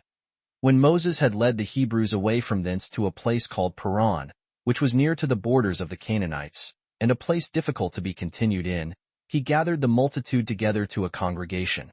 And standing in the midst of them he said, Of the two things that God determined to bestow upon us, liberty, and the possession of a happy country, the one of them ye already are partakers of, by the gift of God, and the other you will quickly obtain. For we now have our abode near the borders of the Canaanites, and nothing can hinder the acquisition of it, when we now at last are fallen upon it. I say, not only no king nor city, but neither the whole race of mankind, if they were all gathered together, could do it. Let us therefore prepare ourselves for the work, for the Canaanites will not resign up their land to us without fighting, but it must be wrested from them by great struggles in war. Let us then send spies, who may take a view of the goodness of the land, and what strength it is of. But, above all things, let us be of one mind, and let us honor God, who above all is our helper and assister. 2. When Moses had said thus, the multitude requited him with marks of respect, and chose 12 spies, of the most eminent men, one out of each tribe, who, passing over all the land of Canaan, from the borders of Egypt, came to the city Hamath, and to Mount Lebanon. And having learned the nature of the land, and of its inhabitants, they came home, having spent 40 days in the whole work. They also brought with them of the fruits which the land bare. They also showed them the excellency of those fruits, and gave an account of the great quantity of the good things that land afforded, which were motives to the multitude to go to war. But then they terrified them again with the great difficulty there was in obtaining it, that the rivers were so large and deep that they could not be passed over, and that the hills were so high that they could not travel along for them, that the cities were strong with walls, and their firm fortifications round about them. They told them also, that they found at Hebron the posterity of the giants. Accordingly these spies, who had seen the land of Canaan, when they perceived that all these difficulties were greater there than they had met with since they came out of Egypt, they were affrighted at them themselves, and endeavored to affright the multitude also. 3. So they supposed, from what they had heard, that it was impossible to get the possession of the country. And when the congregation was dissolved, they, their wives and children, continued their lamentation, as if God would not indeed assist them, but only promised them fair. They also again blamed Moses, and made a clamor against him and his brother Aaron, the high priest. Accordingly they passed that night very ill, and with contumelious language against them. But in the morning they ran to a congregation, intending to stone Moses and Aaron, and so to return back into Egypt. 4. But of the spies, there were Joshua the son of Nun, of the tribe of Ephraim, and Caleb of the tribe of Judah, that were afraid of the consequence, and came into the midst of them, and stilled the multitude, and desired them to be of good courage, and neither to condemn God as having told them lies, nor to hearken to those who had affrighted them, by telling them what was not true concerning the Canaanites, but to those that encouraged them to hope for good success, and that they should gain possession of the happiness promised them, because neither the height of mountains, nor the depth of rivers, could hinder men of true courage from attempting them, especially while God would take care of them beforehand, and be assistant to them. Let us then go, said they, against our enemies, and have no suspicion of ill success, trusting in God to conduct us, and following those that are to be our leaders. Thus did these two exhort them, and endeavor to pacify the rage they were in.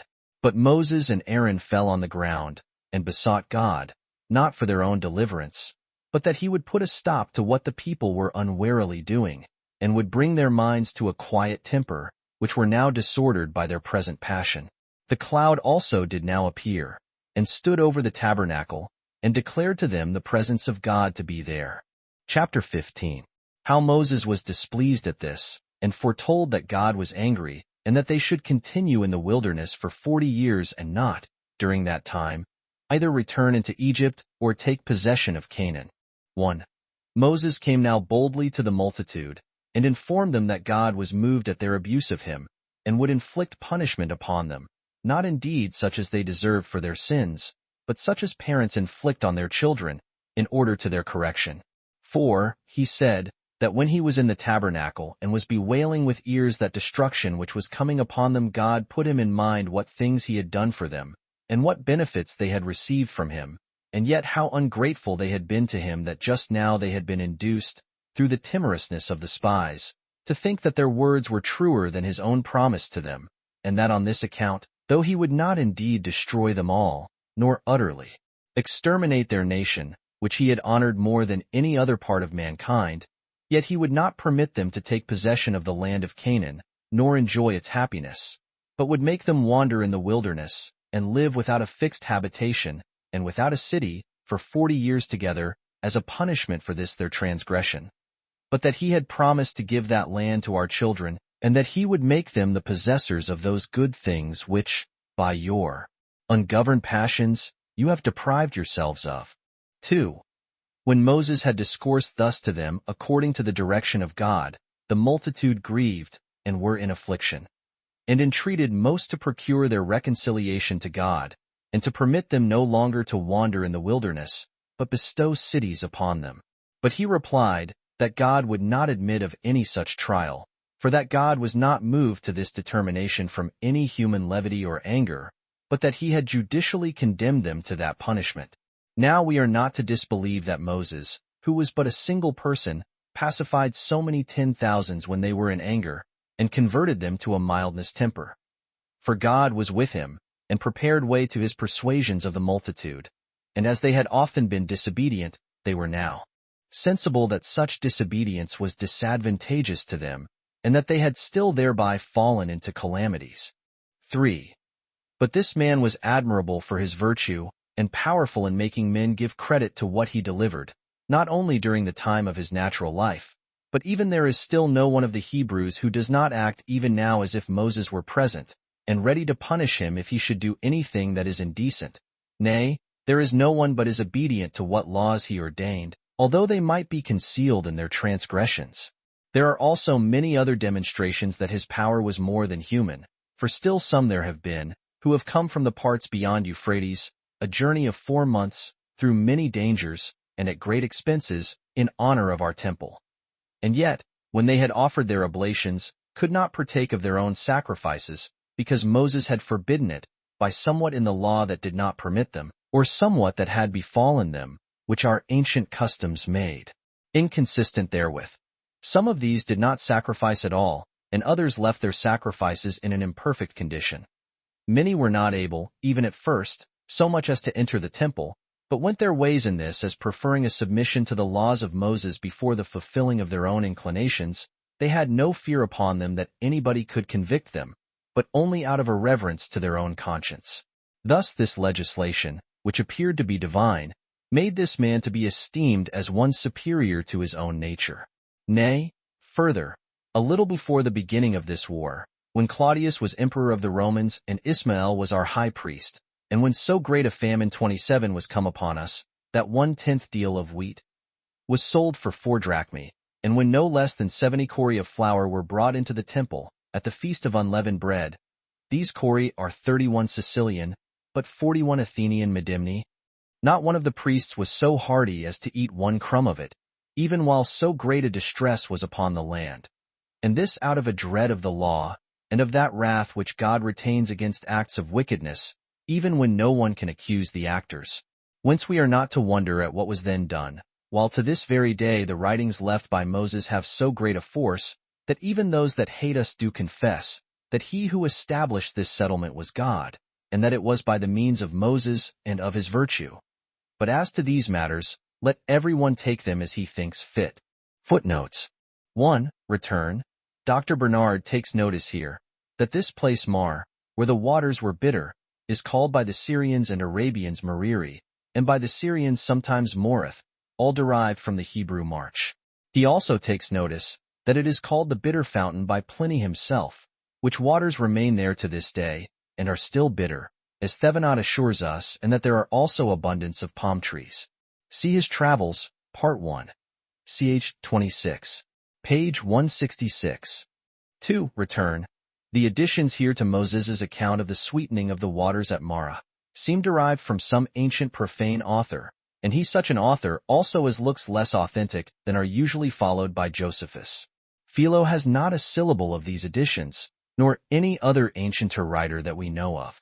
Had Josephus written these his Antiquities for the use of Jews, he would hardly have given them these very improbable circumstances, but writing to Gentiles, that they might not complain of his omission of any accounts of such miracles derived from Gentiles, he did not think proper to conceal what he had met with there about this matter, which procedure is perfectly agreeable to the character and usage of Josephus upon many occasions.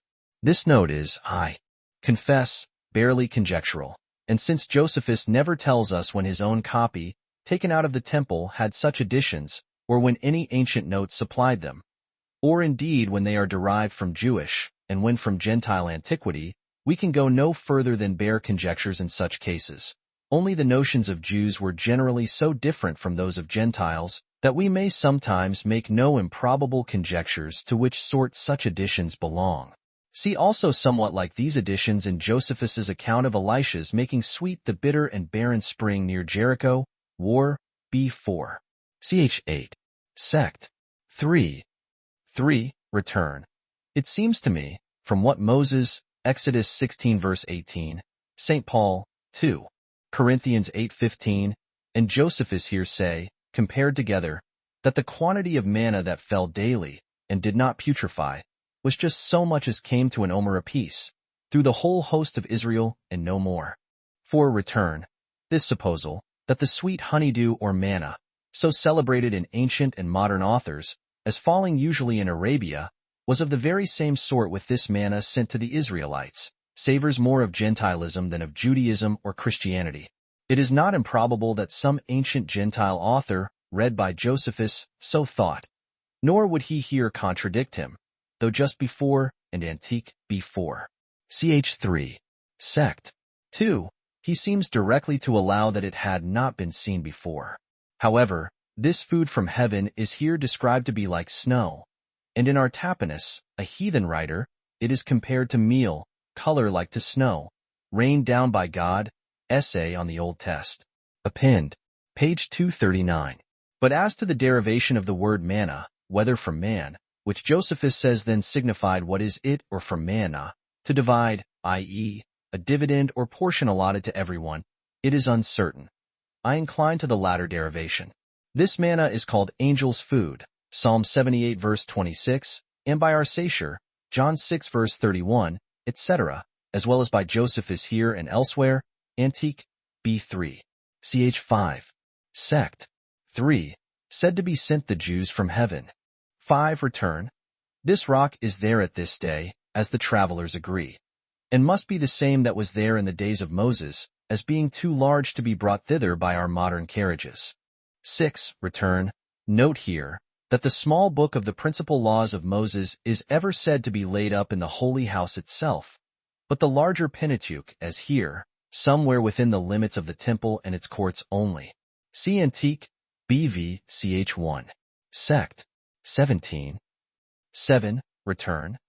This eminent circumstance, that while Moses's hands were lift up towards heaven, the Israelites prevailed, and while they were let down towards the earth, the Amalekites prevailed, seems to me the earliest intimation we have of the proper posture, used of old, in solemn prayer, which was the stretching out of the hands and eyes towards heaven, as other passages of the Old and New Testament inform us. Nay, by the way, this posture seemed to have continued in the Christian church, till the clergy, instead of learning their prayers by heart, read them out of a book, which is in a great measure inconsistent with such an elevated posture, and which seems to me to have been only a later practice, introduced under the corrupt state of the church, though the constant use of divine forms of prayer, praise, and thanksgiving appears to me to have been the practice of God's people, patriarchs, Jews, and Christians in all the past ages. 8. Return. This manner of electing the judges and officers of the Israelites by the testimonies and suffrages of the people, before they were ordained by God, or by Moses, deserves to be carefully noted, because it was the pattern of the like manner of the choice and ordination of bishops, presbyters, and deacons in the Christian church. 9. Return. Since this mountain, Sinai, is here said to be the highest of all the mountains that are in that country, it must be that now, called St. Catherine's, which is 1/3 higher than that within a mile of it, now called Sinai, as Mons. Thevenot informs us, Travels, Part 1, ch. 23, page 168. The other name of it, Horeb, is never used by Josephus, and perhaps was its name among the Egyptians only, whence the Israelites were lately come, as Sinai was its name among the Arabians, Canaanites, and other nations.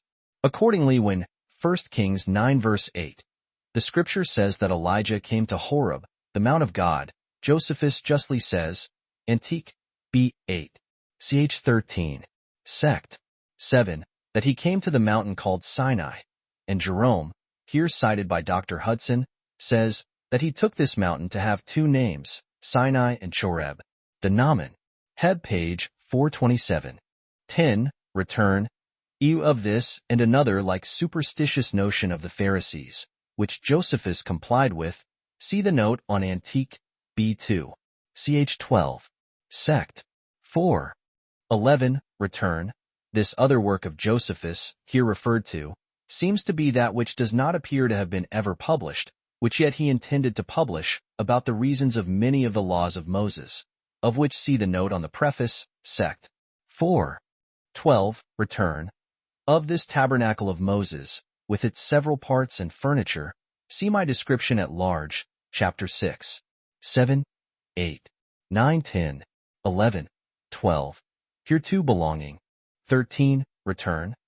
The use of these golden bells at the bottom of the high priest's long garment seems to me to have been this, that by shaking his garment at the time of his offering incense in the temple, on the great day of expiation, or at other proper periods of his sacred ministrations there, on the great festivals, the people might have notice of it, and might fall to their own prayers at the time of incense, or other proper periods, and so the whole congregation might at once offer those common prayers jointly with the high priest himself to the Almighty. See Luke 1 verse 10, Revelation 8 verses 3 and 4.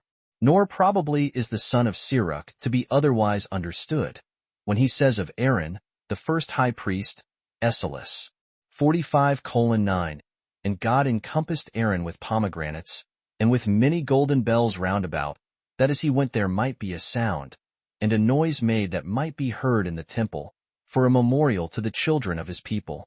14. Return.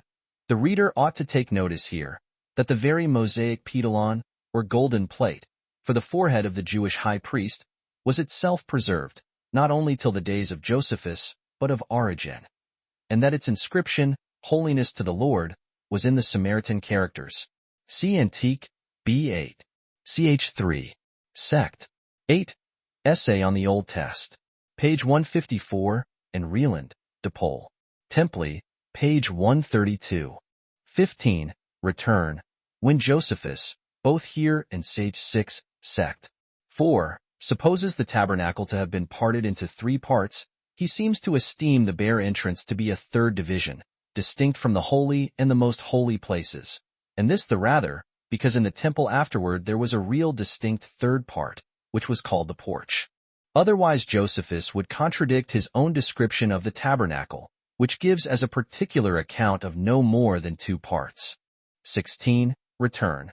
This explication of the mystical meaning of the Jewish tabernacle and its vessels, with the garments of the high priest, is taken out of Philo and fitted to Gentile philosophical notions.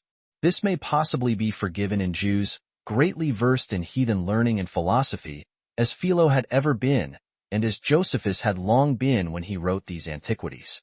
In the meantime, it is not to be doubted, but in their education they must have both learned more Jewish interpretations, such as we meet with in the Epistle of Barnabas, in that to the Hebrews, and elsewhere among the old Jews. Accordingly, when Josephus wrote his books of the Jewish war, For the use of the Jews, at which time he was comparatively young and less used to Gentile books, we find one specimen of such a Jewish interpretation. For their BB 7, ch 5, sect 5. He makes the 7 branches of the temple candlestick, with their 7 lamps, an emblem of the 7 days of creation and rest, which are here emblems of the 7 planets. Nor certainly ought ancient Jewish emblems to be explained any other way than according to ancient Jewish, and not Gentile, notions. See of the war, B.I. ch 33. Sect 2. 17. Return.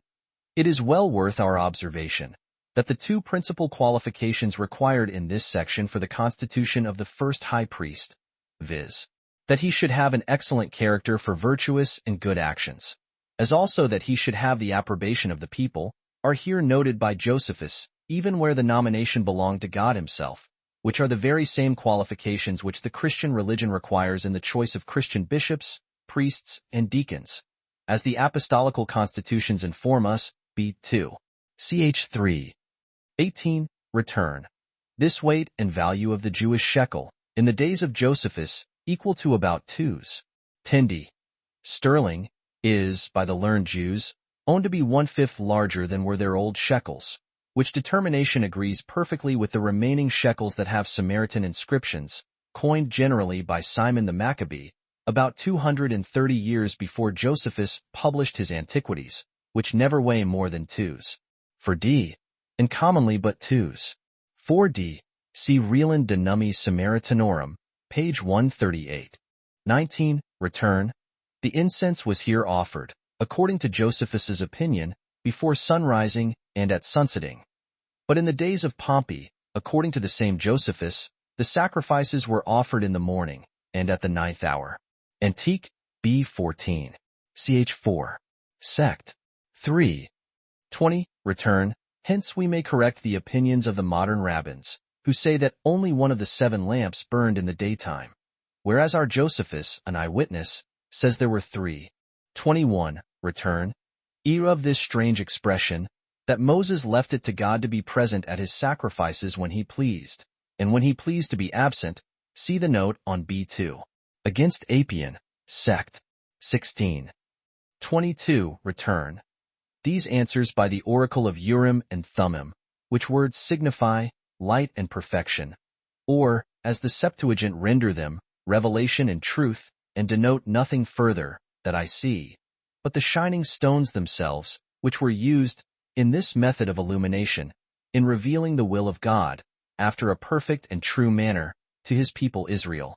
I say, these answers were not made by the shining of the precious stones, after an awkward manner, in the high priest's breastplate, as the modern rabbins vainly suppose.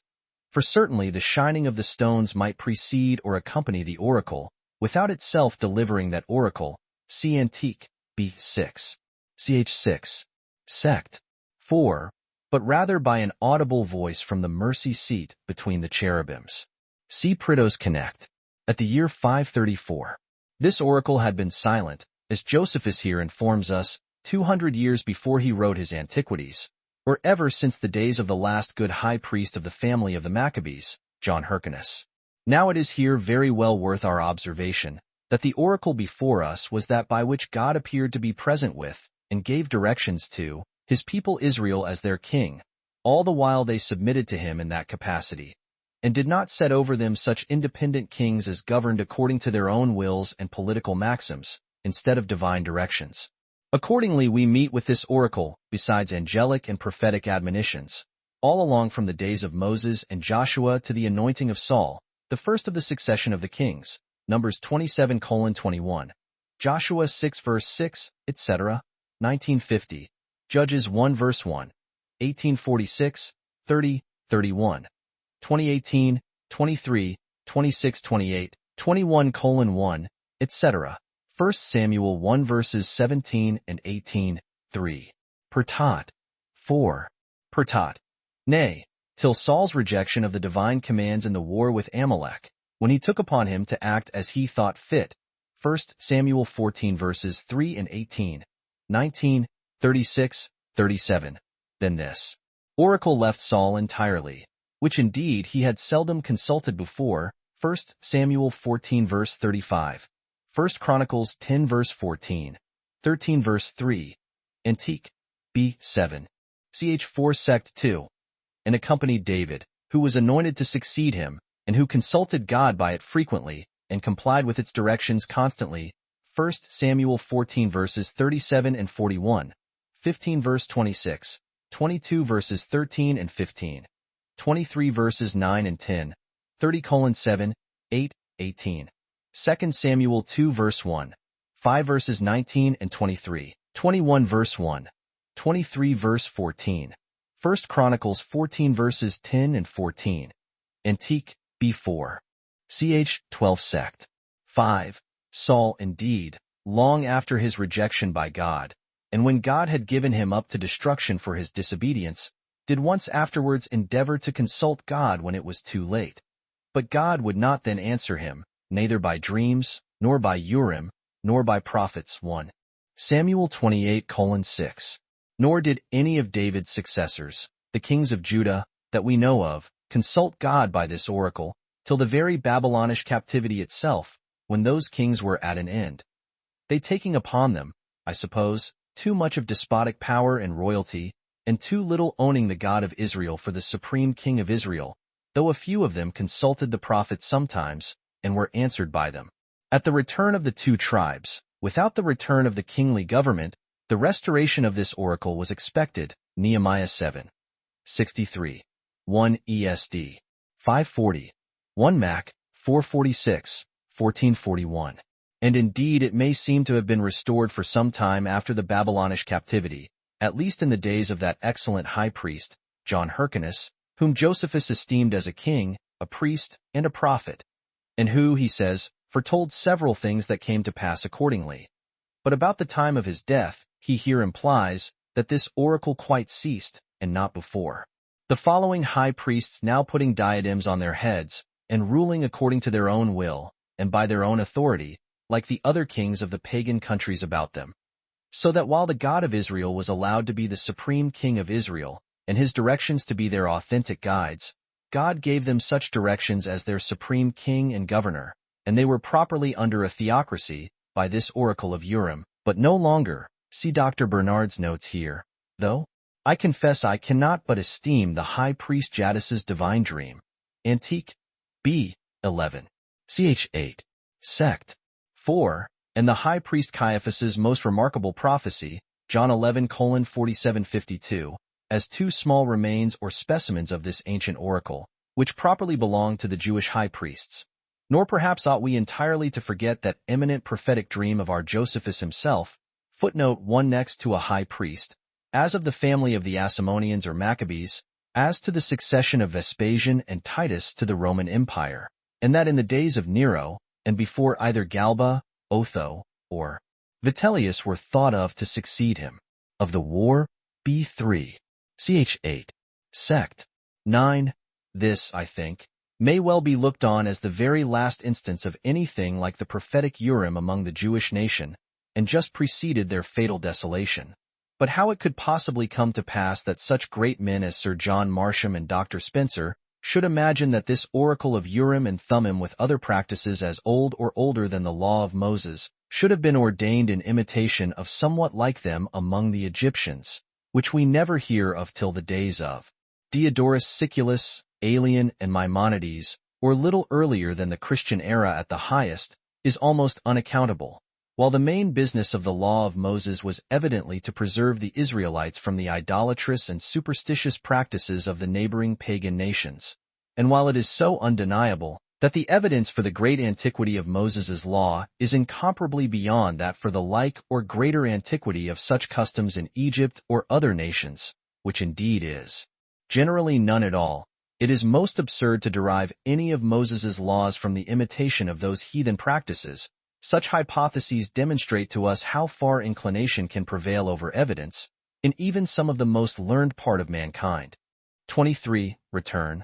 What Reland well observes here, out of Josephus, as compared with the law of Moses, Leviticus 7 verse 15, that the eating of the sacrifice the same day it was offered, seems to mean only before the morning of the next, although the latter part, i.e. the night, be in strictness part of the next day, according to the Jewish reckoning, is greatly to be observed upon other occasions also. The Jewish maxim in such cases, it seems, is this, that the day goes before the night, and this appears to me to be the language both of the Old and New Testament. See also the note on Antique, B4, ch4, sect, 4, and Rieland's note on B4, ch8, sect, 28, 24, return. We may here note that Josephus frequently calls the camp the city, and the court of the Mosaic tabernacle a temple, and the tabernacle itself a holy house, with allusion to the latter city, temple, and holy house, which he knew so well long afterwards. 25. Return. These words of Josephus are remarkable, that the lawgiver of the Jews required of the priests a double degree of parity, in comparison of that required of the people, of which he gives several instances immediately. It was for certain the case also among the first Christians, of the clergy, in comparison of the laity, as the apostolical constitutions and canons everywhere inform us. 26. Return. We must here note with Rieland, that the precept given to the priests of not drinking wine while they wore the sacred garments is equivalent to their abstinence from it all the while they ministered in the temple, because they then always, and then only, wore those sacred garments, which were laid up there from one time of ministration to another. 27. Return. See Antique, BXX, ch2, sect, 6, and Acts 11 verse 28. Book 4. Containing the interval of 38 years. From the rejection of that generation to the death of Moses. Chapter 1. Fight of the Hebrews with the Canaanites without the consent of Moses, and their defeat. 1.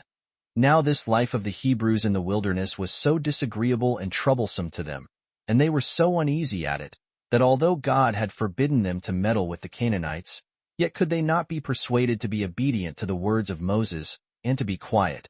But supposing they should be able to beat their enemies, without his approbation, they accused him, and suspected that he made it his business to keep them in a distressed condition, that they might always stand in need of his assistance. Accordingly they resolved to fight with the Canaanites, and said that God gave them his assistance, not out of regard to Moses' intercessions, but because he took care of their entire nation, on account of their forefathers, whose affairs he took under his own conduct, as also, that it was on account of their own virtue that he had formerly procured them their liberty, and would be assisting to them. Now they were willing to take pains for it.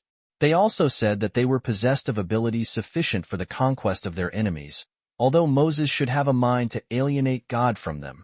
That, however, it was for their advantage to be their own masters, and not so far to rejoice in their deliverance from the indignities they endured under the Egyptians, as to bear the tyranny of Moses over them, and to suffer themselves to be deluded, and live according to his pleasure, as though God did only foretell what concerns us, out of his kindness to him, as if they were not all the posterity of Abraham. That God made him alone the author of all the knowledge we have, and we must still learn it from him. That it would be a piece of prudence to oppose his arrogant pretenses, and to put their confidence in God, and to resolve to take possession of that land which he had promised them, and not to give ear to him, who on this account, and under the pretense of divine authority, forbade them so to do. Considering, therefore, the distressed state they were in at present, and that in those desert places they were still to expect things would be worse with them, they resolved to fight with the Canaanites, as submitting only to God, their supreme commander, and not waiting for any assistance from their legislator. 2. When, therefore, they had come to this resolution, as being best for them, they went against their enemies. But those enemies were not dismayed either at the attack itself, or at the great multitude that made it, and received them with great courage. Many of the Hebrews were slain, and the remainder of the army, upon the disorder of their troops, were pursued and fled, after a shameful manner, to their camp. Whereupon this unexpected misfortune made them quite despond, and they hoped for nothing that was good, as gathering from it, that this affliction came from the wrath of God, because they rashly went out to war without his approbation. 3. But when Moses saw how deeply they were affected with this defeat, and being afraid lest the enemies should grow insolent upon this victory, and should be desirous of gaining still greater glory, and should attack them, he resolved that it was proper to withdraw the army into the wilderness to a further distance from the Canaanites. So the multitude gave themselves up again to his conduct, for they were sensible that, without his care for them, their affairs could not be in a good condition. And he caused the host to remove, and he went further into the wilderness, as intending there to let them rest, and not to permit them to fight the Canaanites before God should afford them a more favorable opportunity. Chapter 2. The sedition of Korah and of the multitude against Moses, and against his brother, concerning the priesthood. 1. That which is usually the case of great armies, and especially upon ill success, to be hard to be pleased and governed with difficulty, did now befall the Jews. For they being in number 600,000, and by reason of their great multitude not readily subject to their governors, even in prosperity, they at this time were more than usually angry, both against one another and against their leader, because of the distress they were in, and the calamities they then endured. Such a sedition overtook them, as we have not the like example either among the Greeks or the barbarians, by which they were in danger of being all destroyed, but were notwithstanding saved by Moses, who would not remember that he had been almost stoned to death by them. Nor did God neglect to prevent their ruin. But, notwithstanding the indignities they had offered their legislator and the laws, and disobedience to the commandments which he had sent them by Moses, he delivered them from those terrible calamities which, without his providential care, had been brought upon them by this sedition. So I will first explain the cause whence this sedition arose, and then will give an account of the sedition itself, as also of what settlements made for their government after it was over. 2. Korah, a Hebrew of principal account, both by his family and by his wealth, one that was also able to speak well, and one that could easily persuade the people by his speeches, saw that Moses was in an exceeding great dignity, and was at it, and envied him on that account. He of the same tribe with Moses and of kin to him, was particularly grieved, because he thought he better deserved that honorable post on account of great riches, and not inferior to him in his birth. So he raised a clamor against him among the Levites, who were of the same tribe, and among his kindred, saying that it was a very sad thing that they should overlook Moses, while he hunted after and paved the way to glory for himself, and by ill arts should obtain it, under the pretense of God's command, while, contrary to laws, he had given the priesthood to Aaron, the common suffrage of the multitude, but by his own vote, as bestowing dignities in a way on whom he pleased. He added that this concealed way of imposing on them was harder to be borne than if it had been done by an open force upon them, because he did now not only usurp their power without their consent, but even they were unapprised of his contrivances against them.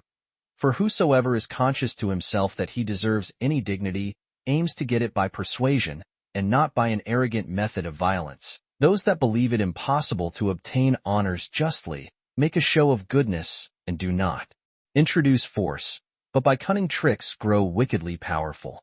That it was proper for the multitude to punish such men, even while they think themselves concealed in their designs, and not suffer them to gain strength till they have them for their open enemies. For what account, added he, is Moses able to give, why he has bestowed the priesthood on Aaron and his sons? For if God had determined to bestow that honor on one of the tribe of Levi, I am more worthy of it than he is, I myself being equal to Moses by my family, and superior to him both in riches and in age. But if God had determined to bestow it on the eldest be, that of Reuben might have it most justly, and then Dathan and Abiram and Von, the son of Peleth, would have it. For these are the oldest men of that tribe, and potent on account of their great wealth also. 3. Now Korah, when he said this, had a mind to appear to take care of the public welfare, but in reality he was endeavoring to procure to have that dignity transferred by the multitude to himself. Thus did he, out of a malignant design, but with plausible words, discourse to those of his own tribe. When these words did gradually spread to more people, and when the hearers still added to what tended to the scandals that were cast upon Aaron, the whole army was full of them. Now of those that conspired with Korah, there were 250, and those of the principal men also, who were eager to have the priesthood taken away from Moses' brother, and to bring him into disgrace. Nay, the multitude themselves were provoked to be seditious, and attempted to stone Moses, and gathered themselves together after an indecent manner, with confusion and disorder. And now all were, in a tumultuous manner, raising a clamor before the tabernacle of God, to prosecute the tyrant, and to relieve the multitude from their slavery under him, who, under color of the divine, laid violent injunctions upon them. For had it been God who chose one that was to perform the office of a priest, he would have raised person to that dignity, and would not have produced such a one as was inferior to many others, nor have given him that office, and that in he had judged it fit to bestow it on Aaron, he would have permitted it to the multitude to bestow it, and not have left it to be bestowed by his own brother. 4. Now although Moses had a great while ago foreseen this calumny of Korah, and had seen the people were irritated, yet was he not affrighted at it, but being of good courage, because given them right advice about their affairs, and knowing that his brother had been made partaker of the priesthood at the command of God, and not by his own favor to him, he came to the assembly. And as for the multitude, he said not a word to them, but spake as loud to Korah as he could, and being very skillful in making speeches, and having this natural talent, among others, that he could greatly move the multitude with his discourses, he said, O Korah, both thou and all these with thee, pointing to the 250 men, seem to be worthy of this honor. Nor do I pretend but that this whole company may be worthy of the like dignity, although they may not be so rich or so great as you are. Nor have I taken and given this office to my brother because he excelled others in riches, for thou exceedest us both in the greatness of thy wealth. One nor indeed because he was of an eminent family, for God, by giving us the same common ancestor, has made our families equal. Nay, nor was it out of brotherly affection, which another might yet have justly done. For certainly, unless I had bestowed this honor out of regard to God, and to his laws, I had not passed by myself and given it to another, as being nearer of kin to myself than to my brother, and having a closer intimacy with myself than I have with him. For surely it would not be a wise thing for me to expose myself to the dangers of offending, and to bestow the happy employment on this account upon another. But I am above such base practices. Nor would God have overlooked this matter, and seen himself thus despised. Nor would he have suffered you to be ignorant of what you were to do, in order to please him. But he hath himself chosen one that is to perform that sacred office to him, and thereby freed us from that care. So that it was not a thing that I pretend to give, but only according to the determination of God. I therefore propose it still to be contended for by such as please to put in for it, only desiring that he who has been already preferred, and has already obtained it, may be allowed now also to offer himself for a candidate. He prefers your peace and your living without sedition to this honorable employment, although in truth it was with your approbation that he obtained it. For though God were the donor, yet do we not offend when we think fit to accept it with your good will. Yet would it have been an instance of impiety not to have taken that honorable employment when he offered it. Nay, it had been exceedingly unreasonable, when God had thought fit any one should have it for all time to come, and had made it secure and firm to him, to have refused it.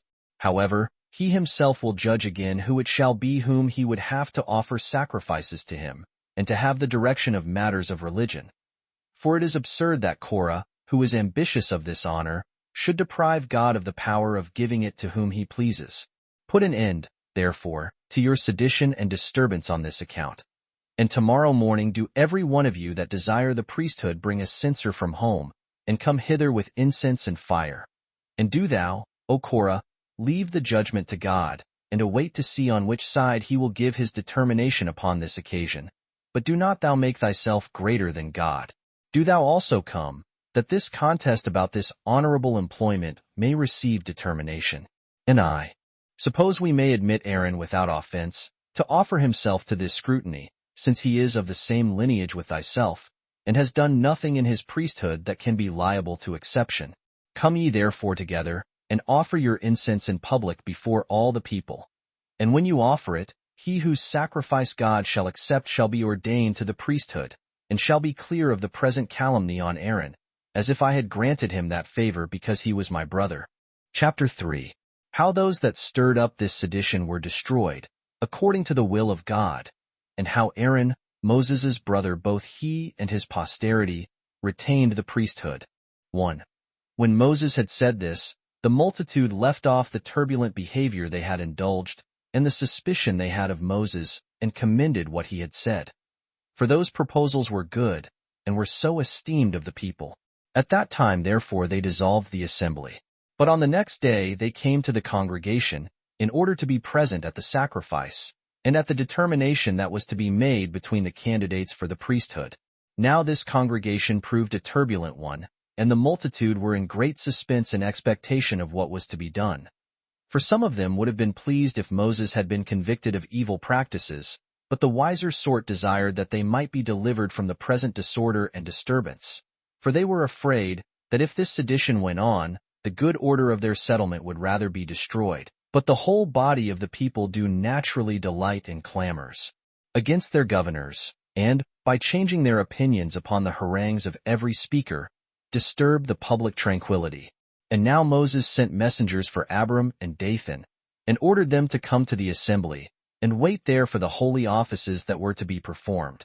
But they answered the messenger, that they would not obey his summons. Nay, would not overlook Moses's behavior, who was growing too great for them by evil practices. Now when Moses heard of this their answer, he desired the heads of the people to follow him, and he went to the faction of Dathan, not thinking it any frightful thing at all to go to these insolent people. So they made no opposition, but went along with him. But Dathan and his associates, when they understood that Moses and the principal of the people were coming to them, came out, with their wives and children, and stood before their tents, and looked to see what Moses would do. They had also their servants about them to defend themselves, in case Moses should use force against them. 2. But he came near, and lifted up his hands to heaven, and cried out with a loud voice, in order to be heard by the whole multitude, and said, O Lord of the creatures that are in the heaven, in the earth, and in the sea. For thou art the most authentic witness to what I have done, that it has all been done by thy appointment, and that it was thou that affordedst us assistance when we attempted anything, and showedst mercy on the Hebrews in all their distresses. Do thou come now, and hear all that I say, for no action or thought escapes thy knowledge, so that thou wilt not disdain to speak what is true, for my vindication, without any regard to the ungrateful imputations of these men. As for what was done before I was born, thou knowest best, as not learning them by report, but seeing them, and being present with them when they were done. But for what has been done of late, and which these men, although they know them well enough, unjustly pretend to suspect, be thou my witness. When I lived a private quiet life, I left those good things which, by my own diligence, and by thy counsel, I enjoyed with Rachel my father-in-law. And I gave myself up to this people, and underwent many miseries on their account. I also bore great labors at first, in order to obtain liberty for them, and now in order to their preservation, and have always showed myself ready to assist them in every distress of theirs. Now, therefore, since I am suspected by those very men whose being is owing to my labors, come thou, as it is reasonable to hope thou wilt. Thou, I say, who showedst me that fire at Mount Sinai, and madest me to hear its voice, and to see the several wonders which that place afforded, thou who commandedst me to go to Egypt, and declare thy will to this people. Thou who disturbest the happy estate of the Egyptians, and gavest us the opportunity of flying away from out under them, and madest the dominion of Pharaoh inferior to my dominion. Thou who didst make the sea dry land for us, when we knew not whither to go, and didst overwhelm the Egyptians with those destructive waves which had been divided for us. Thou who didst bestow upon us the security of weapons when we were naked. Thou who didst make the fountains that were corrupted to flow, so as to be fit for drinking, and didst furnish us with water that came out of the rocks, when we were in want of it. Thou who didst preserve our lives with quails, which was food from the sea, when the fruits of the ground failed us. Thou didst send us such food from heaven as had never been seen before. Thou who didst suggest to us the knowledge of thy laws, and appoint to us a form of government. Come thou, I say, O Lord of the whole world, and that is such a judge and a witness to me as cannot be bribed, and show how I never admitted of any gift against justice from any of the Hebrews, and have never condemned a man that ought to have been acquitted, on account of one that was rich, and have never attempted to hurt this commonwealth. I am now and am suspected of a thing the remotest from my intentions, as if I had given the priesthood to Aaron, not at thy command, but out own favor to him. Do thou at this time demonstrate that all things are administered by thy providence, and that nothing happens by chance, but is governed by thy will, and thereby attains its end. as also demonstrate that thou takest care that have done good to the Hebrews. Demonstrate this, I say, by the punishment of Abiram and Dathan, who condemn thee as an insensible being, and one overcome by my contrivances. This thou do by inflicting such an open punishment on these men who so madly fly in the face of thy glory, as will take them out of the world, not in a manner, but so that it may appear they do die after the manner of other men. Let that ground which they tread upon open about them and consume them, with their families and goods. This will be a demonstration of thy power to all, and this method of their sufferings will be an instruction of wisdom for those that entertain profane sentiments of thee. By this means I shall be a good servant, in the precepts thou hast given by me. But if the calumnies they have raised against me be true, mayst thou preserve these men from every evil accident, and bring all that destruction on me which I have imprecated upon them. And when thou hast inflicted punishment on those that have endeavored to deal unjustly with this people, bestow upon them concord and peace. Save this multitude that follow thy commandments, and preserve them free from harm, and let them not partake of the punishment of those that have sinned. For thou knowest thyself it is not just, that for the wickedness of those men the whole body of the Israelites should suffer punishment. 3. When Moses had said this, with tears in his eyes, the ground was moved on a sudden, and the agitation that set it in motion was like that which the wind produces in waves of the sea. The people were all affrighted, and the ground that was about their tents sunk down at the great noise, with a terrible sound, and carried whatsoever was dear to the seditious into itself, who so entirely perished, that there was not the least appearance that any man had ever been seen there, the earth that had opened itself about them, closing again, and becoming entire as it was before, insomuch that such as saw it afterward did not perceive that any such accident had happened to it. Thus did these men perish, and become a demonstration of the power of God. And truly, anyone would lament them, not only on account of this calamity that befell them, which yet deserves our commiseration, but also because their kindred were pleased with their sufferings. For they forgot the relation they bare to them, and at the sight of this sad accident approved of the judgment given against them, and because they looked upon the people about Dathan as pestilent men, they thought they perished as such, and did not grieve for them. 4. And now Moses called for those that contended about the priesthood, that trial might be made who should be priest, and that he whose sacrifice God was best pleased with might be ordained to that function. There attended 250 men, who indeed were honored by the people, not only on account of the power of their ancestors, but also on account of their own, in which they excelled the others. Aaron also and Korah came forth, and they all offered incense, in those censers of theirs which they brought with them, before the tabernacle. Hereupon so great a fire shone out as no one ever saw in any that is made by the hand of man, neither in those eruptions out of the earth that are caused by subterraneous burn-rags, nor in such fires as arise of their own accord in the woods, when the agitation is caused by the trees rubbing one against another. But this fire was very bright, and had a terrible flame, such as is kindled at the command of God, by whose eruption on them all the company, and Korah himself, were destroyed too, and this so entirely, that their very bodies left no remains behind them. Aaron alone was preserved, and not at all hurt by the fire, because it was God that sent the fire to burn those only who ought to be burned. Hereupon Moses, after these men were destroyed, was desirous that the memory of this judgment might be delivered down to posterity, and that future ages might be acquainted with it. And so he commanded Eleazar, the son of Aaron, to put their censers near the brazen altar, that they might be a memorial to posterity of what these men suffered, for supposing that the power of God might be eluded.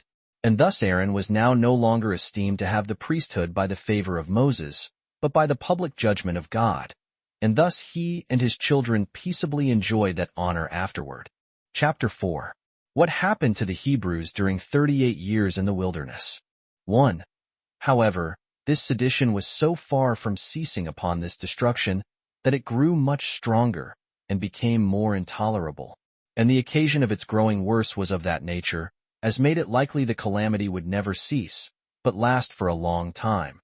For the men, believing already that nothing is done without the providence of God, would have it that these things came thus to pass not without God's favor to Moses, They therefore laid the blame upon him that God was so angry, and that this happened not so much because of the wickedness of those that were punished, as because Moses procured the punishment, and that these men had been destroyed without any sin of theirs, only because they were zealous about the divine worship, as also, that he who had been the cause of this diminution of the people, by destroying so many men, and those the most excellent of them all, besides his escaping any punishment himself, had now given the priesthood to his brother so firmly, that nobody could any longer dispute it with him.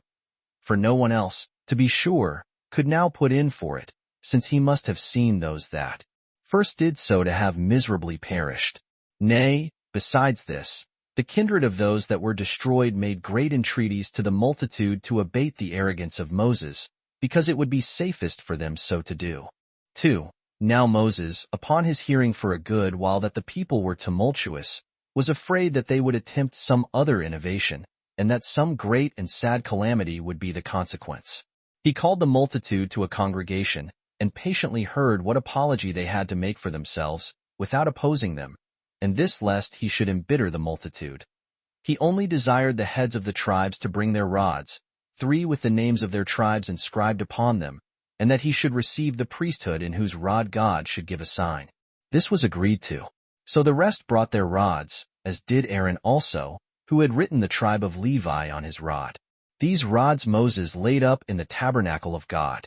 On the next day he brought out the rods, which were known from one another by those who brought them, they having distinctly noted them, as had the multitude also. And as to the rest, in the same form Moses had received them, in that they saw them still. But they also saw buds and branches grown out of Aaron's rod, with ripe fruits upon them. They were almonds, the rod having been cut out of that tree. The people were so amazed at this strange sight, that though Moses and Aaron were before under some degree of hatred, they now laid that hatred aside, and began to admire the judgment of God concerning them. So that hereafter they applauded what God had decreed, and permitted Aaron to enjoy the priesthood peaceably. And thus God ordained him priest 3 several times, and he retained that honor without further disturbance.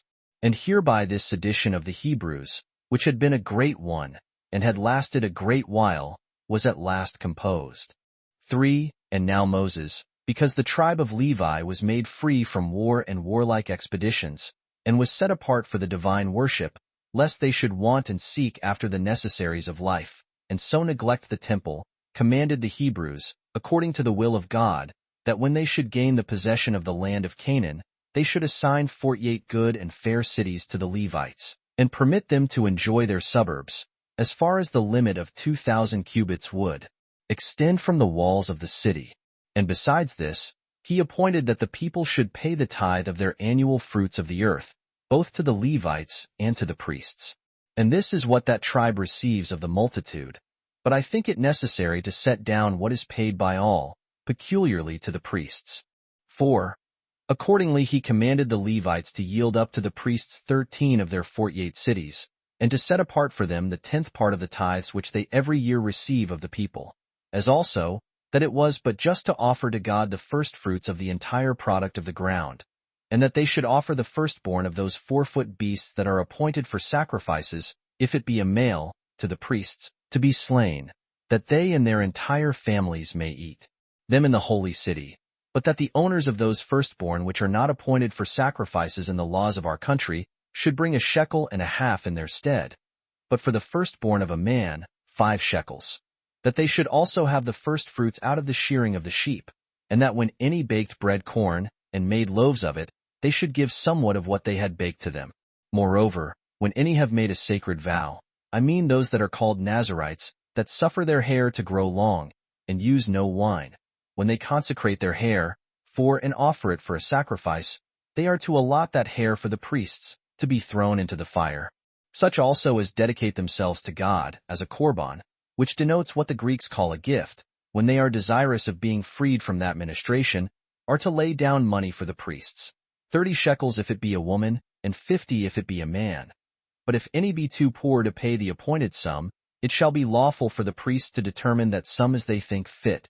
And if any slay beasts at home for a private festival, but not for a religious one, they are obliged to bring the maw, and the cheek, or breast, and the right shoulder of the sacrifice, to the priests. With these Moses contrived that the priests should be plentifully maintained, besides what they had out of those offerings for sins which the people gave them, as I have set it down in the foregoing book. He also ordered that out of everything allotted for the priests, their servants, their sons, their daughters, and their wives should partake, as well as themselves, excepting what came to them out of the sacrifices that were offered for sins. For of those none but the males of the family of the priests might eat, and this in the temple also, and that the same day they were offered. 5. When Moses had made these constitutions, after the sedition was over, he removed, together with the whole army, and came to the borders of Idumea. He then sent ambassadors to the king of the Idumeans, and desired him to give him a passage through his country, and agreed to send him what hostages he should desire, to secure him from an injury. He desired him also that he would allow his army liberty to buy provisions, and, if he insisted upon it, he would pay down a price for the very water they should drink. But the king was not pleased with this embassage from Moses, nor did he allow a passage for the army, but brought his people armed to meet Moses, and to hinder them, in case they should endeavor to force their passage. Upon which Moses consulted God by the oracle, who would not have him begin the war first. And so he withdrew his forces, and traveled round about through the wilderness. 6. Then it was that Miriam, the sister of Moses, came to her end, having completed her 40th year 5 since she left Egypt, on the first 6th day of the lunar month Xanthicus. They then made a public funeral for her, at a great expense. She was buried upon a certain mountain, which they call Sin. And when they had mourned for her 30 days, Moses purified the people after this manner. He brought a heifer that had never been used to the plow or to husbandry, that was complete in all its parts, and entirely of a red color, at a little distance from the camp, into a place perfectly clean. This heifer was slain by the high priest, and her blood sprinkled with his fingers 7 times before the tabernacle of God. After this, the entire heifer was burnt in that state, together with its skin and entrails, and they threw cedar wood, and hyssop, and scarlet wool, into the midst of the fire. Then a clean man gathered all her ashes together, and laid them in a place perfectly clean. When therefore any persons were defiled by a dead body, they put a little of these ashes into spring water, with hyssop, and, dipping part of these ashes in it, they sprinkled them with it, both on the 3rd day, and on the 7th, and after that they were clean. This he enjoined them to do also when the tribes should come into their own land. 7. Now when this purification, which their leader made upon the mourning for his sister, as it has been now described, was over, he caused the army to remove and to march through the wilderness and through Arabia. And when he came to a place which the Arabians esteemed their metropolis, which was formerly called Arse, but has now the name of Petra, at this place, which was encompassed with high mountains, Aaron went up one of them in the sight of the whole army, Moses having before told him that he was to die, for this place was over against them. He put off his pontifical garments, and delivered them to Eleazar his son, to whom the high priesthood belonged, because he was the elder brother, and died while the multitude looked upon him. He died in the same year wherein he lost his sister, having lived in all 123 years. He died on the 1st day of that lunar month which is called by the Athenians Hecatombean, by the Macedonians Laus, but by the Hebrews Abba. Chapter 5. How Moses conquered Sihon and Og, kings of the Amorites, and destroyed their whole army, and then divided their land by lot to 2 tribes and a half of the Hebrews. 1. The people mourned for Aaron 30 days, and when this mourning was over, Moses removed the army from that place, and came to the river Arnon, which, issuing out of the mountains of Arabia, and running through all that wilderness, falls into the lake Asphaltitis, and becomes the limit between the land of the Moabites and the land of the Amorites. This land is fruitful, and sufficient to maintain a great number of men, with the good things it produces. Moses therefore sent messengers to Sihon, the king of this country, desiring that he would grant his army a passage, upon what security he should please to require. He promised that he should be no way injured, neither as to that country which Sihon governed, nor as to its inhabitants, and that he would buy his provisions at such a price as should be to their advantage, even though he should desire to sell them their very water. But Sihon refused his offer, and put his army into battle array, and was preparing everything in order to hinder their passing over Arnon. 2. When Moses saw that the Amorite king was disposed to enter upon hostilities with them, he thought he ought not to bear that insult. And determining to wean the Hebrews from their indolent temper and prevent the disorders which arose thence, which had been the occasion of their former sedition, nor indeed were they now thoroughly easy in their minds, he inquired of God, whether he would give him leave to fight. Which when he had done, and God also promised him the victory, he was himself very courageous, and ready to proceed to fighting.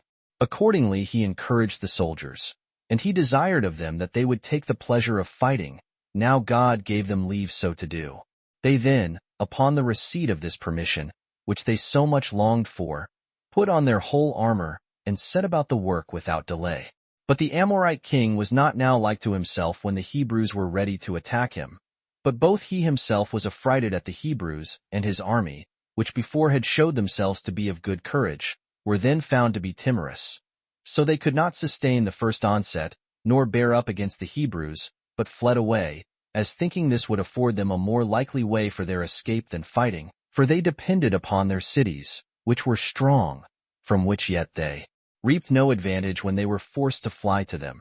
For as soon as the Hebrews saw them giving ground, they immediately pursued them close, and when they had broken their ranks, they greatly terrified them, and some of them broke off from the rest and ran away to the cities. Now, the Hebrews pursued them briskly, and obstinately persevered in the labors they had already undergone.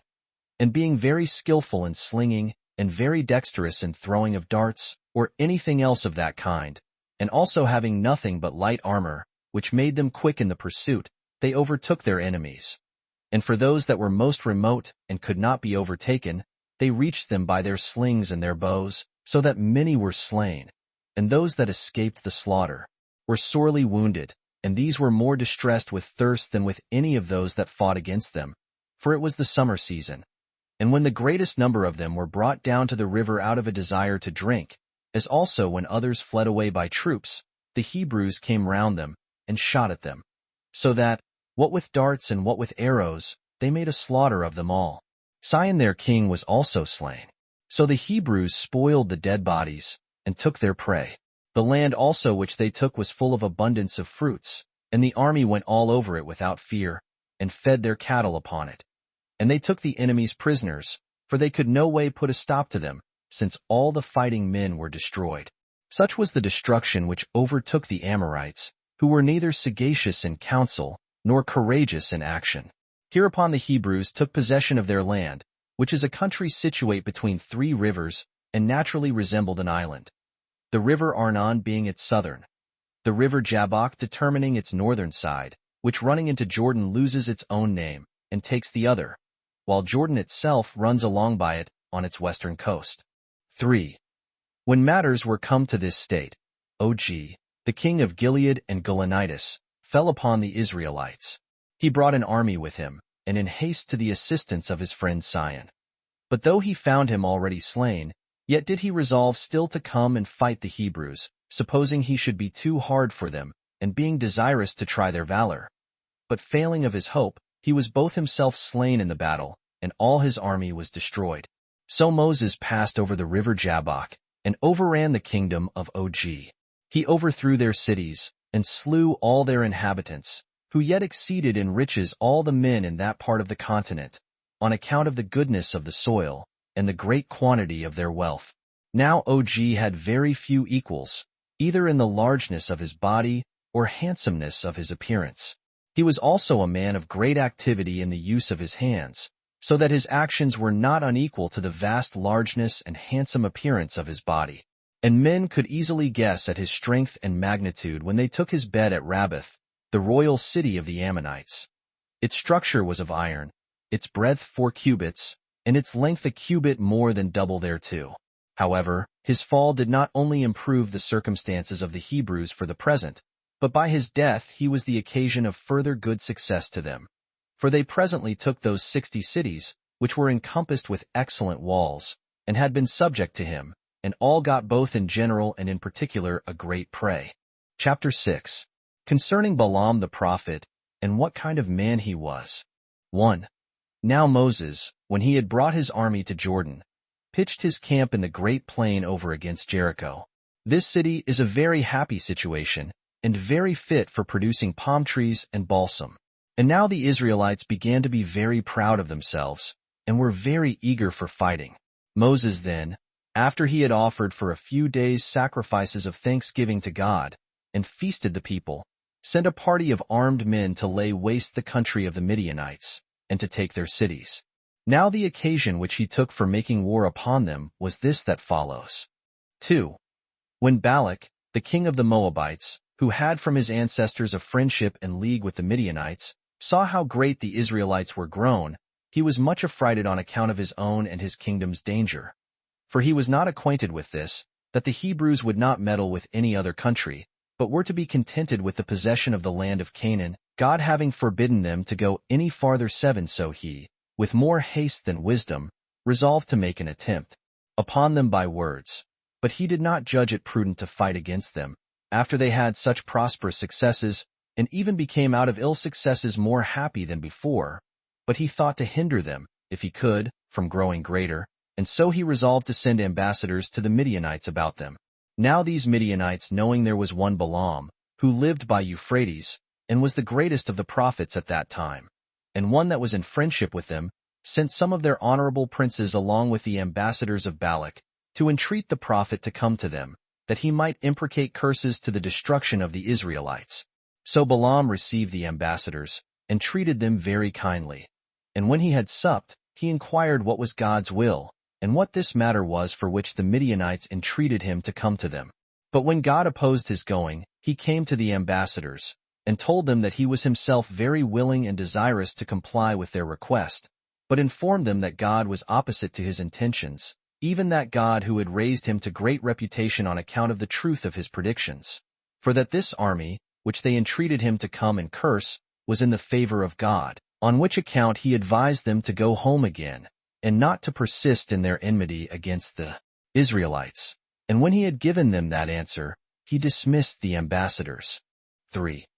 Now the Midianites, at the earnest request and fervent entreaties of Balak, sent other ambassadors to Balaam, who, desiring to gratify the men, inquired again of God.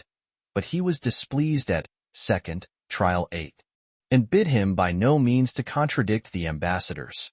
Now Balaam did not imagine that God gave this injunction in order to deceive him, so he went along with the ambassadors. But when the divine angel met him in the way, when he was in a narrow passage, and hedged in with a wall on both sides, the ass on which Balaam rode understood that it was a divine spirit that met him, and thrust Balaam to one of the walls, without regard to the stripes which Balaam, when he was hurt by the wall, gave her. But when the ass, upon the angel's continuing to distress her, and upon the stripes which were given her, fell down, by the will of God, she made use of the voice of a man, and complained of Balaam as acting unjustly to her, that whereas he had no fault to find with her in her former service to him, he now inflicted stripes upon her, as not understanding that she was hindered from serving him in what he was now going about, by the providence of God.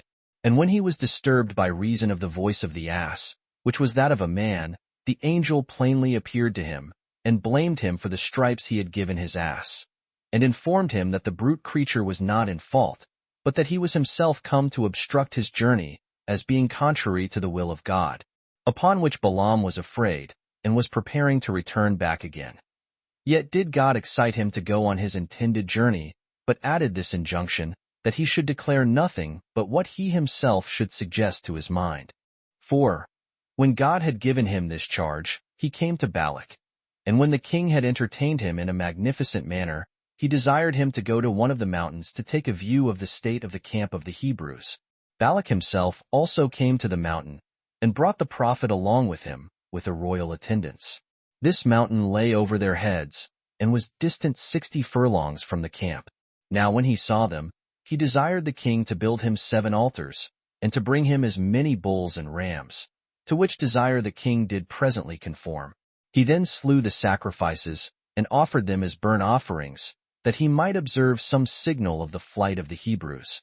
Then said he, Happy is this people, on whom God bestows the possession of innumerable good things, and grants them his own providence to be their assistant and their guide, so that there is not any nation among mankind, but you will be esteemed superior to them in virtue, and in the earnest prosecution of the best rules of life, and of such as are pure from wickedness, and will leave those rules to your excellent children, and this out of the regard that God bears to you, and the provision of such things for you, as may render you happier than any other people under the sun. You shall retain that land to which he hath sent you, and it shall ever be under the command of your children, and both all the earth as well as the seas shall be filled with your glory. And you shall be sufficiently numerous to supply the world in general, and every region of it in particular, with inhabitants out of your stock. However, O blessed army, wonder that you are become so many from one father, and truly, the land of Canaan can now hold you, as being yet comparatively few. But know ye that the whole world is proposed to be your place of habitation forever. The multitude of your posterity also shall live as well in the islands as on the continent, and that more in number than are the stars of heaven.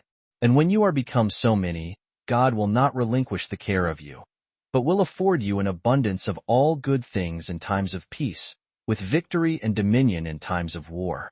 May the children of your enemies have an inclination to fight against you, and may they be so hardy as to come to arms, and to assault you in battle, for they will not return with victory, nor will their return be agreeable to their children and wives. To so great a degree of valor will you be raised by the providence of God, who is able to diminish the affluence of some, and to supply the wants of others. 5. Thus did Balaam speak by inspiration, as not being in his own power, but moved to say what he did by the divine Spirit. But then Balak was displeased, and said he had broken the contract he had made, whereby he was to come, as he and his confederates had invited him, by the promise of great presents. For whereas he came to curse their enemies, he had made an encomium upon them, and had declared that they were the happiest of men. To which Balaam replied, O Balak, if thou rightly considerest this whole matter, canst thou suppose that it is in our power to be silent, or to say anything, when the Spirit of God seizes upon us? For he puts such words as he pleases in our mouths, and such discourses as we are not ourselves conscious of. I well remember by what entreaties both you and the Midianites so joyfully brought me hither, and on that account I took this journey. It was my prayer, that I might not put any affront upon you, as to what you desired of me. But God is more powerful than the purposes I had made to serve you. For those that take upon them to foretell the affairs of mankind, as from their own abilities, are entirely unable to do it, or to forbear to utter what God suggests to them, or to offer violence to his will. For when he prevents us and enters into us, nothing that we say is our own. I then did not intend to praise this army, nor to go over the several good things which God intended to do to their race. But since he was so favorable to them, and so ready to bestow upon them a happy life and eternal glory, he suggested the declaration of those things to me. But now, because it is my desire to oblige thee thyself, as well as the Midianites, whose entreaties it is not decent for me to reject, go to, let us again rear other altars, and offer the like sacrifices that we did. Before that I may see whether I can persuade God to permit me to bind these men with curses, which, when Balak had agreed to, God would not, even upon second sacrifices, consent to his cursing the Israelites. 9 Then fell Balaam upon his face, and foretold what calamities would befall the several kings of the nations, and the most eminent cities, some of which of old were not so much as inhabited, which events have come to pass among the several people concerned, both in the foregoing ages, and in this, till my own memory, both by sea and by land. From which completion of all these predictions that he made, one may easily guess that the rest will have their completion in time to come. 6. But Balak, being very angry that the Israelites were not cursed, sent away Balaam without thinking him worthy of any honor. Whereupon, when he was just upon his journey, in order to pass the Euphrates, he sent for Balak, and for the princes of the Midianites, and spake thus to them, O Balak, and you Midianites that are here present, for I am obliged even without the will of God to gratify you.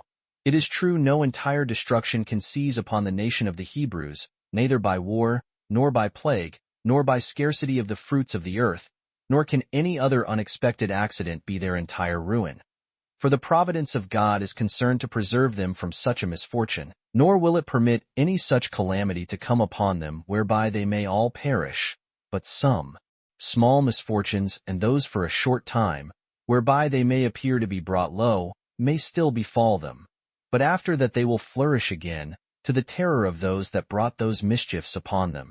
So that if you have a mind to gain a victory over them for a short space of time, you will obtain it by following my directions. Do you therefore set out the handsomest of such of your daughters as are most eminent for beauty, 10 and proper to force and conquer the modesty of those that behold them, and these decked and trimmed to the highest degree able. Then do you send them to be near camp, and give them in charge, that the young men of the Hebrews desire their allow at them. And when they see they are enamored of them, let them take leaves. And if they entreat them to stay, let give their consent till they have persuaded leave off their obedience to their own laws, the worship of that God who established them to worship the gods of the Midianites, and for by this means God will be angry at them. 11. Accordingly, when Balaam had suggested counsel to them, he went his way. 7. So when the Midianites had sent their daughters, as Balaam had exhorted them, the Hebrew men were allured by their beauty, and came with them, and besought them not to grudge them the enjoyment of their beauty, nor to deny them their conversation. These daughters of Midianites received their words gladly, and consented to it, and stayed with them. But when they brought them to be enamored of them, and their inclinations to them were grown to ripeness, they began to think of departing from them. Then it was that these men became greatly disconsolate at the women's departure, and they were urgent with them not to leave them, but begged they would continue there and become their wives. And they promised them they should be owned as mistresses all they had. This they said with an oath, and called God for the arbitrator of what they promised.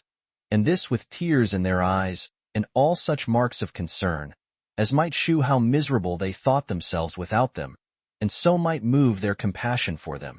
So the women, as soon as they perceived they had made their slaves, and had caught them with their conservation, began to speak thus to them.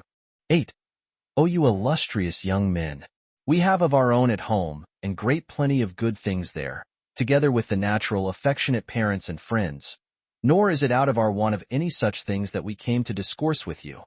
Nor did we admit of your invitation with design to prostitute the beauty of our bodies for gain. But taking you for brave and worthy men, we agreed to your request, that we might treat you with such honors as hospitality required. And now seeing you say that you have a great affection for us, and are troubled when you think we are departing, we are not averse to your entreaties. And if we may receive such assurance of your goodwill as we think can be alone sufficient, we will be glad to lead our lives with you as your wives. But we are afraid that you will in time be weary of our company, and will then abuse us, and send us back to our parents, after an ignominious manner. And they desired that they would excuse them in their guarding against that danger. But the young men professed they would give them any assurance they should desire. Nor did they at all contradict what they requested, so great was the passion they had for them. If then, said they, this be your resolution, since you make use of such customs and conduct of life as are entirely different from all other men, 12 insomuch that your kinds of food are peculiar to yourselves, and your kinds of drink not common to others, it will be absolutely necessary, if you would have us for your wives, that you do withal worship our gods.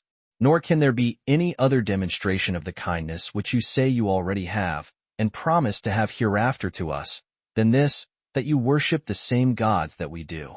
For has any one reason to complain, that now you are come into this country, you should worship the proper gods of the same country? Especially while our gods are common to all men, and yours such as belong to nobody else but yourselves. So they said they must either come into such methods of divine worship as all others came into, or else they must look out for another world, wherein they may live by themselves, according to their own laws. 9. Now the young men were induced by the fondness they had for these women to think they spake very well.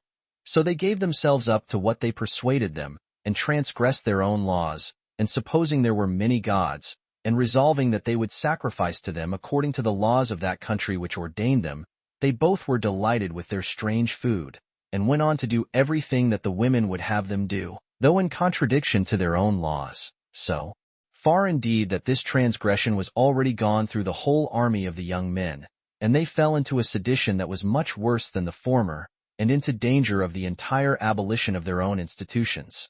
For when once the youth had tasted of these strange customs, they went with insatiable inclinations into them, and even where some of the principal men were illustrious on account of the virtues of their fathers, they also were corrupted together with the rest. 10. Even Zimri, the head of the tribe of Simeon, accompanied with Cosbi, a Midianitish woman, who was the daughter of Sur, a man of authority in that country, and being desired by his wife to disregard the laws of Moses, and to follow those she was used to, he complied with her, and this both by sacrificing after a manner different from his own, and by taking a stranger to wife. When things were thus, Moses was afraid that matters should grow worse, and called the people to a congregation, but then accused nobody by name, as unwilling to drive those into despair who, by lying concealed, might come to repentance. But he said that they did not do what was either worthy of themselves or of their fathers, by preferring pleasure to God, and to the living according to his will, that it was fit they should change their courses while their affairs were still in a good state, and think that to be true fortitude which offers not violence to their laws, but that which resists their lusts. And besides that, he said it was not a reasonable thing, when they had lived soberly in the wilderness, to act madly now when they were in prosperity, and that they ought not to lose, now they have abundance, what they had gained when they had little. And so did he endeavor, by saying this, to correct the young inert, and to bring them to repentance for what they had done. 11. But Zimri arose up after him and said, Yes, indeed, Moses, thou art at liberty to make use of such laws as thou art so fond of, and hast, by accustoming thyself to them, made them firm. Otherwise, if things had not been thus, thou hadst often been punished before now, and hadst known that the Hebrews are not easily put upon. But thou shalt not have me one of thy followers in thy tyrannical commands, for thou dost nothing else hitherto, but, under pretense of laws, and of God wickedly, impose on us slavery, and gain dominion to thyself, while thou deprivest us of the sweetness of life, which consists in acting according to our own wills, and is the right of freemen, and of those that have no lord over them. Nay, indeed, this man is harder upon the Hebrews than were the Egyptians themselves, as pretending to punish, according to his laws, everyone's acting what is most agreeable to himself. But thou thyself better deservest to suffer punishment, who presumest to abolish what every one acknowledges to be what is good for him, and aimest to make thy single opinion to have more force than that of all the rest. And what I now do, and think to be right, I shall not hereafter deny to be according to my own sentiments. I have married, as thou sayest rightly, a strange woman, and thou hearest what I do from myself as from one that is free. For truly I did not intend to conceal myself. I also own that I sacrifice to those gods to whom you do not think it fit to sacrifice, and I think it right to come at truth by inquiring of many people, and not like one that lives under tyranny, to suffer the whole hope of my life to depend upon one man. Nor shall anyone find cause to rejoice who declares himself to have more authority over my actions than myself. 12. Now when Zimri had said these things, about what he and some others had wickedly done, the people held their peace, both out of fear of what might come upon them, and because they saw that their legislator was not willing to bring his insolence before the public any further, or openly to contend with him. For he avoided that, lest many should imitate the impudence of his language, and thereby disturb the multitude. Upon this the assembly was dissolved. However, the mischievous attempt had proceeded further, if Zimri had not been first slain, which came to pass on the following occasion. Phinehas, a man in other respects better than the rest of the young men, and also one that surpassed his contemporaries in the dignity of his father, for he was the son of Eleazar the high priest, and the grandson of Aaron, Moses' brother, who was greatly troubled at what was done by Zimri. He resolved in earnest to inflict punishment on him, before his unworthy behavior should grow stronger by impunity, and in order to prevent this transgression from proceeding further, which would happen if the ringleaders were not punished. He was of so great magnanimity, both in strength of mind and body, that when he undertook any very dangerous attempt, he did not leave it off till he overcame it and got an entire victory. So he came into Zimri's tent, and slew him with his javelin, and with it he slew Cosbi also, upon which all those young men that had a regard to virtue, and aimed to do a glorious action, imitated Phinehas's boldness, and slew those that were found to be guilty of the same crime with Zimri. Accordingly many of those that had transgressed perished by the magnanimous valor of these young men, and the rest all perished by a plague, which distemper God himself inflicted upon them. So that all those their kindred, who instead of hindering them from such wicked actions, as they ought to have done, had persuaded them to go on, were esteemed by God as partners in their wickedness and died. Accordingly, there perished out of the army no fewer than 24,000 at this time. 13. This was the cause why Moses was provoked to send an army to destroy the Midianites, concerning which expedition we shall speak presently, when we have first related what we have omitted.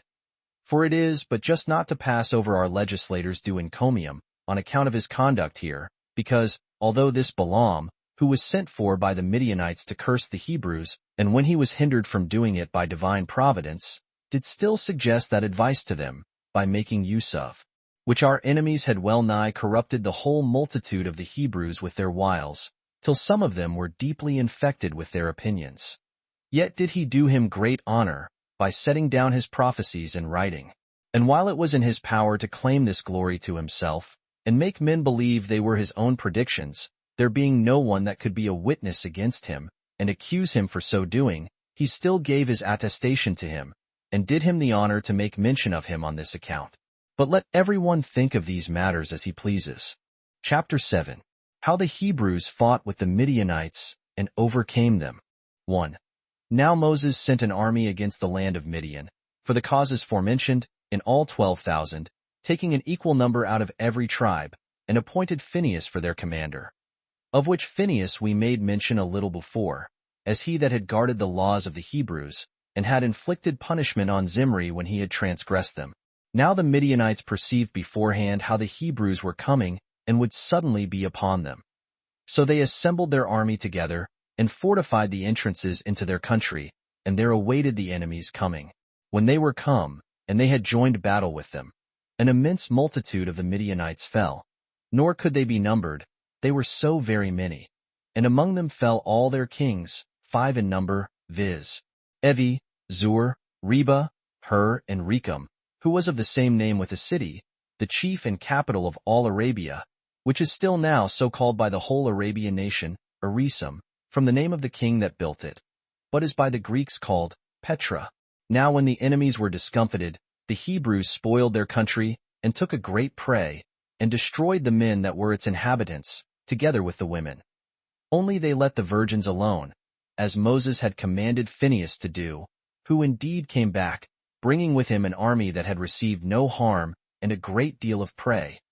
52,000 beeves, 75,600 sheep, 60,000 asses, with an immense quantity of gold and silver furniture, which the Midianites made use of in their houses, for they were so wealthy that they were very luxurious.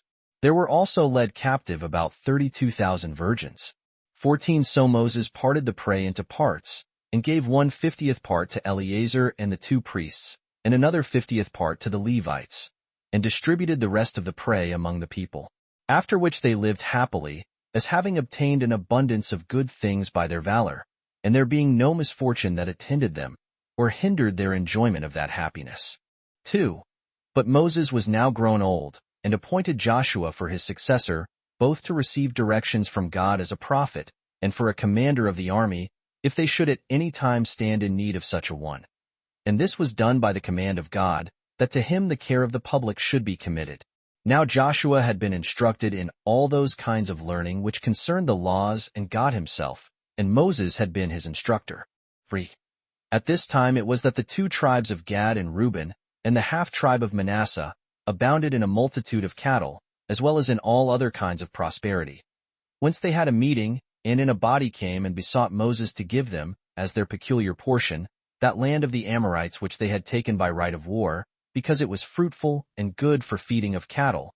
But Moses, supposing that they were afraid of fighting with the Canaanites, and invented this provision for their cattle as a handsome excuse for avoiding that war, he called them arrant cowards, and said they had only contrived a decent excuse for that cowardice, and that they had a mind to live in luxury and ease, while all the rest were laboring with great pains to obtain the land they were desirous to have, and that they were not willing to march along and undergo the remaining hard service, whereby they were, under the divine promise, to pass over Jordan, and overcome those our enemies which God had shown them, and so obtain their land. But these tribes, when they saw that Moses was angry with them, and when they could not deny but he had a just cause to be displeased at their petition, made an apology for themselves, and said that it was not on account of their fear of dangers, nor on account of their laziness, that they made this request to him, but that they might leave the prey they had gotten in places of safety, and thereby might be more expedite, and ready to undergo difficulties, and to fight battles. They added this also, that when they had built cities, wherein they might preserve their children, and wives, and possessions, if he would bestow them upon them, they would go along with the rest of the army. Hereupon Moses was pleased with what they said. So he called for Eleazar the high priest, and Joshua, and the chief of the tribes, and permitted these tribes to possess the land of the Amorites. But upon this condition, that they should join with their kinsmen in the war until all things were settled. Upon which condition they took possession of the country, and built them strong cities, and put into them their children and their wives, and whatsoever else they had that might be an impediment to the labors of their future marches. For Moses also now built those 10 cities which were to be of the number of the 48, for the Levites, 3 of which he allotted to those that slew any person involuntarily, and fled to them. And he assigned the same time for their banishment with that of the life of that high priest under whom the slaughter and flight happened. After which death of the high priest he permitted the slayer to return home. During the time of his exile, the relations of him that was slain may, by this law, kill the manslayer, if they caught him without the bounds of the city to which he fled, though this permission was not granted to any other person. Now the cities which were set apart for this flight were these: Bezer, at the borders of Arabia, Ramoth, of the land of Gilead, and Golan, in the land of Bashan. There were to be also, by Moses' command, 3 other cities allotted for the habitation of these fugitives out of the cities of the Levites, but not till after they should be in possession of the land of Canaan. 5. At this time the chief men of the tribe of Manasseh came to Moses, and informed him that there was an eminent man of their tribe dead, whose name was Zelophehad, who left no male children, but left daughters, and asked him whether these daughters might inherit his land or not. He made this answer, that if they shall marry into their own tribe, they shall carry their estate along with them. But if they dispose of themselves in marriage to men of another tribe, they shall leave their inheritance in their father's tribe. And then it was that Moses ordained that everyone's inheritance should continue in his own tribe. Chapter 8. The polity settled by Moses, and how he disappeared from among mankind. 1. When 40 years were completed, within 30 days, Moses gathered the congregation together near Jordan, where the city Abela now stands, a place full of palm trees. And all the people being come together, he spake thus to them. 2. O you Israelites and fellow soldiers, who have been partners with me in this long and uneasy journey, since it is now the will of God, and the course of old age, at 120, requires it that I should depart out of this life. And since God has forbidden me to be a patron or an assistant to you in what remains to be done beyond Jordan, I thought it reasonable not to leave off my endeavors even now for your happiness, but to do my utmost to procure for you the eternal enjoyment of good things, and a memorial for myself, when you shall be in the fruition of great plenty and prosperity. Come, therefore, let me suggest to you by what means you may be happy, and may leave an eternal prosperous possession thereof to your children after you. And then let me thus go out of the world. And I cannot but deserve to be believed by you, both on account of the great things I have already done for you, and because, when souls are about to leave the body, they speak with the sincerest freedom. O children of Israel, there is but one source of happiness for all mankind, the favor of God. 15 For he alone is able to give good things to those that deserve them, and to deprive those of them that sin against him, towards whom, if you behave yourselves according to his will, and according to what I, who well understand his mind, do exhort you to, you will both be esteemed blessed, and will be admired by all men, and will never come into misfortunes, nor cease to be happy. You will then preserve the possession of the good things you already have, and will quickly obtain those that you are at present in want of. Only do you be obedient to those whom God would have you to follow. Nor do you prefer any other constitution of government before the laws now given you. Neither do you disregard that way of divine worship which you now have, nor change it for any other form. And if you do this, you will be the most courageous of all men, in undergoing the fatigues of war, and will not be easily conquered by any of your enemies. For while God is present with you to assist you, it is to be expected that you will be able to despise the opposition of all mankind, and great rewards of virtue are proposed for you, if you preserve that virtue through your whole lives. Virtue itself is indeed the principal and the first reward, and after that it bestows abundance of others, so that your exercise of virtue towards other men will make your own lives happy, and render you more glorious than foreigners can be, and procure you an undisputed reputation with posterity. These blessings you will be able to obtain, in case you hearken to and observe those laws which, by divine revelation, I have ordained for you. That is, in case you withal meditate upon the wisdom that is in them. I am going from you myself, rejoicing in the good things you enjoy, and I recommend you to the wise conduct of your law, to the becoming order of your polity, and to the virtues of your commanders, who will take care of what is for your advantage. And that God, who has been till now your leader, and by whose good will I have myself been useful to you, will not put a period now to his providence over you, but as long as you desire to have him your protector in your pursuits after virtue, so long will you enjoy his care over you. Your high priest also Eleazar, as well as Joshua, with the senate and chief of your tribes, will go before you, and suggest the best advices to you. By following which advices you will continue to be happy. To whom do you give ear without reluctance, as sensible that all such as know well how to be governed, will also know how to govern, if they be promoted to that authority themselves. And do not you esteem liberty to consist in opposing such directions as your governors think fit to give you for your practice, as at present indeed you place your liberty in nothing else but abusing your benefactors, which error if you can avoid for the time to come, your affairs will be in a better condition than they have hitherto been. Nor do you ever indulge such a degree of passion in these matters, as you have oftentimes done when you have been very angry at me. For you know that I have been oftener in danger of death from you than from our enemies. What I now put you in mind of is not done in order to reproach you. For I do not think it proper, now I am going out of the world, to bring this to your remembrance, in order to leave you offended at me, since, at the time when I underwent those hardships from you, I was not angry at you, but I do it in order to make you wiser hereafter, and to teach you that this will be for your security. I mean, that you never be injurious to those that preside over you, even when you are become rich, as you will be to a great degree when you have passed over Jordan, and are in possession of the land of Canaan. Since, when you shall have once proceeded so far by your wealth, as to a contempt and disregard of virtue, you will also forfeit the favor of God. And when you have made him your enemy, you will be beaten in war, and will have the land which you possess taken away again from you by your enemies, and this with great reproaches upon your conduct. You will be scattered over the whole world and will, as slaves, entirely fill both sea and land. And when once you have had the experience of what I now say, you will repent and remember the laws you have broken, when it is too late.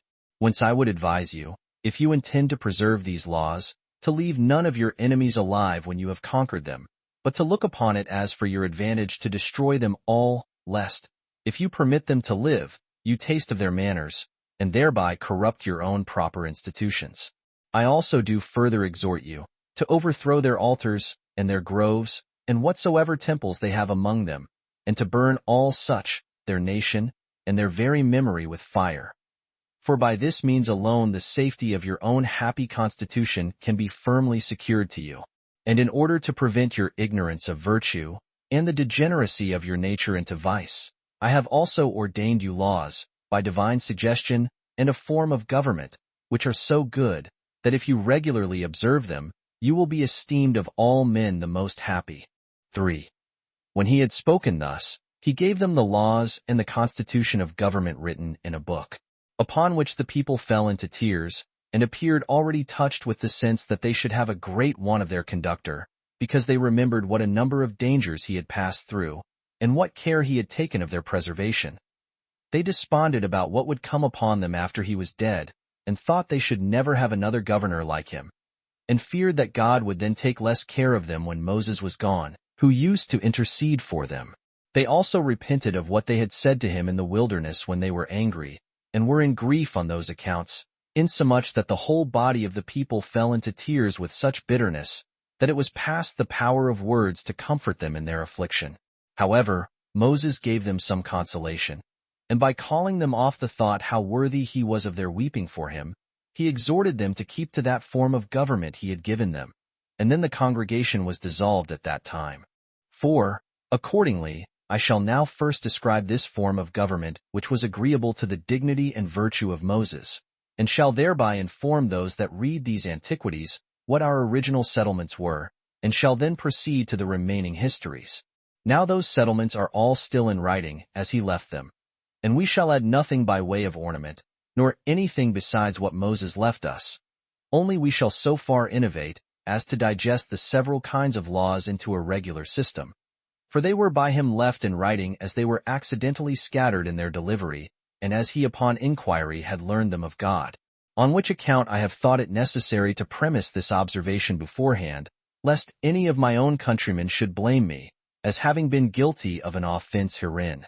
Now part of our Constitution will include the laws that belong to our political state.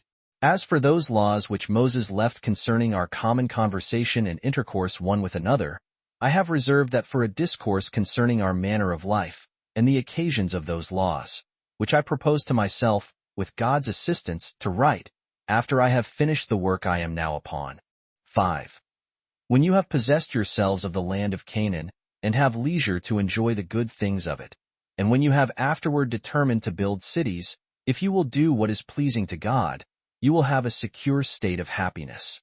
Let there be then one city of the land of Canaan, and this situate in the most agreeable place for its goodness, and very eminent in itself, and let it be that which God shall choose for himself by prophetic revelation.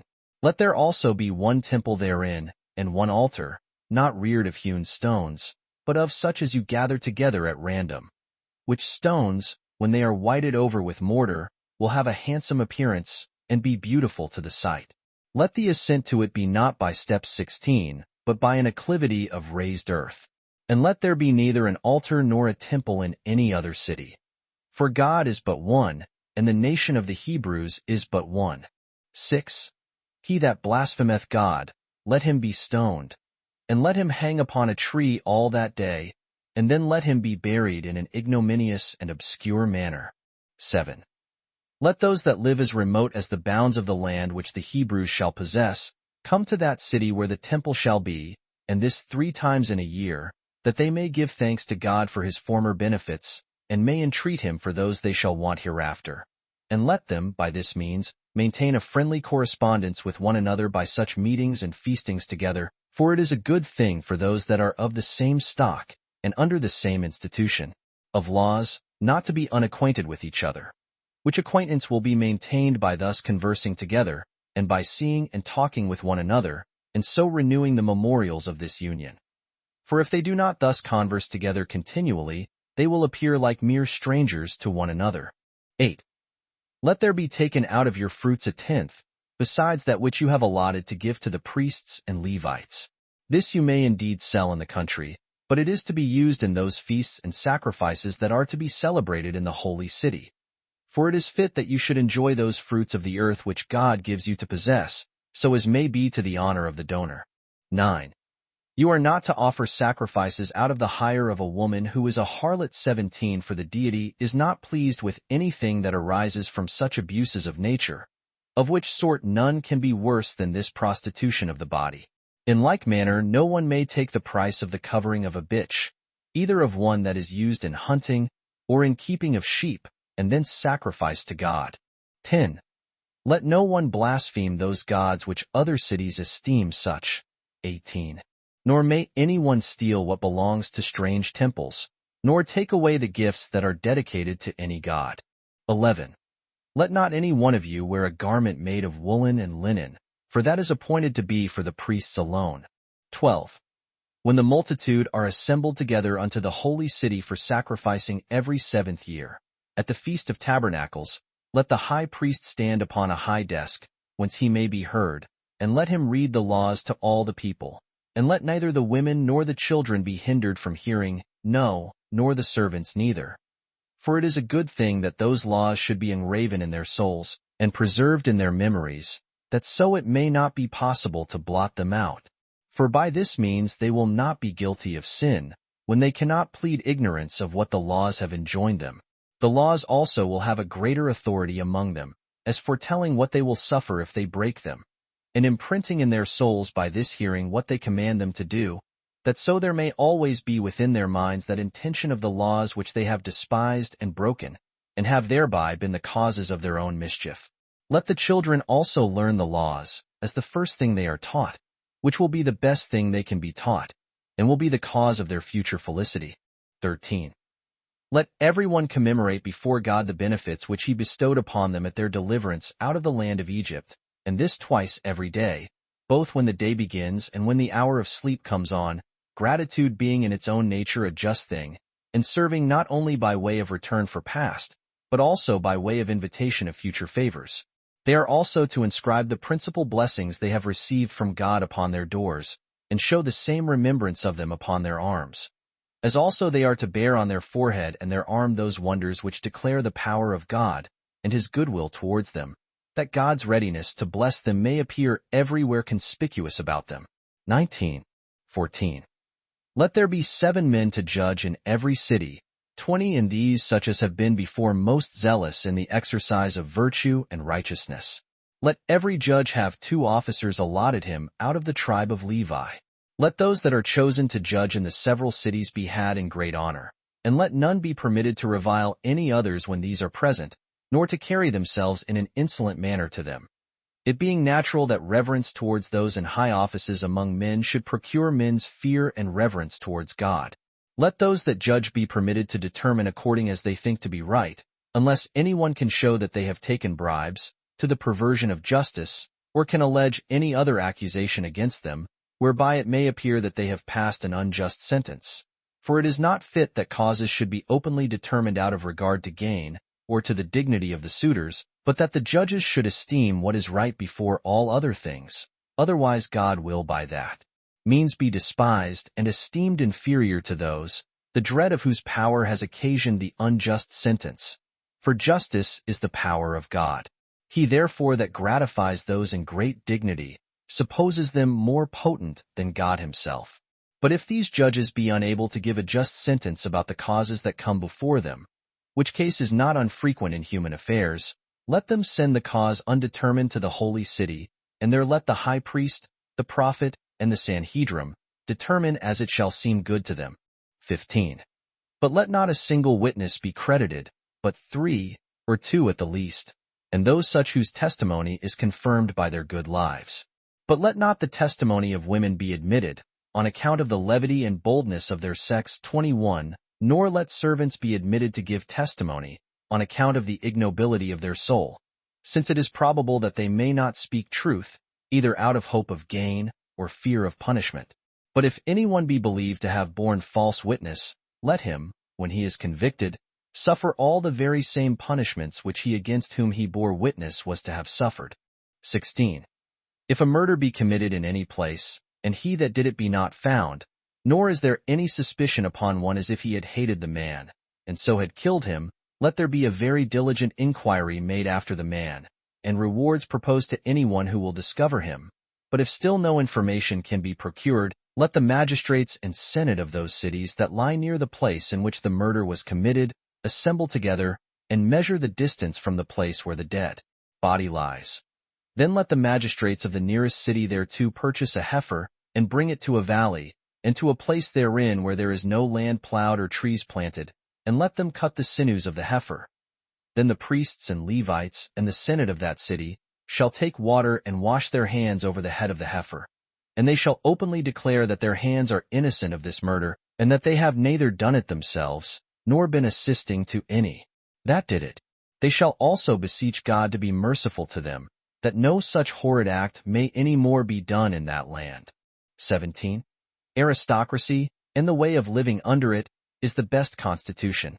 And may you never have any inclination to any other form of government. And may you always love that form, and have the laws for your governors, and govern all your actions according to them. For you need no supreme governor but God. But if you shall desire a king, let him be one of your own nation. Let him be always careful of justice and other virtues perpetually. Let him submit to the laws and esteem God's commands to be his highest wisdom. But let him do nothing without the high priest and the votes of the senators. Let him not have a great number of wives, nor pursue after abundance of riches, nor a multitude of horses, whereby he may grow too proud to submit to the laws. And if he effect any such things, let him be restrained, lest he become so potent that his state be inconsistent with your welfare. 18. Let it not be esteemed lawful to remove boundaries, neither our own, nor of those with whom we are at peace. Have a care you do not take those landmarks away which are, as it were, a divine and unshaken limitation of rights made by God himself, to last forever. Since this going beyond limits and gaining ground upon others is the occasion of wars and seditions. For those that remove boundaries are not far off an attempt to subvert the laws. 19. He that plants a piece of land, the trees of which produce fruits before the 4th year, is not to bring thence any first fruits to God, nor is he to make use of that fruit himself, for it is not produced in its proper season. For when nature has a force put upon her at an unseasonable time, the fruit is not proper for God, nor for the master's use. But let the owner gather all that is grown on the 4th year, for then it is in its proper season. And let him that has gathered it carry it to the holy city, and spend that, together with the tithe of his other fruits, in feasting with his friends, with the orphans and the widows. But on the 5th year the fruit is his own, and he may use it as he pleases. 20. You are not to sow with seed a piece of land which is planted with vines, for it is enough that it supply nourishment to that plant, and be not harassed by plowing also. You are to plow your land with oxen, and not to oblige other animals to come under the same yoke with them, but to till your land with those beasts that are of the same kind with each other. The seeds are also to be pure, and without mixture, and not to be compounded of 2 or 3 sorts, since nature does not rejoice in the union of things that are not in their own nature alike. Nor are you to permit beasts of different kinds to gender together, for there is reason to fear that this unnatural abuse may extend from beasts of different kinds to men, though it takes its first rise from evil practices about such smaller things. Nor is anything to be allowed, by imitation whereof any degree of subversion may creep into the constitution. Nor do the laws neglect small matters, but provide that even those may be managed after an unblameable manner. 21. Let not those that reap and gather in the corn that is reaped gather in the gleanings also, but let them rather leave some handfuls for those that are in want of the necessaries of life, that it may be a support and a supply to them, in order to their subsistence. In like manner, when they gather their grapes, let them leave some smaller bunches for the poor, and let them pass over some of the fruits of the olive trees, when they gather them, and leave them to be partaken of by those that have none of their own. For the advantage arising from the exact collection of all will not be so considerable to the owners as will arise from the gratitude of the poor. And God will provide that the land shall more willingly produce what shall be for the nourishment of its fruits, in case you do not merely take care of your own advantage, but have regard to the support of others also. Nor are you to muzzle the mouths of the oxen when they tread the ears of corn in the thrashing floor. For it is not just to restrain our fellow laboring animals, and those that work in order to its production, of this fruit of their labors. Nor are you to prohibit those that pass by at the time when your fruits are ripe to touch them, but to give them leave to fill themselves full of what you have, and this whether they be of your own country or strangers, as being glad of the opportunity of giving them some part of your fruits when they are ripe. But let it not be esteemed lawful for them to carry any away. Nor let those that gather the grapes, and carry them to the winepresses, restrain those whom they meet from eating of them. For it is unjust, out of envy, to hinder those that desire it, to partake of the good things that come into the world according to God's will, and this while the season is at the height, and is hastening away as it pleases God. Nay, if some, out of bashfulness, are unwilling to touch these fruits, let them be encouraged to take of them, those that are Israelites, as if they were themselves the owners and lords, on account of the kindred there is between them. Nay, let them desire men that come from other countries, to partake of these tokens of friendship which God has given in their proper season.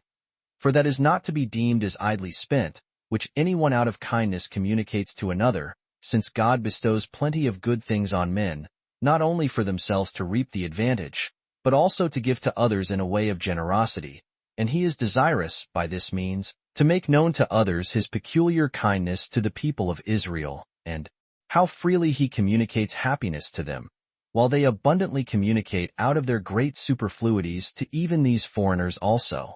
But for him that acts contrary to this law, let him be beaten with 40 stripes save 122 by the public executioner. let him undergo this punishment, which is a most ignominious one for a freeman, and this because he was such a slave to gain as to lay a blot upon his dignity. For it is proper for you who have had the experience of the afflictions in Egypt and of those in the wilderness, to make provision for those that are in the like circumstances. And while you have now obtained plenty, yourselves, through the mercy and providence of God, to distribute of the same plenty, by the like sympathy, to such as stand in need of it. 22. Besides those 2 tithes, which I have already said you are to pay every year, the one for the Levites, the other for the festivals, you are to bring every 3rd year a 3rd tithe to be distributed to those that want. 23 to women also that are widows, and to children that are orphans. But as to the ripe fruits, let them carry that which is ripe first of all into the temple. And when they have blessed God for that land which bare them, and which he had given them for a possession, when they have also offered those sacrifices which the law has commanded them to bring, let them give the firstfruits to the priests. But when any one hath done this, and hath brought the tithe of all that he hath, together with those firstfruits that are for the Levites, and for the festivals, and when he is about to go home, let him stand before the holy house and return thanks to God, that he hath delivered them from the injurious treatment they had in Egypt, and hath given them a good land and a large, and lets them enjoy the fruits thereof. And when he hath openly testified that he hath fully paid the tithes, and other dues, according to the laws of Moses, let him entreat God that he will be ever merciful and gracious to him, and continue so to be to all the Hebrews, both by preserving the good things which he hath already given them, and by adding what it is still in his power to bestow upon them. 23. Let the Hebrews marry, at the age fit for it, virgins that are free, and born of good parents. And he that does not marry a virgin, let him not corrupt another man's wife, and marry her, nor grieve her former husband. Nor let free men marry slaves, although their affection should strongly bias any of them so to do. For it is decent, and for the dignity of the persons themselves, to govern those their affections. And further, no one ought to marry a harlot, whose matrimonial oblations, arising from the prostitution of her body, God will not receive. For by these means the dispositions of the children will be liberal and virtuous. I mean, when they are not born of base parents, and of the lustful conjunction of such as marry women that are not free. If any one has been espoused to a woman as to a virgin, and does not afterward find her so to be, let him bring his action and accuse her, and let him make use of such indications 24 to prove his accusation as he is furnished withal. And let the father or the brother of the damsel, or someone that is after them nearest of kin to her, defend her if the damsel obtain a sentence in her favor, that she had not been guilty, let her live with her husband that accused her, and let him not have any further power at all to put her away, unless she give him very great occasions of suspicion, and such as can be no way contradicted. But for him that brings an accusation and calumny against his wife in an impudent and rash manner, let him be punished by receiving 40 stripes save one, and let him pay 50 shekels to her father. But if the damsel be convicted, as having been corrupted, and is one of the common people, let her be stoned, because she did not preserve her virginity till she were lawfully married. But if she were the daughter of a priest, let her be burnt alive. If any one has 2 wives, and if he greatly respect and be kind to one of them, either out of his affection to her, or for her beauty, or for some other reason, while the other is of less esteem with him, and if the son of her that is beloved be the younger by birth than another born of the other wife, but endeavors to obtain the right of primogeniture from his father's kindness to his mother, and would thereby obtain a double portion of his father's substance, for that double portion is what I have allotted him in the laws, let not this be permitted. For it is unjust that he who is the elder by birth should be deprived of what is due to him, on the father's disposition of his estate, because his mother was not equally regarded by him. He that hath corrupted a damsel espoused to another man, in case he had her consent, let both him and her be put to death, for they are both equally guilty. The man, because he persuaded the woman willingly to submit to a most impure action, and to prefer it to lawful wedlock. The woman, because she was persuaded to yield herself to be corrupted, either for pleasure or for gain. However, if a man light on a woman when she is alone, and forces her, where nobody was present to come to her assistance, let him only be put to death. Let him that hath corrupted a virgin not yet espoused marry her, but But if the father of the damsel be not willing that she should be his wife, let him pay 50 shekels as the price of her prostitution. He that desires to be divorced from his wife for any cause 25 whatsoever, and many such causes happen among men, let him in writing give assurance that he will never use her as his wife any more. For by this means she may be at liberty to marry another husband, although before this bill of divorce be given, she is not to be permitted so to do. But if she be misused by him also, or if, when he is dead, her first husband would marry her again, it shall not be lawful for her to return to him. If a woman's husband die, and leave her without children, let his brother marry her, and let him call the son that is born to him by his brother's name, and educate him as the heir of his inheritance. For this procedure will be for the benefit of the public, because thereby families will not fail, and the estate will continue among the kindred. And this will be for the solace of wives under their affliction, that they are to be married to the next relation of their former husbands. But if the brother will not marry her, let the woman come before the Senate, and protest openly that this brother will not admit her for his wife, but will injure the memory of his deceased brother, while she is willing to continue in the family, and to bear him children. And when the Senate have inquired of him for what reason it is that he is averse to this marriage, whether he gives a bad or a good reason, the matter must come to this issue, that the woman shall loose the sandals of the brother, and shall spit in his face and say, he deserves this reproachful treatment from her, as having injured the memory of the deceased. And then let him go away out of the Senate, and bear this reproach upon him all his life long. And let her marry to whom she pleases, of such as seek her in marriage. But now, if any man take captive, either a virgin, or one that hath been married, 26 and has a mind to marry her, let him not be allowed to bring her to bed to him, or to live with her as his wife, before she hath her head shaven, and hath put on her mourning habit, and lamented her relations and friends that were slain in the battle, that by this means she may give vent to her sorrow for them, and after that may betake herself to feasting and matrimony. For it is good for him that takes a woman, in order to have children by her, to be complaisant to her inclinations, and not merely to pursue his own pleasure, while he hath no regard to what is agreeable to her. But when 30 days are past, as the time of mourning, for so many are sufficient to prudent persons for lamenting the dearest friends, then let them proceed to the marriage. But in case when he hath satisfied his lust, he be too proud to retain her for his wife, let him not have it in his power to make her a slave, but let her go away whither she pleases, and have that privilege of a free woman. 24.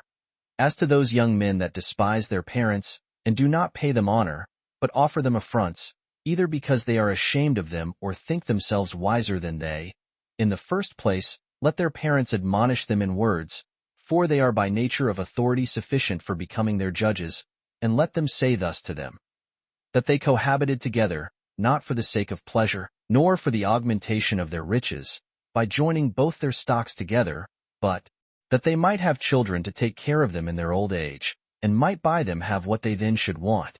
And say further to him, that when thou wast born, we took thee up with gladness, and gave God the greatest thanks for thee, and brought time up with great care, and spared for nothing that appeared useful for thy preservation, and for thy instruction in what was most excellent. And now, since it is reasonable to forgive the sins of those that are young, let it suffice thee to have given so many indications of thy contempt of us. Reform thyself, and act more wisely for the time to come. Considering that God is displeased with those that are insolent towards their parents, because he is himself the father of the whole race of mankind, and seems to bear part of that dishonor which falls upon those that have the same name, when they do not meet with dire returns from their children. And on such the law inflicts inexorable punishment, of which punishment mayst thou never have the experience. Now if the insolence of young men be thus cured, let them escape the reproach which their former errors deserved. For by this means the lawgiver will appear to be good and parents happy, while they never behold either a son or a daughter brought to punishment. But if it happen that these words and instructions, conveyed by them in order to reclaim the man, appear to be useless, then the offender renders the law's implacable enemies to the insolence he has offered his parents. Let him therefore be brought forth 27 by these very parents out of the city, with a multitude following him, and there let him be stoned. And when he has continued there for one whole day, that all the people may see him, let him be buried in the night. And thus it is that we bury all whom the laws condemn to die, upon any account whatsoever. Let our enemies that fall in battle be also buried, nor let any one dead body lie above the ground, or suffer a punishment beyond what justice requires. 25. Let no one lend to any one of the Hebrews upon usury, neither usury of what is eaten or what is drunken, for it is not just to make advantage of the misfortunes of one of thy own countrymen. But when thou hast been assistant to his necessities, think it thy gain if thou obtainest their gratitude to thee, and with all that reward which will come to thee from God, for thy humanity towards him. 26. Those who have borrowed either silver or any sort of fruits, whether dry or wet, I mean this, when the Jewish affairs shall, by the blessing of God, be to their own mind. Let the borrowers bring them again, and restore them with pleasure to those who lent them, laying them up, as it were, in their own treasuries, and justly expecting to receive them thence, if they shall want them again. But if they be without shame, and do not restore it, let not the lender go to the borrower's house, and take a pledge himself, before judgment be given concerning it.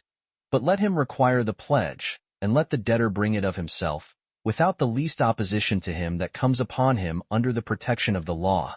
And if he that gave the pledge be rich, let the creditor retain it till what he lent be paid him again. But if he be poor, let him that takes it return it before the going down of the sun, especially if the pledge be a garment, that the debtor may have it for a covering in his sleep, God himself naturally showing mercy to the poor. It is also not lawful to take a millstone, nor any utensil thereto belonging, for a pledge, that the debtor may not be deprived of instruments to get their food withal, unless they be undone by their necessity. 27. Let death be the punishment for stealing a man. But he that hath purloined gold or silver, let him pay double. If anyone kill a man that is stealing something out of his house, let him be esteemed guiltless, although the man were only breaking in at the wall. Let him that hath stolen cattle pay fourfold what is lost, excepting the case of an ox, for which let the thief pay fivefold. Let him that is so poor that he cannot pay what mulet is laid upon him, be his servant to whom he was adjudged to pay it. 28.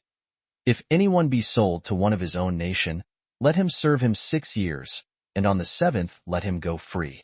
But if he have a son by a woman servant in his purchaser's house, and if, on account of his good will to his master, and his natural affection to his wife and children, he will be his servant still, let him be set free only at the coming of the year of Jubilee, which is the 50th year, and let him then take away with him his children and wife, and let them be free also.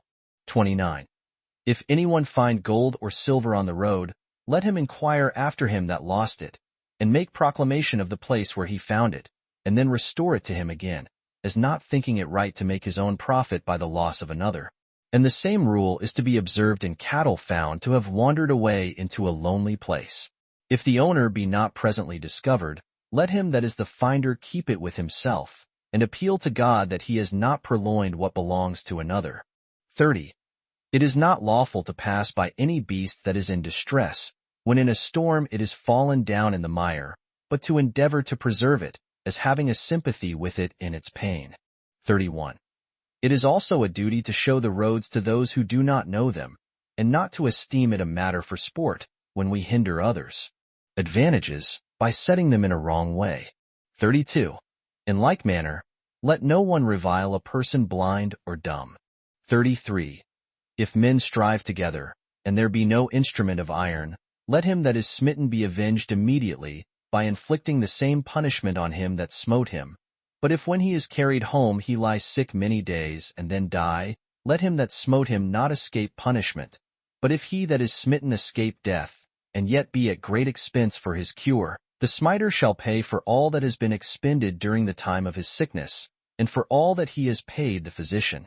He that kicks a woman with child, so that the woman miscarry, 28. Let him pay a fine in money, as the judges shall determine, as having diminished the multitude by the destruction of what was in her womb. And let money also be given the woman's husband by him that kicked her. But if she die of the stroke, let him also be put to death, the law judging it equitable that life should go for life. 34. Let no one of the Israelites keep any poison 29 that may cause death, or any other harm. But if he be caught with it, let him be put to death, and suffer the very same mischief that he would have brought upon them for whom the poison was prepared. 35. He that mimeth any one, let him undergo the like himself, and be deprived of the same member of which he hath deprived the other, unless he that is maimed will accept of money instead of it. 30. For the law makes the sufferer the judge of the value of what he hath suffered, and permits him to estimate it, unless he will be more severe. 36. Let him that is the owner of an ox which pusheth with his horn, kill him. But if he pushes and gores any one in the thrashing floor, let him be put to death by stoning, and let him not be thought fit for food.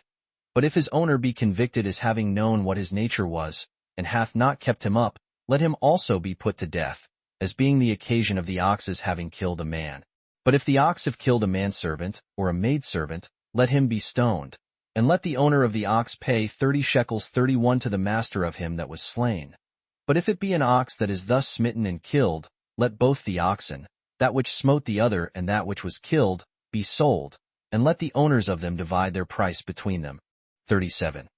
Let those that dig a well or a pit be careful to lay planks over them, and so keep them shut up, not in order to hinder any persons from drawing water, but that there may be no danger of falling into them. But if anyone's beast fall into such a well or pit thus digged, and not shut up and perish, let the owner pay its price to the owner of the beast. Let there be a battlement round the tops of your houses instead of a wall, that may prevent any persons from rolling down and perishing. 38. Let him that has received anything in trust for another, take care to keep it as a sacred and divine thing, and let no one invent any contrivance whereby to deprive him that hath entrusted it with him of the same, and this whether he be a man or a woman. No, not although he or she were to gain an immense sum of gold, and this where he cannot be convicted of it by any body. For it is fit that a man's own conscience, which knows what he hath, should in all cases oblige him to do well. Let this conscience be his witness, and make him always act so as may procure him commendation from others. But let him chiefly have regard to God, from whom no wicked man can lie concealed. But if he in whom the trust was reposed, without any deceit of his own, lose what he was entrusted withal, let him come before the 7 judges, and swear by God that nothing hath been lost willingly, or with a wicked intention, and that he hath not made use of any part thereof, and so let him depart, without blame. But if he hath made use of the least part of what was committed to him, and it be lost, let him be condemned to repay all that he had received. After the same manner as in these trusts it is to be, if any one defraud those that undergo bodily labor for him. And let it be always remembered, that we are not to defraud a poor man of his wages, as being sensible that God has allotted these wages to him instead of land and other possessions. Nay, this payment is not at all to be delayed, but to be made that very day, since God is not willing to deprive the laborer of the immediate use of what he hath labored for. 39. You are not to punish children for the faults of their parents, but on account of their own virtue rather to vouchsafe them commiseration, because they were born of wicked parents, than hatred, because they were born of bad ones. Nor indeed ought we to impute the sin of children to their fathers, while young persons indulge themselves in many practices different from what they have been instructed in, and this by their proud refusal of such instruction. 40. Let those that have made themselves eunuchs be had in detestation, and do you avoid any conversation with them who have deprived themselves of their manhood, and of that fruit of generation which God has given to men for the increase of their kind. Let such be driven away, as if they had killed their children, since they beforehand have lost what should procure them. For evident it is, that while their soul is become effeminate, they have withal transfused that effeminacy to their body. Also, in like manner do you treat all that is of a monstrous nature when it is looked on, nor is it lawful to geld men or any other animals. 32. 41. Let this be the constitution of your political laws in time of peace, and God will be so merciful as to preserve this excellent settlement free from disturbance. And may that time never come which may innovate anything, and change it for the contrary. But since it must needs happen that mankind fall into troubles and dangers, either undesignedly or intentionally, come let us make a few constitutions concerning them, that so being apprised beforehand what ought to be done, you may have salutary counsels ready when you want them, and may not then be obliged to go to seek what is to be done, and so be unprovided, and fall into dangerous circumstances. May you be a laborious people and exercise your souls in virtuous actions, and thereby possess and inherit the land without wars. While neither any foreigners make war upon it, and so afflict you, nor any internal sedition seize upon it, whereby you may do things that are contrary to your fathers, and so lose the laws which they have established. And may you continue in the observation of those laws which God hath approved of, and hath delivered to you. Let all sort of warlike operations, whether they befall you now in your own time, or hereafter in the times of your posterity, be done out of your own borders. But when you are about to go to war, send embassages and heralds to those who are your voluntary enemies, for it is a right thing to make use of words to them before you come to your weapons of war, and assure them thereby, that although you have a numerous army, with horses and weapons, and above these, a God merciful to you, and ready to assist you, you do however desire them not to compel you to fight against them, nor to take from them what they have, which will indeed be our gain, but what they will have no reason to wish we should take to ourselves. And if they hearken to you, it will be proper for you to keep peace with them. But if they trust in their own strength as superior to yours, and will not do you justice, lead your army against them, making use of God as your supreme commander, but ordaining for a lieutenant under him one that is of the greatest courage among you. For these different commanders, besides there being an obstacle to actions that are to be done on the sudden, are a disadvantage to those that make use of them. Lead an army pure, and of chosen men, composed of all such as have extraordinary strength of body and hardiness of soul. But do you send away the timorous part, lest they run away in the time of action, and so afford an advantage to your enemies? Do you also give leave to those that have lately built them houses, and have not yet lived in them a year's time, and to those that have planted them vineyards, and have not yet been partakers of their fruits, to continue in their own country, as well as those also who have betrothed, or lately married them wives, lest they have such an affection for these things that they be too sparing of their lives, and by reserving themselves for these enjoyments, they become voluntary cowards, on account of their wives. 42. When you have pitched your camp, take care that you do nothing that is cruel. And when you are engaged in a siege, and want timber for the making of warlike engines, do not you render the land naked by cutting down trees that bear fruit, but spare them, as considering that they were made for the benefit of men, and that if they could speak, they would have a just plea against you, because, though they are not occasions of the war, they are unjustly treated and suffer in it, and would, if they were able, remove themselves into another land. When you have beaten your enemies in battle, slay those that have fought against you, but preserve the others alive, that they may pay you tribute, excepting the nation of the Canaanites. For as to that people, you must entirely destroy them. 43. Take care, especially in your battles, that no woman use the habit of a man, nor man the garment of a woman. 44. This was the form of political government which was left us by Moses.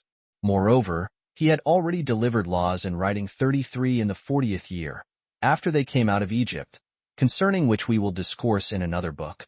But now on the following days, for he called them to assemble continually, he delivered blessings to them, and curses upon those that should not live according to the laws, but should transgress the duties that were determined for them to observe.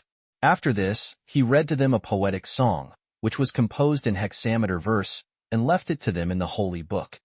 It contained a prediction of what was to come to pass afterward, agreeably whereto all things have happened all along, and do still happen to us, and wherein he has not at all deviated from the truth.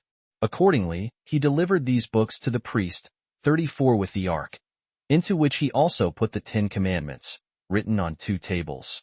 He delivered to them the tabernacle also, and exhorted the people, that when they had conquered the land and were settled in it, they should not forget the injuries of the Amalekites, but make war against them, and inflict punishment upon them for what mischief they did them when they were in the wilderness. And that when they had got possession of the land of the Canaanites, and when they had destroyed the whole multitude of its inhabitants, as they ought to do, they should erect an altar, that should face the rising sun, not far from the city of Shechem, between the 2 mountains, that of Gerizim, situate on the right hand, and that called Ebal on the left. And that the army should be so divided, that 6 tribes should stand upon each of the 2 mountains, and with them the Levites and the priests. And that first, Those that were upon Mount Gerizim should pray for the best blessings upon those who were diligent about the worship of God and the observation of his laws, and who did not reject what Moses had said to them, while the other wished them all manner of happiness also. And when these last put up the like prayers, the former praised them. After this, curses were denounced upon those that should transgress those laws, they, answering one another alternately, by way of confirmation of what had been said. Moses also wrote their blessings and their curses, that they might learn them so thoroughly, that they might never be forgotten by length of time. And when he was ready to die, he wrote these blessings and curses upon the altar, on each side of it, where he says also the people stood, and then sacrificed and offered burnt offerings, though after that day they never offered upon it any other sacrifice, for it was not lawful so to do. These are the constitutions of Moses, and the Hebrew nation still live according to them. 45.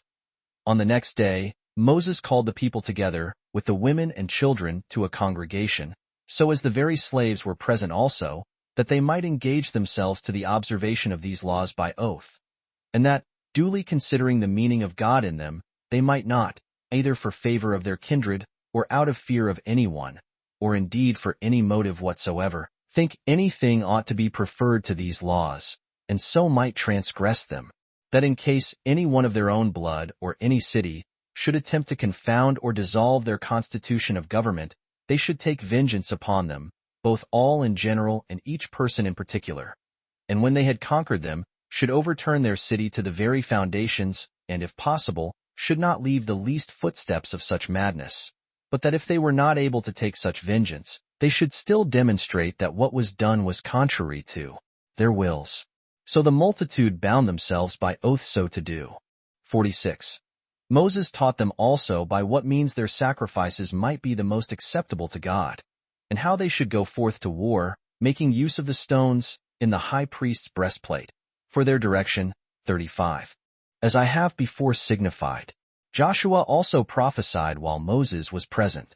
And when Moses had recapitulated whatsoever he had done for the preservation of the people, both in their wars and in peace, and had composed them a body of laws, and procured them an excellent form of government, he foretold, as God had declared to him that if they transgressed that institution for the worship of God, they should experience the following miseries. Their land should be full of weapons of war from their enemies, and their cities should be overthrown, and their temples should be burnt, that they should be sold for slaves, to such men as would have no pity on them in their afflictions, that they would then repent, when that repentance would no way profit them under their sufferings. Yet, said he, will that God who founded your nation restore your cities to your citizens, with their temple also, and you shall lose these advantages not once only, but often. 47. Now when Moses had encouraged Joshua to lead out the army against the Canaanites, by telling him that God would assist him in all his undertakings, and had blessed the whole multitude, he said, since I am going to my forefathers, and God has determined that this should be the day of my departure to them, I return him thanks while I am still alive and present with you, for that providence he hath exercised over you, which hath not only delivered us from the miseries we lay under, but hath bestowed a state of prosperity upon us. As also, that he hath assisted me in the pains I took, and in all the contrivances I had in my care about you, in order to better your condition, and hath on all occasions showed himself favorable to us.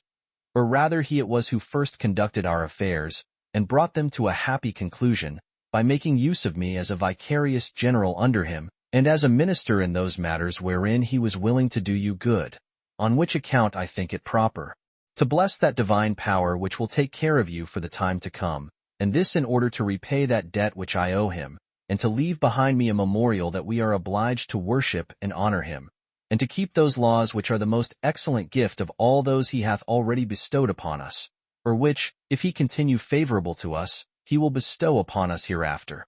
Certainly a human legislator is a terrible enemy when his laws are affronted, and are made to no purpose. And may you never experience that displeasure of God which will be the consequence of the neglect of these his laws, which he, who is your Creator, hath given you. 48. When Moses had spoken thus at the end of his life, and had foretold what would befall to every one of their tribes 36 afterward, with the addition of a blessing to them, the multitude fell into tears, insomuch that even the women, by beating their breasts, made manifest the deep concern they had when he was about to die. The children also lamented still more, as not able to contain their grief, and thereby declared that even at their age they were sensible of his virtue and mighty deeds. And truly there seemed to be a strife betwixt the young and the old who should most grieve for him. The old grieved because they knew what a careful protector they were to be deprived of, and so lamented their future state. But the young grieved, not only for that, but also because it so happened that they were to be left by him before they had well tasted of his virtue. Now one may make a guess at the excess of this sorrow and lamentation of the multitude from what happened to the legislator himself. For although he was always persuaded that he ought not to be cast down at the approach of death, since the undergoing it was agreeable to the will of God and the law of nature, yet what the people did so overbore him, that he wept himself. Now as he went thence to the place where he was to vanish out of their sight, they all followed after him weeping. But Moses beckoned with his hand to those that were remote from him, and bade them stay behind in quiet, while he exhorted those that were near to him that they would not render his departure so lamentable. Whereupon they thought they ought to grant him that favor, to let him depart according as he himself desired. So they restrained themselves, though weeping still towards one another. All those who accompanied him were the Senate, and Eleazar the high priest, and Joshua their commander. Now as soon as they were come to the mountain called Abarim, which is a very high mountain, situate over against Jericho, and one that affords, to such as are upon it, a prospect of the greatest part of the excellent land of Canaan, he dismissed the Senate. And as he was going to embrace Eleazar and Joshua, and was still discoursing with them, a cloud stood over him on the sudden, and he disappeared in a certain valley, although he wrote in the holy books that he died, which was done out of fear, lest they should venture to say that, because of his extraordinary virtue, he went to God. 49. Now Moses lived in all 120 years, a third part of which time, abating 1 month, he was the people's ruler, and he died on the last month of the year, which is called by the Macedonians Distris, but by us Adar, on the first day of the month. He was one that exceeded all men that ever were in understanding, and made the best use of what that understanding suggested to him. He had a very graceful way of speaking and addressing himself to the multitude. And as to his other qualifications, he had such a full command of his passions, as if he hardly had any such in his soul, and only knew them by their names, as rather perceiving them in other men than in himself. He was also such a general of an army as is seldom seen, as well as such a prophet as was never known, and this to such a degree, that whatsoever he pronounced, you would think you heard the voice of God himself. So the people mourned for him 30 days. Nor did ever any grief so deeply affect the Hebrews as did this upon the death of Moses. Nor were those that had experienced his conduct the only persons that desired him, but those also that perused the laws he left behind him had a strong desire after him, and by them gathered the extraordinary virtue he was master of. And this shall suffice for the declaration of the manner of the death of Moses. Footnotes. 1. Return. Rieland here takes notice that although our Bibles say little or nothing of these riches of Korah, yet that both the Jews and Mohammedans, as well as Josephus, are full of it. 2. Return. It appears here, and from the Samaritan Pentateuch, and in effect, from the Psalmist, as also from the Apostolical Constitutions, from Clement's first epistle to the Corinthians, from Ignatius's epistle to the Magnesians, and from Eusebius, that Korah was not swallowed up with the Reubenites, but burned with the Levites of his own tribe. See Essay on the Old Testament, page 64, 65. 3. Return. Concerning these 12 rods of the 12 tribes of Israel, see St. Clement's account, much larger than that in our Bibles, 1 Epis sect. 45. As is Josephus's present account in measure larger also. 4. Return. Grotius, on Numbers 6:18, takes notice that the Greeks also, as well as the Jews, sometimes consecrated the hair of their heads to the gods. 5. Return. Josephus here uses this phrase, when the 40th year was completed, for when it was begun, as does St. Luke when the day of Pentecost was completed, Acts 2 verse 1. 6. Return. Whether Miriam died, as Josephus's Greek copies imply, on the first day of the month, may be doubted, because the Latin copies say it was on the 10th, and so say the Jewish calendars also, as Dr. Bernard assures us. It is said her sepulchre is still extant near Petra, the old capital city of Arabia Petrea, at this day, as also that of Aaron, not far off. 7. Return. What Josephus here remarks is well worth our remark in this place also, viz. That the Israelites were never to meddle with the Moabites or Ammonites or any other people, but those belonging to the land of Canaan, and the countries of Sion and Og beyond Jordan, as far as the desert and Euphrates, and that therefore no other people had reason to fear the conquests of the Israelites, but that those countries given them by God were their proper and peculiar portion among the nations, and that all who endeavored to dispossess them might ever be justly destroyed by them. 8. Return.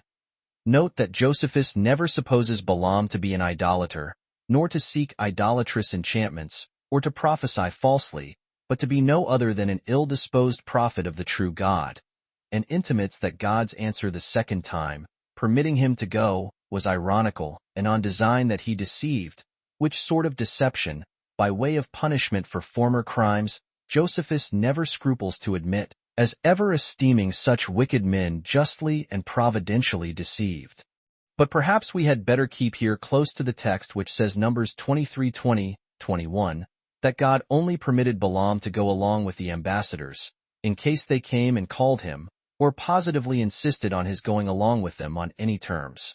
Whereas Balaam seems out of impatience to have risen up in the morning, and saddled his ass, and rather to have called them, than stayed for their calling him, so zealous does he seem to have been for his reward of divination, his wages of unrighteousness. Numbers 23:7, 17, 18, 37.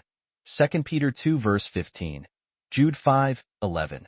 Which reward or wages the truly religious prophets of God never required nor accepted, as our Josephus justly takes notice in the cases of Samuel, Antique, BV ch 4, Sect. 1, and Daniel, Antique, BX, ch 11, Sect. 3. See also Genesis 14 verses 22 and 23, 2 Kings 5 verses 15 and 16, 26, 27, and Acts 8, 17-24. 9. Return. Whether Josephus had in his copy but 2 attempts of Balaam in all to curse Israel, or whether by this his twice offering sacrifice, he meant twice besides that first time already mentioned, which yet is not very probable, cannot now be certainly determined. In the meantime, all other copies have 3 such attempts of Balaam to curse them in the present history. 10. Return. Such a large and distinct account of this perversion of the Israelites by the Midianite women, of which our other copies give us but short intimations, Numbers 31:16, 2 Peter 2 verse 15, Jude 11, Revelation 2 verse 14, is preserved, as Rieland informs us, in the Samaritan Chronicle and Philo, and in other writings of the Jews, as well as here by Josephus. 11. Return. This grand maxim, that God's people of Israel could never be hurt nor destroyed, but by drawing them to sin against God, appears to be true by the entire history of that people, both in the Bible and in Josephus, and is often taken notice of in them both. See in particular a most remarkable Ammonite testimony to this purpose, Judith 5:5-21. 12. Return. What Josephus here puts into the mouths of these Midianite women, who came to entice the Israelites to lewdness and idolatry, viz., that their worship of the God of Israel in opposition to their idol gods, implied their living according to the holy laws which the true God had given them by Moses, in opposition to those impure laws which were observed under their false gods, well deserves our consideration, and gives us a substantial reason for the great concern that was ever shown under the law of Moses to preserve the Israelites from idolatry, and in the worship of the true God, it being of no less consequence than whether God's people should be governed by the holy laws of the true God, or by the impure laws derived from demons under the pagan idolatry. 13. Return. The mistake in all Josephus's copies, Greek and Latin, which have here 14,000 instead of 24,000, is so flagrant that our very learned editors, Bernard and Hudson, have put the latter number directly into the text. I choose rather to put it in brackets. 14. Return. The slaughter of all the Midianite women that had prostituted themselves to the lewd Israelites, and the preservation of those that had not been guilty therein. the last of which were no fewer than 32,000, both here in Numbers 31:15-17, 35, 40, 46, and both by the particular command of God, are highly remarkable and show that, even in nations otherwise for their wickedness doomed to destruction, the innocent were sometimes particularly and providentially taken care of and delivered from that destruction, which directly implies that it was the wickedness of the nations of Canaan, and nothing else, that occasioned their excision. See Genesis 15, 16, 1. Samuel 15:18, 33, a post. Const. B8, ch 12, page 402. In the first of which places, the reason of the delay of the punishment of the Amorites is given, because their iniquity was not yet full. In the secured, Saul is ordered to go and destroy the sinners, the Amalekites, plainly implying that they were therefore to be destroyed, because they were sinners, and not otherwise.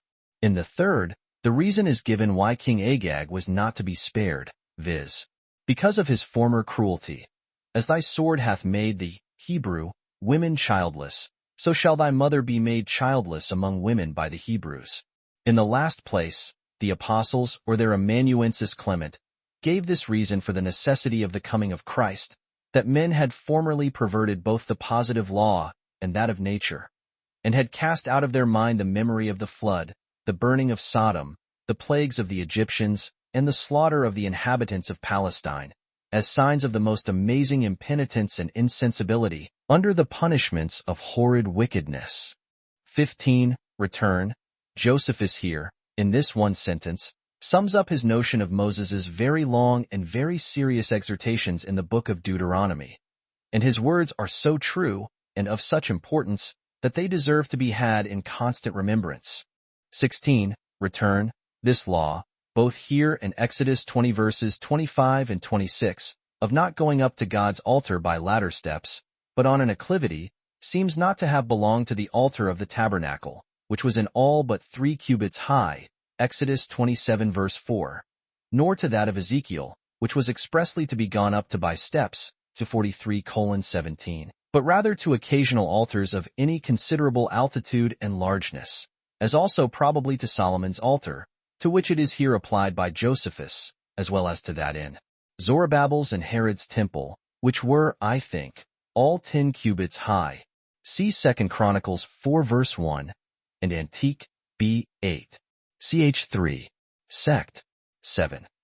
The reason why these temples, and these only, were to have this ascent on an acclivity, and not by steps, is obvious, that before the invention of stairs, such as we now use, decency could not be otherwise provided for in the loose garments which the priests wore, as the law required. See Lammy of the Tabernacle and Temple, page 444. 17. Return.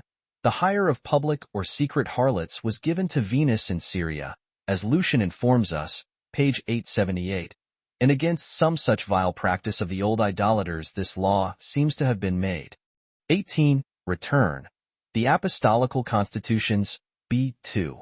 Ch 26. Sect. 31.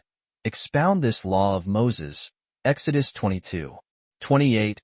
Thou shalt not revile or blaspheme the gods or magistrates, which is a much more probable exposition than this of Josephus, of heathen Gillis, as here, and against Apion, B2.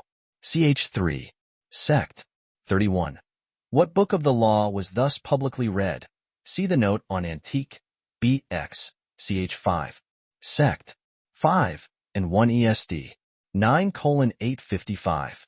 19. Return. Whether these phylacteries and other Jewish memorials of the law here mentioned by Josephus and by Muses, besides the fringes on the borders of their garments, Numbers 15:37, were literally meant by God, I much question. That they have been long observed by the Pharisees and rabbinical Jews is certain. However, the Karaites, who receive not the unwritten traditions of the elders, but keep close to the written law, with Jerome and Grotius, think they were not literally to be understood, as Bernard and Rieland here take notice. Nor indeed do I remember that, either in the ancienter books of the Old Testament, or in the books we call Apocrypha, there are any signs of such literal observations appearing among the Jews, though their real or mystical signification, i.e. the constant remembrance and observation of the laws of God by Moses, be frequently inculcated in all the sacred writings. 20. Return, here, as well as elsewhere, sect. 38. Of his life, sect. 14. End of the war, b2. ch. 20. Sect.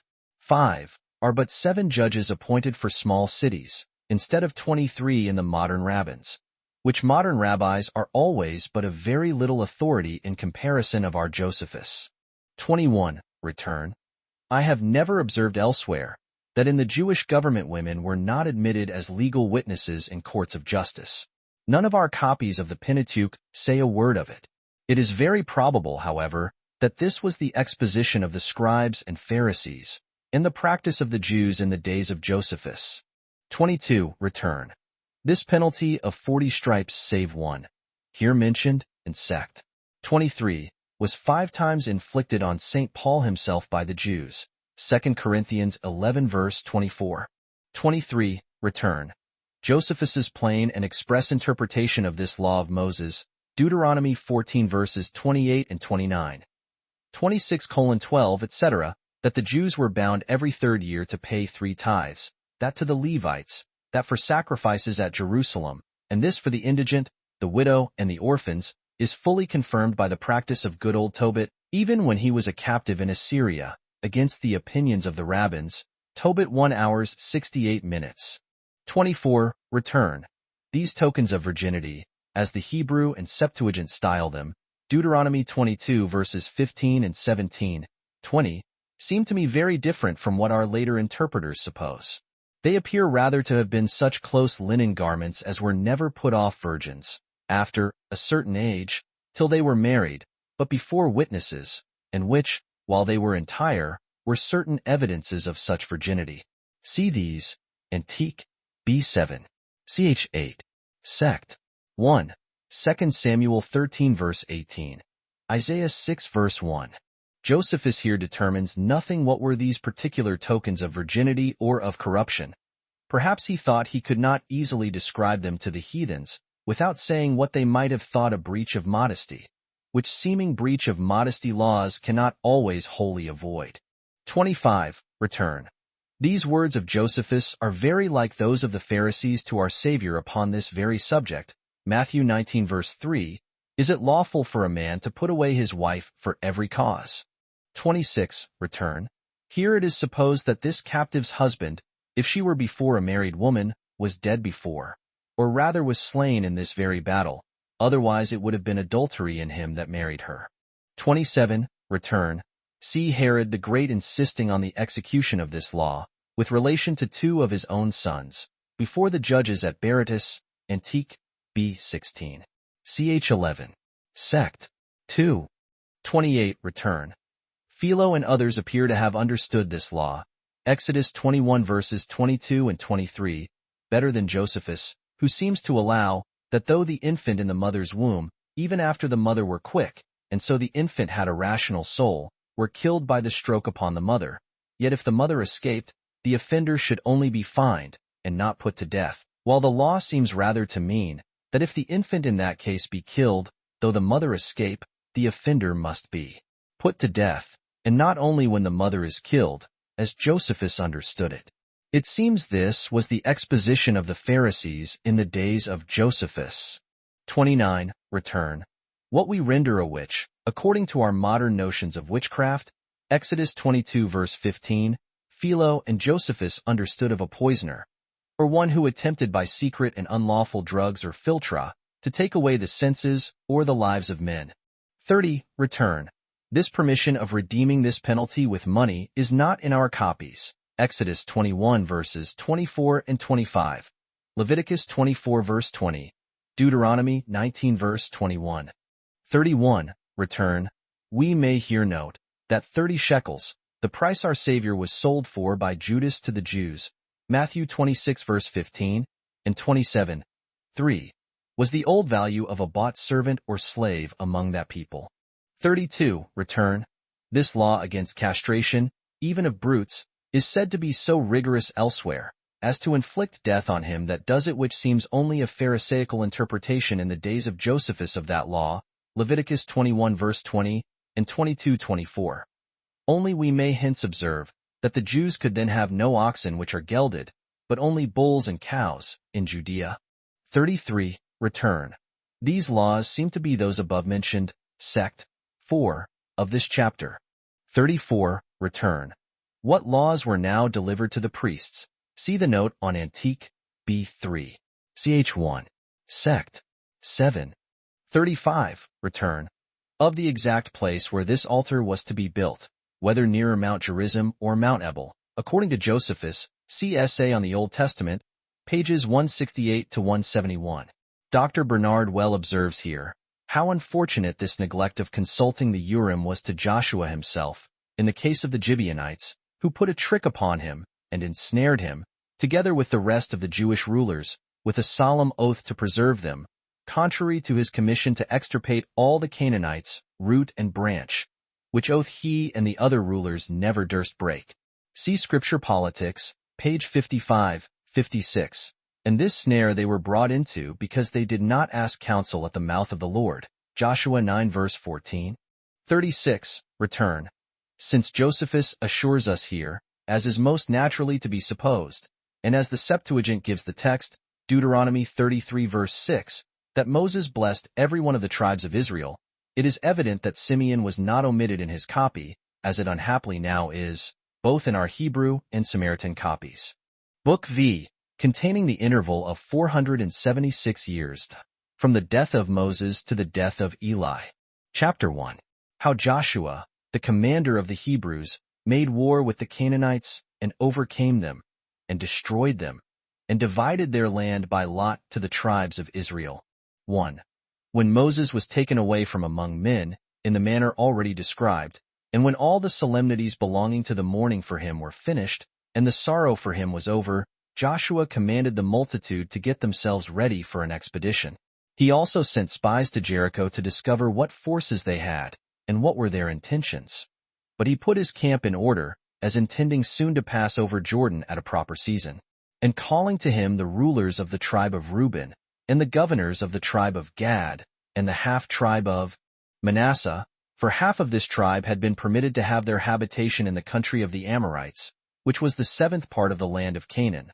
He put them in mind what they had promised Moses, and he exhorted them that, for the sake of the care that Moses had taken of them who had never been weary of taking pains for them, no, not when he was dying, and for the sake of the public welfare, they would prepare themselves, and readily perform what they had promised.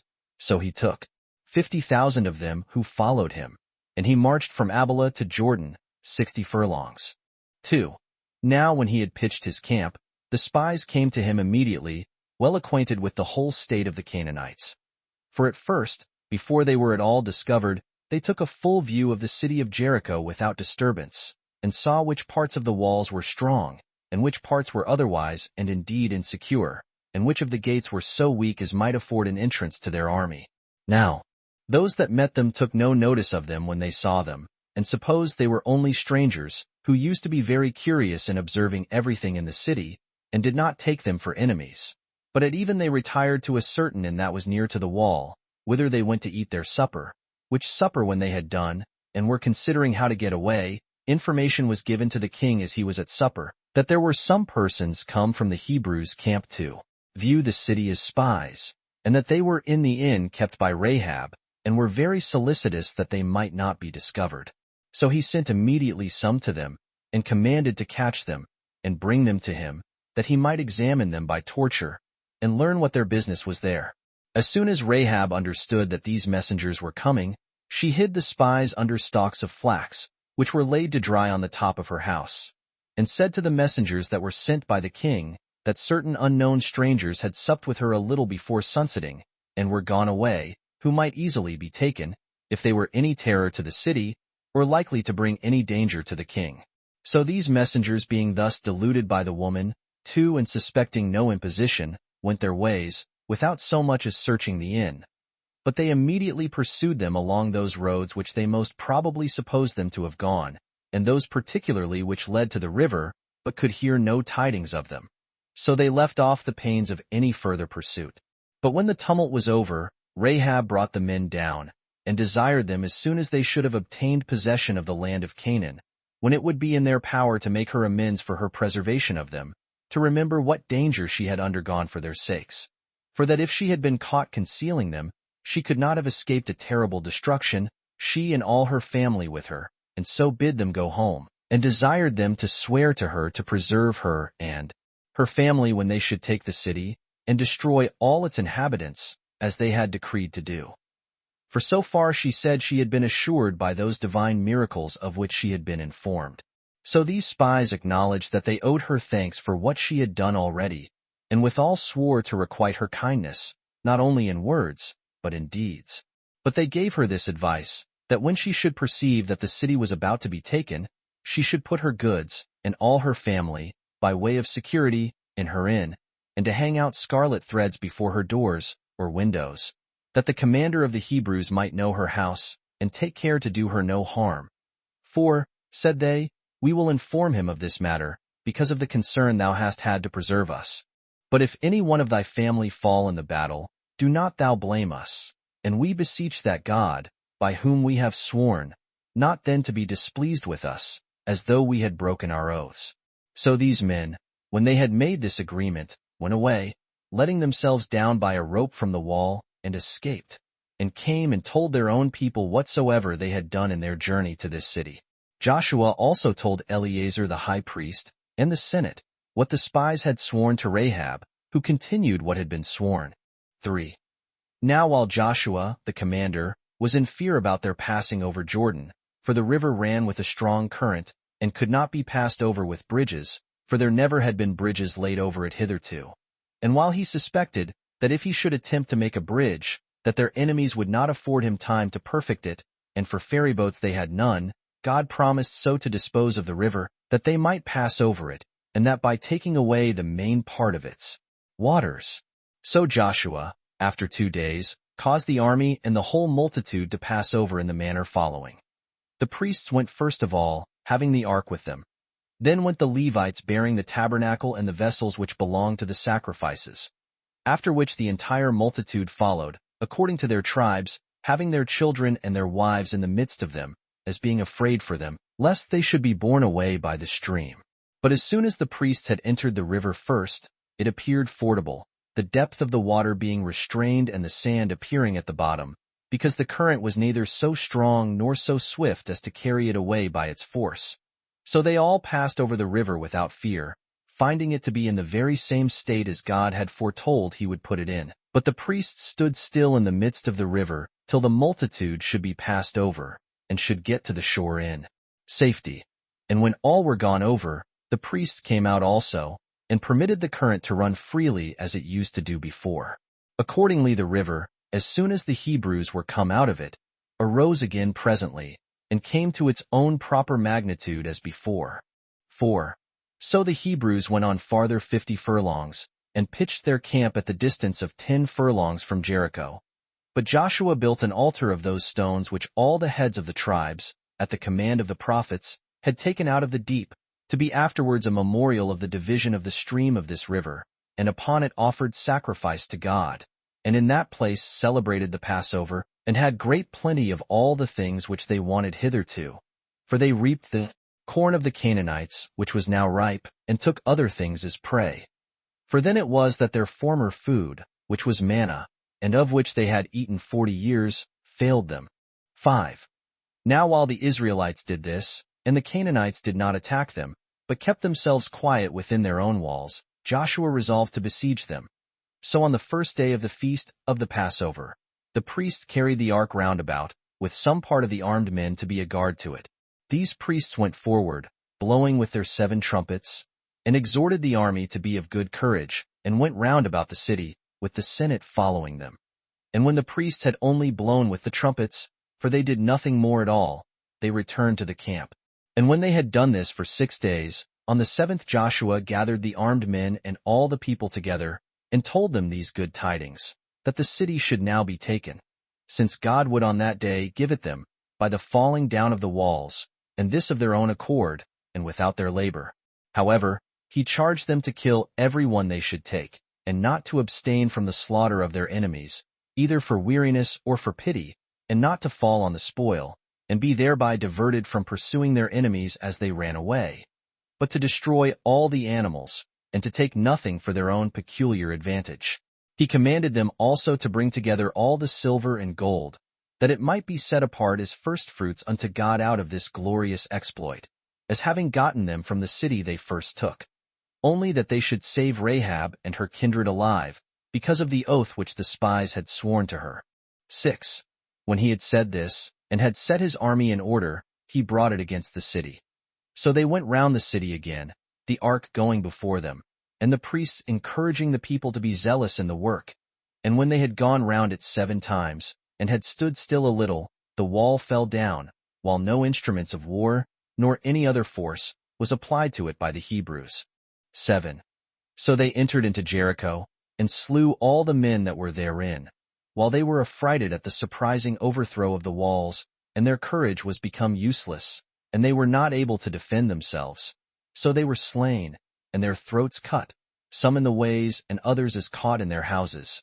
Nothing afforded them assistance, but they all perished, even to the women and the children, and the city was filled with dead bodies, and not one person escaped. They also burnt the whole city, and the country about it. But they saved alive Rahab with her family, who had fled to her inn. And when she was brought to him, Joshua owned to her that they owed her thanks for her preservation of the spies. So he said he would not appear to be behind her in his benefaction to her. Whereupon he gave her certain lands immediately, and had her in great esteem ever afterwards. 8. And if any part of the city escaped the fire, he overthrew it from the foundation. And he denounced a curse 3 against its inhabitants, if any should desire to rebuild it. How, upon his laying the foundation of the walls, he should be deprived of his eldest son, and upon finishing it, he should lose his youngest son. But what happened hereupon we shall speak of hereafter. 9. Now there was an immense quantity of silver and gold, and besides those of brass also, that was heaped together out of the city when it was taken, no one transgressing the decree, nor purloining for their own peculiar advantage, which spoils Joshua delivered to the priests, to be laid up among their treasures. And thus did Jericho perish. 10. But there was one Achar, for the son of Charmi, the son of Zebedias, of the tribe of Judah, who finding a royal garment woven entirely of gold, and a piece of gold that weighed 200 shekels, 5, and thinking it a very hard case, that what spoils he, by running some hazard, had found, he must give away, and offer it to God, who stood in no need of it, while he that wanted it must go without it, made a deep ditch in his own tent, and laid them up therein, as supposing he should not only be concealed from his fellow soldiers, but from God himself also. 11. Now the place where Joshua pitched his camp was called Gilgal, which denotes liberty. 6. For since now they had passed over Jordan, they looked on themselves as freed from the miseries which they had undergone from the Egyptians, and in the wilderness. 12. Now, a few days after the calamity that befell Jericho, Joshua sent 3,000 armed men to take Ai, a city situate above Jericho. But, upon the sight of the people of Ai, with them they were driven back, and lost 36 of their men. When this was told the Israelites, it made them very sad and exceeding disconsolate, not so much because of the relation the men that were destroyed bare to them, though those that were destroyed were all good men, and deserved their esteem, as by the despair it occasioned. For while they believed that they were already, in effect, in possession of the land, and should bring back the army out of the battles without loss, as God had promised beforehand, they now saw unexpectedly their enemies bold with success. So they put sackcloth over their garments, and continued in tears and lamentation all the day, without the least inquiry after food, but laid what had happened greatly to heart. 13. When Joshua saw the army so much afflicted, and possessed with forebodings of evil as to their whole expedition, he used freedom with God and said, We are not come thus far out of any rashness of our own, as though we thought ourselves able to subdue this land with our own weapons, but at the instigation of Moses thy servant for this purpose, because thou hast promised us, by many signs, that thou wouldst give us this land for a possession, and that thou wouldst make our army always superior in war to our enemies, and accordingly some success has already attended upon us agreeably to thy promises. But because we have now unexpectedly been foiled, and have lost some men out of our army, we are grieved at it, as fearing what thou hast promised us, and what Moses foretold us, cannot be depended on by us. And our future expectation troubles us the more, because we have met with such a disaster in this our first attempt. But do thou, O Lord, free us from these suspicions, for thou art able to find a cure for these disorders, by giving us victory, which will both take away the grief we are in at present, and prevent our distrust as to what is to come. 14. These intercessions Joshua put up to God, as he lay prostrate on his face. Whereupon God answered him, that he should rise up and purify his host from the pollution that had got into it, that things consecrated to me have been impudently stolen from me, and that this has been the occasion why this defeat had happened to them, and that when they should search out and punish the offender, he would ever take care they should have the victory over their enemies. This Joshua told the people, and calling for Eleazar the high priest and the men in authority, he cast lots, tribe by tribe. And when the lot showed that this wicked action was done by one of the tribe of Judah, he then again proposed the lot to the several families thereto belonging. So the truth of this wicked action was found to belong to the family of Zachar. And when the inquiry was made man by man, they took Achar, who, upon God's reducing him to a terrible extremity, could not deny the fact.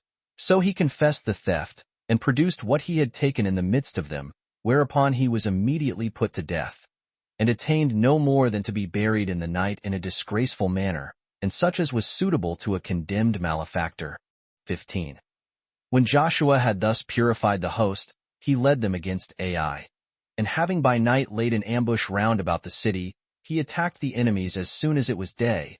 But as they advanced boldly against the Israelites, because of their former victory, he made them believe he retired, and by that means drew them a great way from the city, they still supposing that they were pursuing their enemies, and despised them, as though the case had been the same with that in the former battle, after which Joshua ordered his forces to turn about, and place them against their front. He then made the signals agreed upon to those that lay in ambush, and so excited them to fight. So they ran suddenly into the city, the inhabitants being upon the walls, nay, others of them being in perplexity, and coming to see those that were without the gates. Accordingly, these men took the city, and slew all that they met with. But Joshua forced those that came against him to come to a close fight, and discomfited them, and made them run away. And when they were driven towards the city, and thought it had not been touched, as soon as they saw it was taken, and perceived it was burnt, with their wives and children, they wandered about in the fields in a scattered condition, and were no way able to defend themselves, because they had none to support them. Now when this calamity was come upon the men of Ai, there were a great number of children, and women, and servants, and an immense quantity of other furniture. The Hebrews also took herds of cattle, and a great deal of money, for this was a rich country. So when Joshua came to Gilgal, he divided all these spoils among the soldiers. 16. But the Gibeonites, who inhabited very near to Jerusalem, when they saw what miseries had happened to the inhabitants of Jericho, and to those of Ai, and suspected that the like sore calamity would come as far as themselves, they did not think fit to ask for mercy of Joshua. For they supposed they should find little mercy from him, who made war that he might entirely destroy the nation of the Canaanites. But they invited the people of Sapphira and Kiriathaim, who were their neighbors, to join in league with them, and told them that neither could they themselves avoid the danger they were all in, if the Israelites should prevent them and seize upon them. So when they had persuaded them, they resolved to endeavor to escape the forces of the Israelites. Accordingly, upon their agreement to what they proposed, they sent ambassadors to Joshua to make a league of friendship with him, and those such of the citizens as were best approved of, and most capable of doing what was most advantageous to the multitude. Now these ambassadors thought it dangerous to confess themselves to be Canaanites, but thought they might by this contrivance avoid the danger, namely, by saying that they bear no relation to the Canaanites at all, but dwelt at a very great distance from them. And they said further, that they came a long way, on account of the reputation he had gained for his virtue. And as a mark of the truth of what they said, they showed him the habit they were in, for that their clothes were new when they came out, but were greatly worn by the length of they had been on their journey. For indeed they took torn garments, on purpose that they might make him believe so. So they stood in the midst of the people, and said that they were sent by the people of Gibeon, and of the circumjacent cities, which were very remote from the land where they now were, to make such a league of friendship with them, and this on such conditions as were customary among their forefathers. For when they understood that, by the favor of God and his gift to them, they were to have the possession of the land of Canaan bestowed upon them, they said that they were very glad to hear it, and desired to be admitted into the number of their citizens. Thus did these ambassadors speak, and showing them the marks of their long journey, they entreated the Hebrews to make a league of friendship with them. Accordingly Joshua, believing what they said, that they were not of the nation of the Canaanites, entered into friendship with them. And Eleazar the high priest, with the Senate, sware to them that they would esteem them their friends and associates, and would attempt nothing that should be unfair against them, the multitude also assenting to the oaths that were made to them. So these men, having obtained what they desired, by deceiving the Israelites, went home. But when Joshua led his army to the country at the bottom of the mountains of this part of Canaan, he understood that the Gibeonites dwelt not far from Jerusalem, and that they were of the stock of the Canaanites. So he sent for their governors, and reproached them with the cheat they had put upon him. But they alleged, on their own behalf, that they had no other way to save themselves but that, and were therefore forced to have recourse to it. So he called for Eleazar the high priest, and for the Senate, who thought it right to make them public servants, that they might not break the oath they had made to them. And they ordained them to be so. And this was the method by which these men found safety and security under the calamity that was ready to overtake them. 17. But the king of Jerusalem took it to heart that the Gibeonites had gone over to Joshua. So he called upon the kings of the neighboring nations to join together, and make war against them. Now when the Gibeonites saw these kings, which were four, besides the king of Jerusalem, and perceived that they had pitched their camp at a certain fountain not far from their city, and were getting ready for the siege of it, they called upon Joshua to assist them. For such was their case, as to expect to be destroyed by these Canaanites, but to suppose they should be saved by those that came for the destruction of the Canaanites, because of the league of friendship that was between them. Accordingly, Joshua made haste with his whole army to assist them, and marching day and night. In the morning he fell upon the enemies as they were going up to the siege, and when he had discomfited them, he followed them, and pursued them down the descent of the hills. The place is called Betharon, where he also understood that God assisted him, which he declared by thunder and thunderbolts, as also by the falling of hail larger than usual. Moreover, it happened that the day was lengthened 7, that the night might not come on too soon, and be an obstruction to the zeal of the Hebrews in pursuing their enemies. Insomuch that Joshua took the kings, who were hidden in a certain cave at Makkedah, and put them to death. Now, that the day was lengthened at this and was longer than ordinary, is expressed in the books laid up in the temple. 18. These kings which made war with, and were ready to fight the Gibeonites, being thus overthrown, Joshua returned again to the mountainous parts of Canaan. And when he had made a great slaughter of the people there, and took their prey, he came to the camp at Gilgal. And now there went a great fame abroad among the neighboring people of the courage of the Hebrews, and those that heard what a number of men were destroyed, were greatly affrighted at it. So the kings that lived about Mount Libanus, who were Canaanites, and those Canaanites that dwelt in the plain country, with auxiliaries out of the land of the Philistines, pitched their camp at Beeroth, a city of the upper Galilee, not far from Kadesh, which is itself also a place in Galilee. Now the number of the whole army was 300,000 armed footmen, and 10,000 horsemen, and 20,000 chariots. So that the multitude of the enemies affrighted both Joshua himself and the Israelites. And they, instead of being full of hopes of good success, were superstitiously timorous, with the great terror with which they were stricken. Whereupon God upbraided them with the fear they were in, and asked them whether they desired a greater help than he could afford them, and promised them that they should overcome their enemies, and withal charged them to make their enemies' horses useless, and to burn their chariots. So Joshua became full of courage upon these promises of God, and went out suddenly against the enemies, and after 5 days' march he came upon them, and joined battle with them. And there was a terrible fight, and such a number were slain as could not be believed by those that heard it. He also went on in the pursuit a great way, and destroyed the entire army of the enemies, few only excepted, and all the kings fell in the battle. Insomuch that when there wanted men to be killed, Joshua slew their horses, and burnt their chariots, and passed all over their country without opposition, no one daring to meet him in battle. But he still went on, taking their cities by siege, and again killing whatever he took.